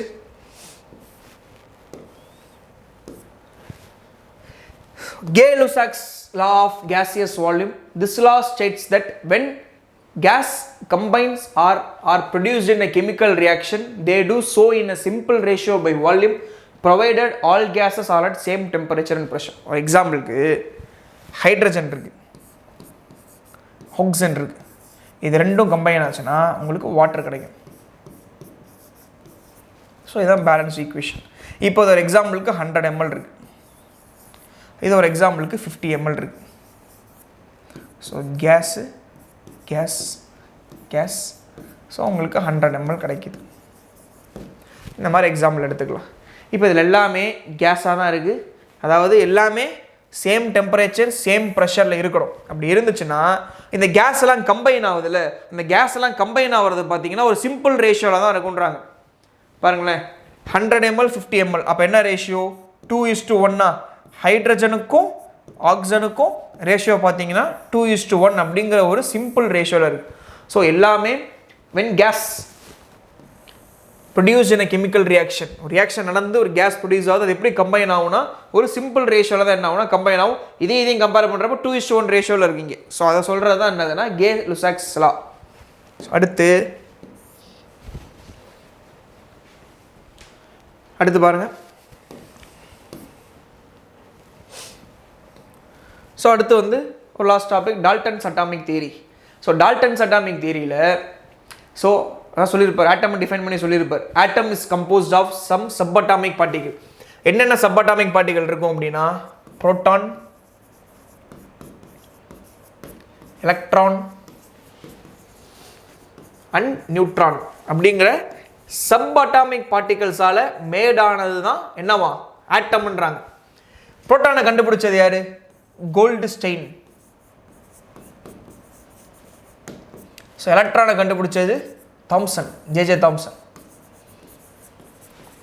நியூட்ரானை கண்டுபிடிச்சது Chadwick, James Chadwick.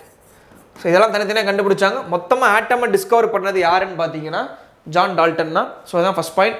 Atom is made up of subatomic particle. அடுத்து atoms of the same element exhibit chemical property, similar chemical property because they have a same atomic number. இப்போ carbon 6 12 இருக்கு, carbon 6 14 இருக்கு. இப்போ இதில் பாருங்க, atoms of same element, ரெண்டுமே same element தான், exhibit similar chemical property because they have same atomic number even they have different mass. அதாவது mass number டிஃப்ரெண்டாக இருக்குது, அட்டாமிக் நம்பர் சேமாக இருக்குது. அதை தான் என்ன சொல்ல வராங்கன்னா ஐசோடோப். அவர் சிம்பிளாக என்ன சொல்கிறாருன்னா ஐசோடோப்ஸ் எல்லாத்துக்குமே என்ன சேமாக இருக்கும், கெமிக்கல் ப்ராப்பர்ட்டி சேமாக இருக்கும். ஸோ ஐசோடோப்ஸ் சொல்கிறதுல ஆஸ்ட்ரான் அந்த மாதிரி ஹிஸ்ட்ரிலாம் இருக்கும், ஸ்ட்ரக்சர் ஆஃப் ஆட்டமில் இருக்கும். என்ன சொல்ல வராருன்னா ஐசோடோப்ஸாக இருந்துச்சு அப்படின்னா என்ன சேமாக இருக்கும், கெமிக்கல் ப்ராப்பர்ட்டி சேமாக இருக்கும். அது என்ன சார் கெமிக்கல் ப்ராப்பர்ட்டி அப்படின்னா, இந்த கார்பனை எரிச்சாலும் கார்பன் டை ஆக்சைடு தான், இந்த கார்பனை எரிச்சாலும் கார்பன் டை ஆக்சைடு தான். அப்போ ரெண்டு ஒரே மாதிரி தானே கிடைக்குது. அப்போ கெமிக்கல் ப்ராப்பர்ட்டி எப்படி இருக்குது, சேமாக தான் இருக்குன்றாங்க. சரிங்களா. ஸோ அதான் second point. So third, atoms of different elements may have same masses but different atomic numbers, therefore exhibit different chemical property. அதாவது அட்டாமிக் நம்பர் வந்து டிஃப்ரெண்ட்டாக இருக்கணும், மாஸ் நம்பர் சேமாக இருக்கணும். அதாவது வந்து பார்த்தீங்கன்னா பொட்டாசியம் இருக்கா, அதுக்கு 1940 இருக்குது. அது மாதிரி கால்சியம் இருக்குது பொட்டாசியம் வந்து இது 20, இது 40. அதாவது ஆட்டம்ஸ் ஆஃப் டிஃப்ரெண்ட் எலமெண்ட், ரெண்டுமே டிஃப்ரெண்ட் எலமெண்ட்னா தே ஹேவ் சேம் மாஸ் சேமாக இருக்குது, பட் டிஃப்ரெண்ட் அட்டாமிக் நம்பர் டிஃப்ரெண்ட்டாக இருக்கும். Therefore exhibit different chemical property, வேறு கெமிக்கல் ப்ராப்பர்ட்டி தான். இப்போ இது ஆக்சிஜன் கூட கம்பைன் ஆச்சுன்னா என்ன கிடைக்கும்? K2O கிடைக்கும். இது ஆக்சிஜன் கூட கம்பைன் ஆச்சுன்னா CaO அப்படிங்கிற ஆக்சைடு ஃபார்ம், ரெண்டு வேறு ஆக்சைடு தானே ஃபார்ம் பண்ணுது. அப்போ கெமிக்கல் ப்ராப்பர்ட்டி எப்படி இருக்குன்றாங்க? டிஃப்ரெண்ட்டாக இருக்குன்றாங்க. எதுக்கு? ஐசோபார்க். சரிங்களா, அதான் சொல்ல வராங்க. ஸோ அடுத்த லாஸ்ட் பாயிண்டில் atoms of one element can be transformed into atoms of another element, artificial transmutation. ஸோ ஆர்டிஃபிஷியல் டிரான்ஸ்முட்டேஷன் மூலயமா ஒரு ஆட்டம் வேறு ஆட்டமாக என்ன ஆகலாம், மாறலாம். அந்த யுரேனியம் பிரேக் பண்ணால் பேரியம், ஜெனான் இந்த மாதிரிலாம் கிடைக்கும் இல்லையா, இந்த நியூட்ரான் ப்ரொடியூஸ் பண்ணுறப்போ. ஸோ அந்த மாதிரி ரியாக்ஷன்ஸ்லாம் என்ன ஆகும்னா ஆட்டம் வந்து என்ன ஆகும், கன்வெர்ட் ஆகும்னு சொல்கிறாங்க. ஸோ இதெல்லாமே பார்த்தீங்கன்னா டால்டன்ஸ் அட்டாமிக் தியரியோட முக்கியமான பாயிண்ட்ஸ். ஸோ இதோட உங்களுக்கு தியரி கண்டென்ட் முடியுது. ஸோ ரிமைனிங் என்ன பண்ணலாம் அப்படின்னா ப்ராப்ளம்ஸ்லாம் போட்டு பார்க்கலாம் ஒவ்வொன்றா. ஸோ நெக்ஸ்ட் பார்ப்போம்.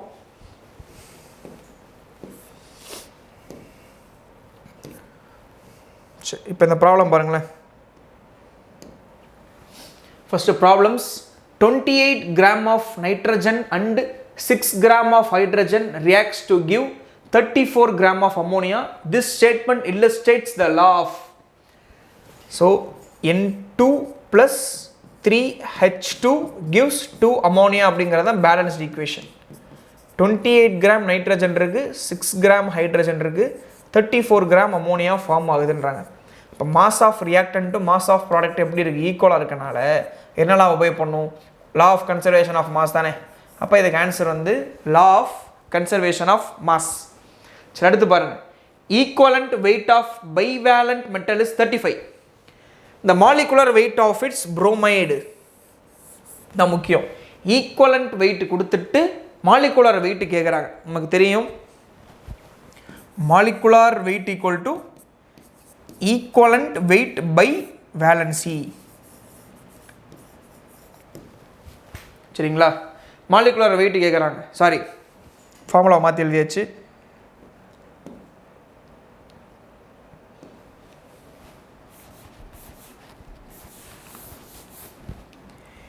Equivalent weight equal to molecular weight by valency நமக்கு தெரியும். அப்போ மாலிகுலர் வெயிட் கண்டுபிடிக்கணும் அப்படின்னா ஈக்குவலண்ட் வெயிட் இன்ட்டு வேலன்சி தானே. ஸோ இதானே மாலிகுலர் வெயிட்டாக இருக்க முடியும். சரி, இப்போ இதெல்லாம் விட்டுருங்க. என்ன கேட்குறாங்க? Equivalent weight of bivalent metal வந்து 35. அப்போ பைவேலண்ட் மெட்டல் அப்படின்னா அதோட வேலன்சி என்னவாக இருக்கும்? 2ஆக இருக்கும். இப்போ வேலன்சி 2. ஈக்குவலண்ட் வெயிட் எவ்வளோ கொடுத்துருக்காங்க? 35 கொடுத்துருக்காங்க.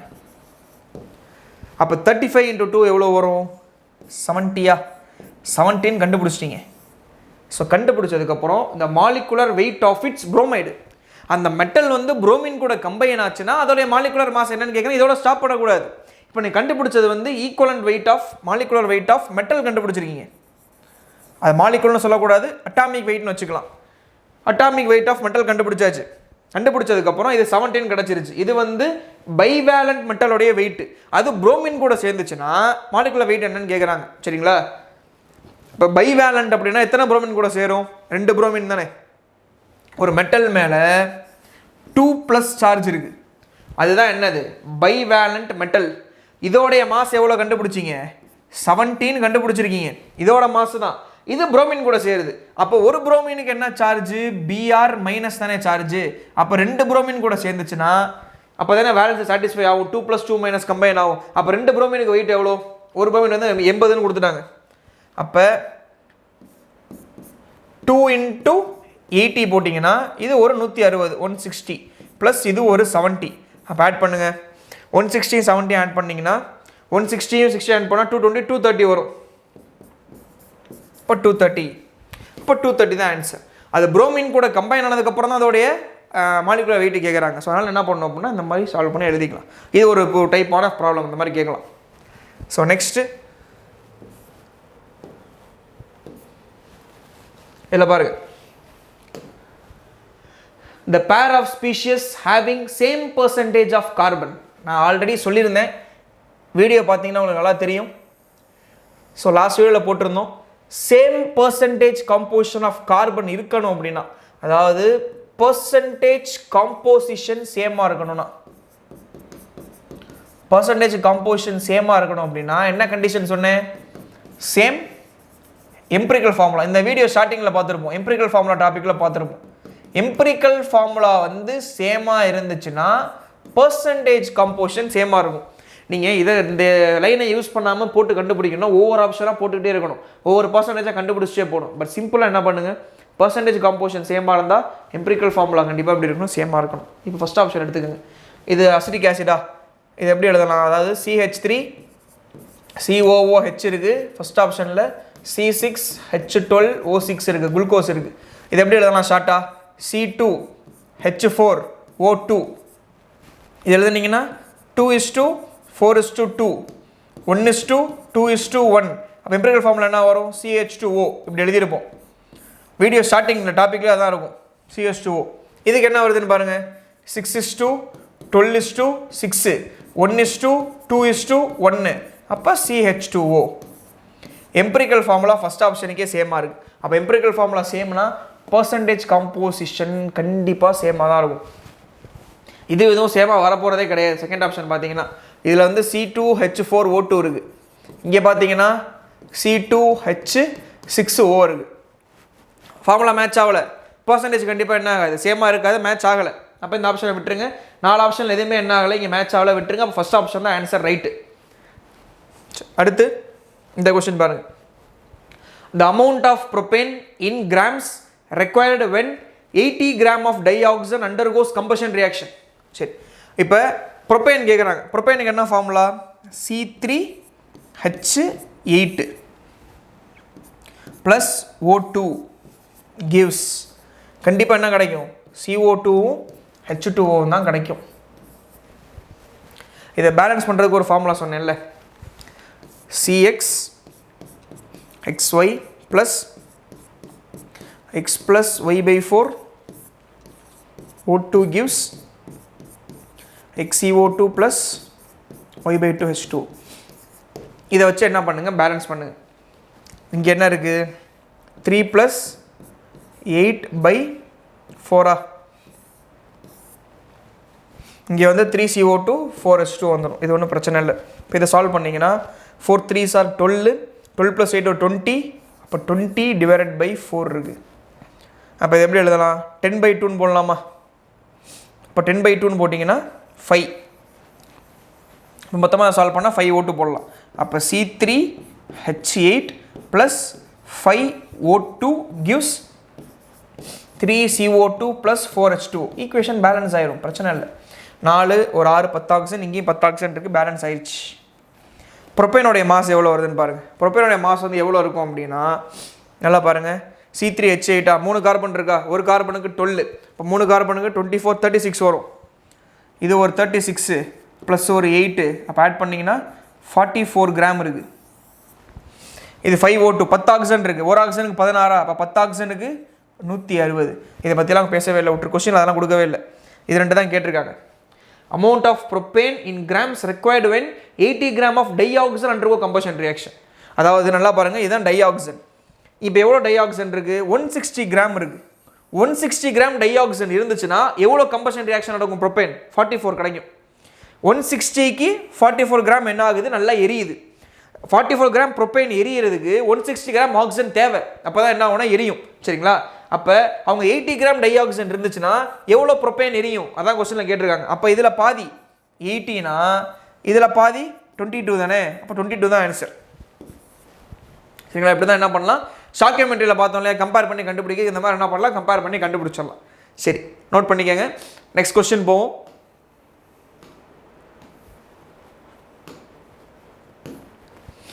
அடுத்து, the total number of protons present in 1 mole of methane. சரி, இப்போ ஒரு ஃபார்மட் சொன்னேன், நம்பர் ஆஃப் ப்ரோட்டான்ஸ் கேட்குறாங்க. ஃபர்ஸ்ட் என்ன கண்டுபிடிக்கணும்? நம்பர் ஆஃப் மோல்ஸ் கண்டுபிடிக்கணுமா? கொஸ்டினில் 1 மோல்னு கொடுத்துட்டாங்க. ஸோ 1 இன்ட்டு அவகேட்ரோ நம்பரால் மல்டிப்ளை பண்ணணும். அவங்க NA தான் அவகேட்ரோ நம்பர்னு கொஸ்டினில் கொடுத்துட்டாங்க. அப்போ NAன்னு எடுத்துக்கலாம். அடுத்து number of protons in methane. மீத்தேனில் எத்தனை புரோட்டான் இருக்குன்னு கேட்குறாங்க. கார்பனில் எத்தனை புரோட்டான்? 6 புரோட்டானா? 4 ஹைட்ரஜன்லையுமே 4 புரோட்டான் இருக்குமா? டோட்டலாக 10 புரோட்டான் இருக்கு. அப்போ இங்கே 10. இப்போ மல்டிப்ளை பண்ணிங்கன்னா 10 இன்ட்டு NA ஆன்சர். இப்போ second option 10 into NA answer கிடச்சிரும். ஸோ அடுத்த question 40 gram of NaOH dissolved in 54 gram of water. The sum of mole fraction of NaOH and water will be. இது already போட்ட problem தான். First 40 gram NaOH இருக்கா? Number of moles of NaOH வந்து 40 divided by 40. So 1. Number of moles of water வந்து given mass வந்து 54 divided by 18. அப்போ இதுக்கு வந்து 3 மோல் வருது.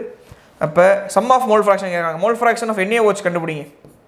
ஃபார்முலா வந்து number of moles of NaOH divided by number of moles of NaOH plus number of moles of water.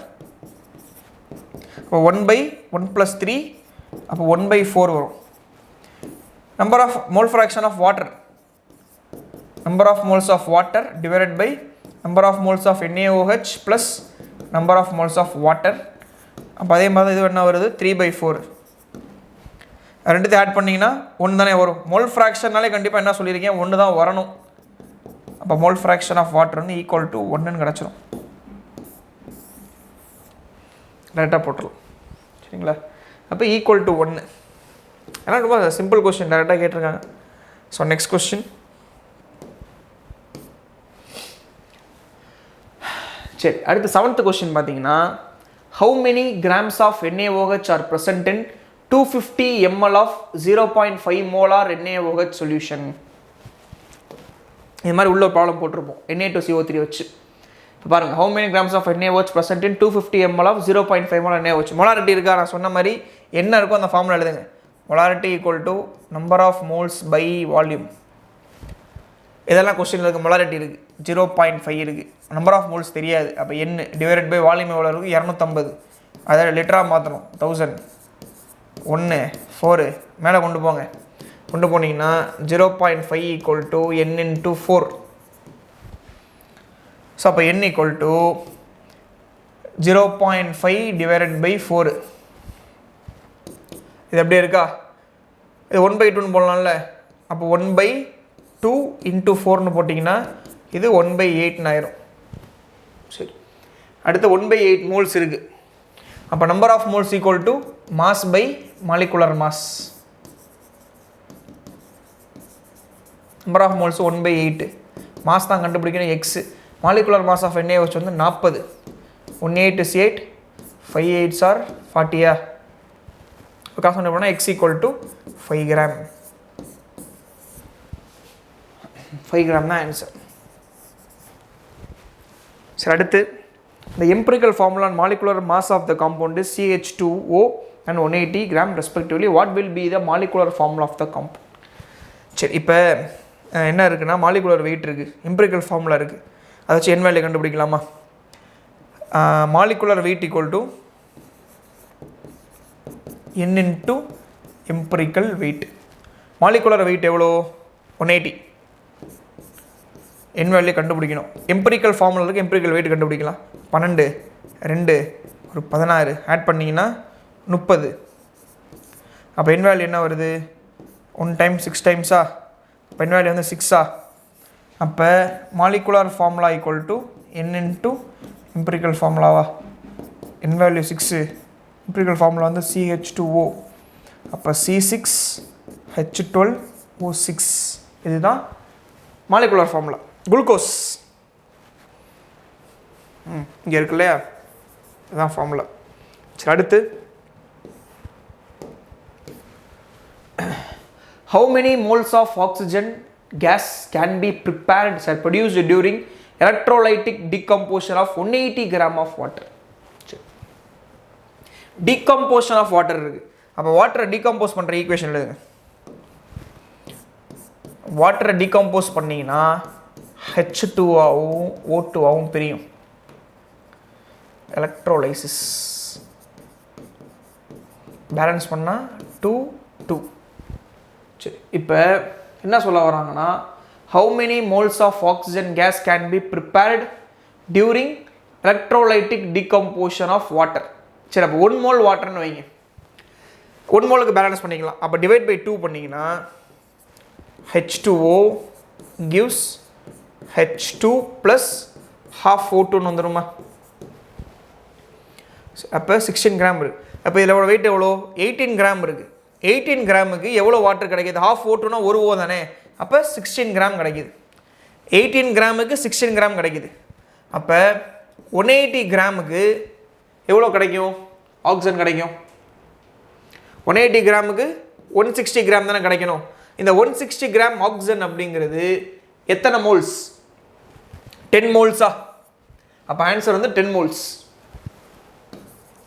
So இதுதான் answer. how many grams of oxygen gas தான் கேட்குறாங்க. 160 gram oxygen அப்படிங்கிறது எத்தனை மோல்? சாரி, 10 மோல் கிடையாது, oxygen கேஸ்ன்னு கேட்டிருக்காங்க. அப்போ அது O2ஆக இருக்கும். அப்போ 10 மோல் அப்படின்னா அது எத்தனை மோலாக இருக்கணும்? 5 மோலாக இருக்கணும். 5 மோல்ஸ் தானே, ஏன்னா இது O2 தான் எடுத்திருக்கீங்க. O2 வந்து 116 இருக்குது, சரிங்களா? அப்போ வந்து 5 மோல்ஸ் வரும். 5 மோல்ஸ் தான் ஆன்சர். அடுத்து 10, which mode of concentration does not change when we increase the temperature from 100 to 110? எது சேஞ்ச் ஆகாதுன்னு கேட்குறாங்க. அதாவது வால்யூமை டிபெண்ட் பண்ணி இருந்தால் கண்டிப்பாக என்ன ஆகும்? சேஞ்ச் ஆகும். அப்போ எது மாஸை டிபெண்ட் பண்ணியிருக்கோ கண்டிப்பாக என்ன ஆகாது? சேஞ்ச் ஆகாது. இது சேஞ்ச் ஆகும், இது சேஞ்ச் ஆகும். அப்போ இதுதான் என்ன ஆகாதுன்னா சேஞ்ச் ஆகாது. அப்போ இதுதான் ஆன்சர். ஸோ இந்த கொஸ்டின்ஸ்லாம் போட்டு பாருங்கள். உங்களுக்கு வீடியோ திரும்ப என்ன பண்ணுங்கள், ஃபுல்லாக பொறுமையாக உட்காந்து என்ன பண்ணுங்கள், சால்வ் பண்ணி பாருங்கள். தேங்க்யூ.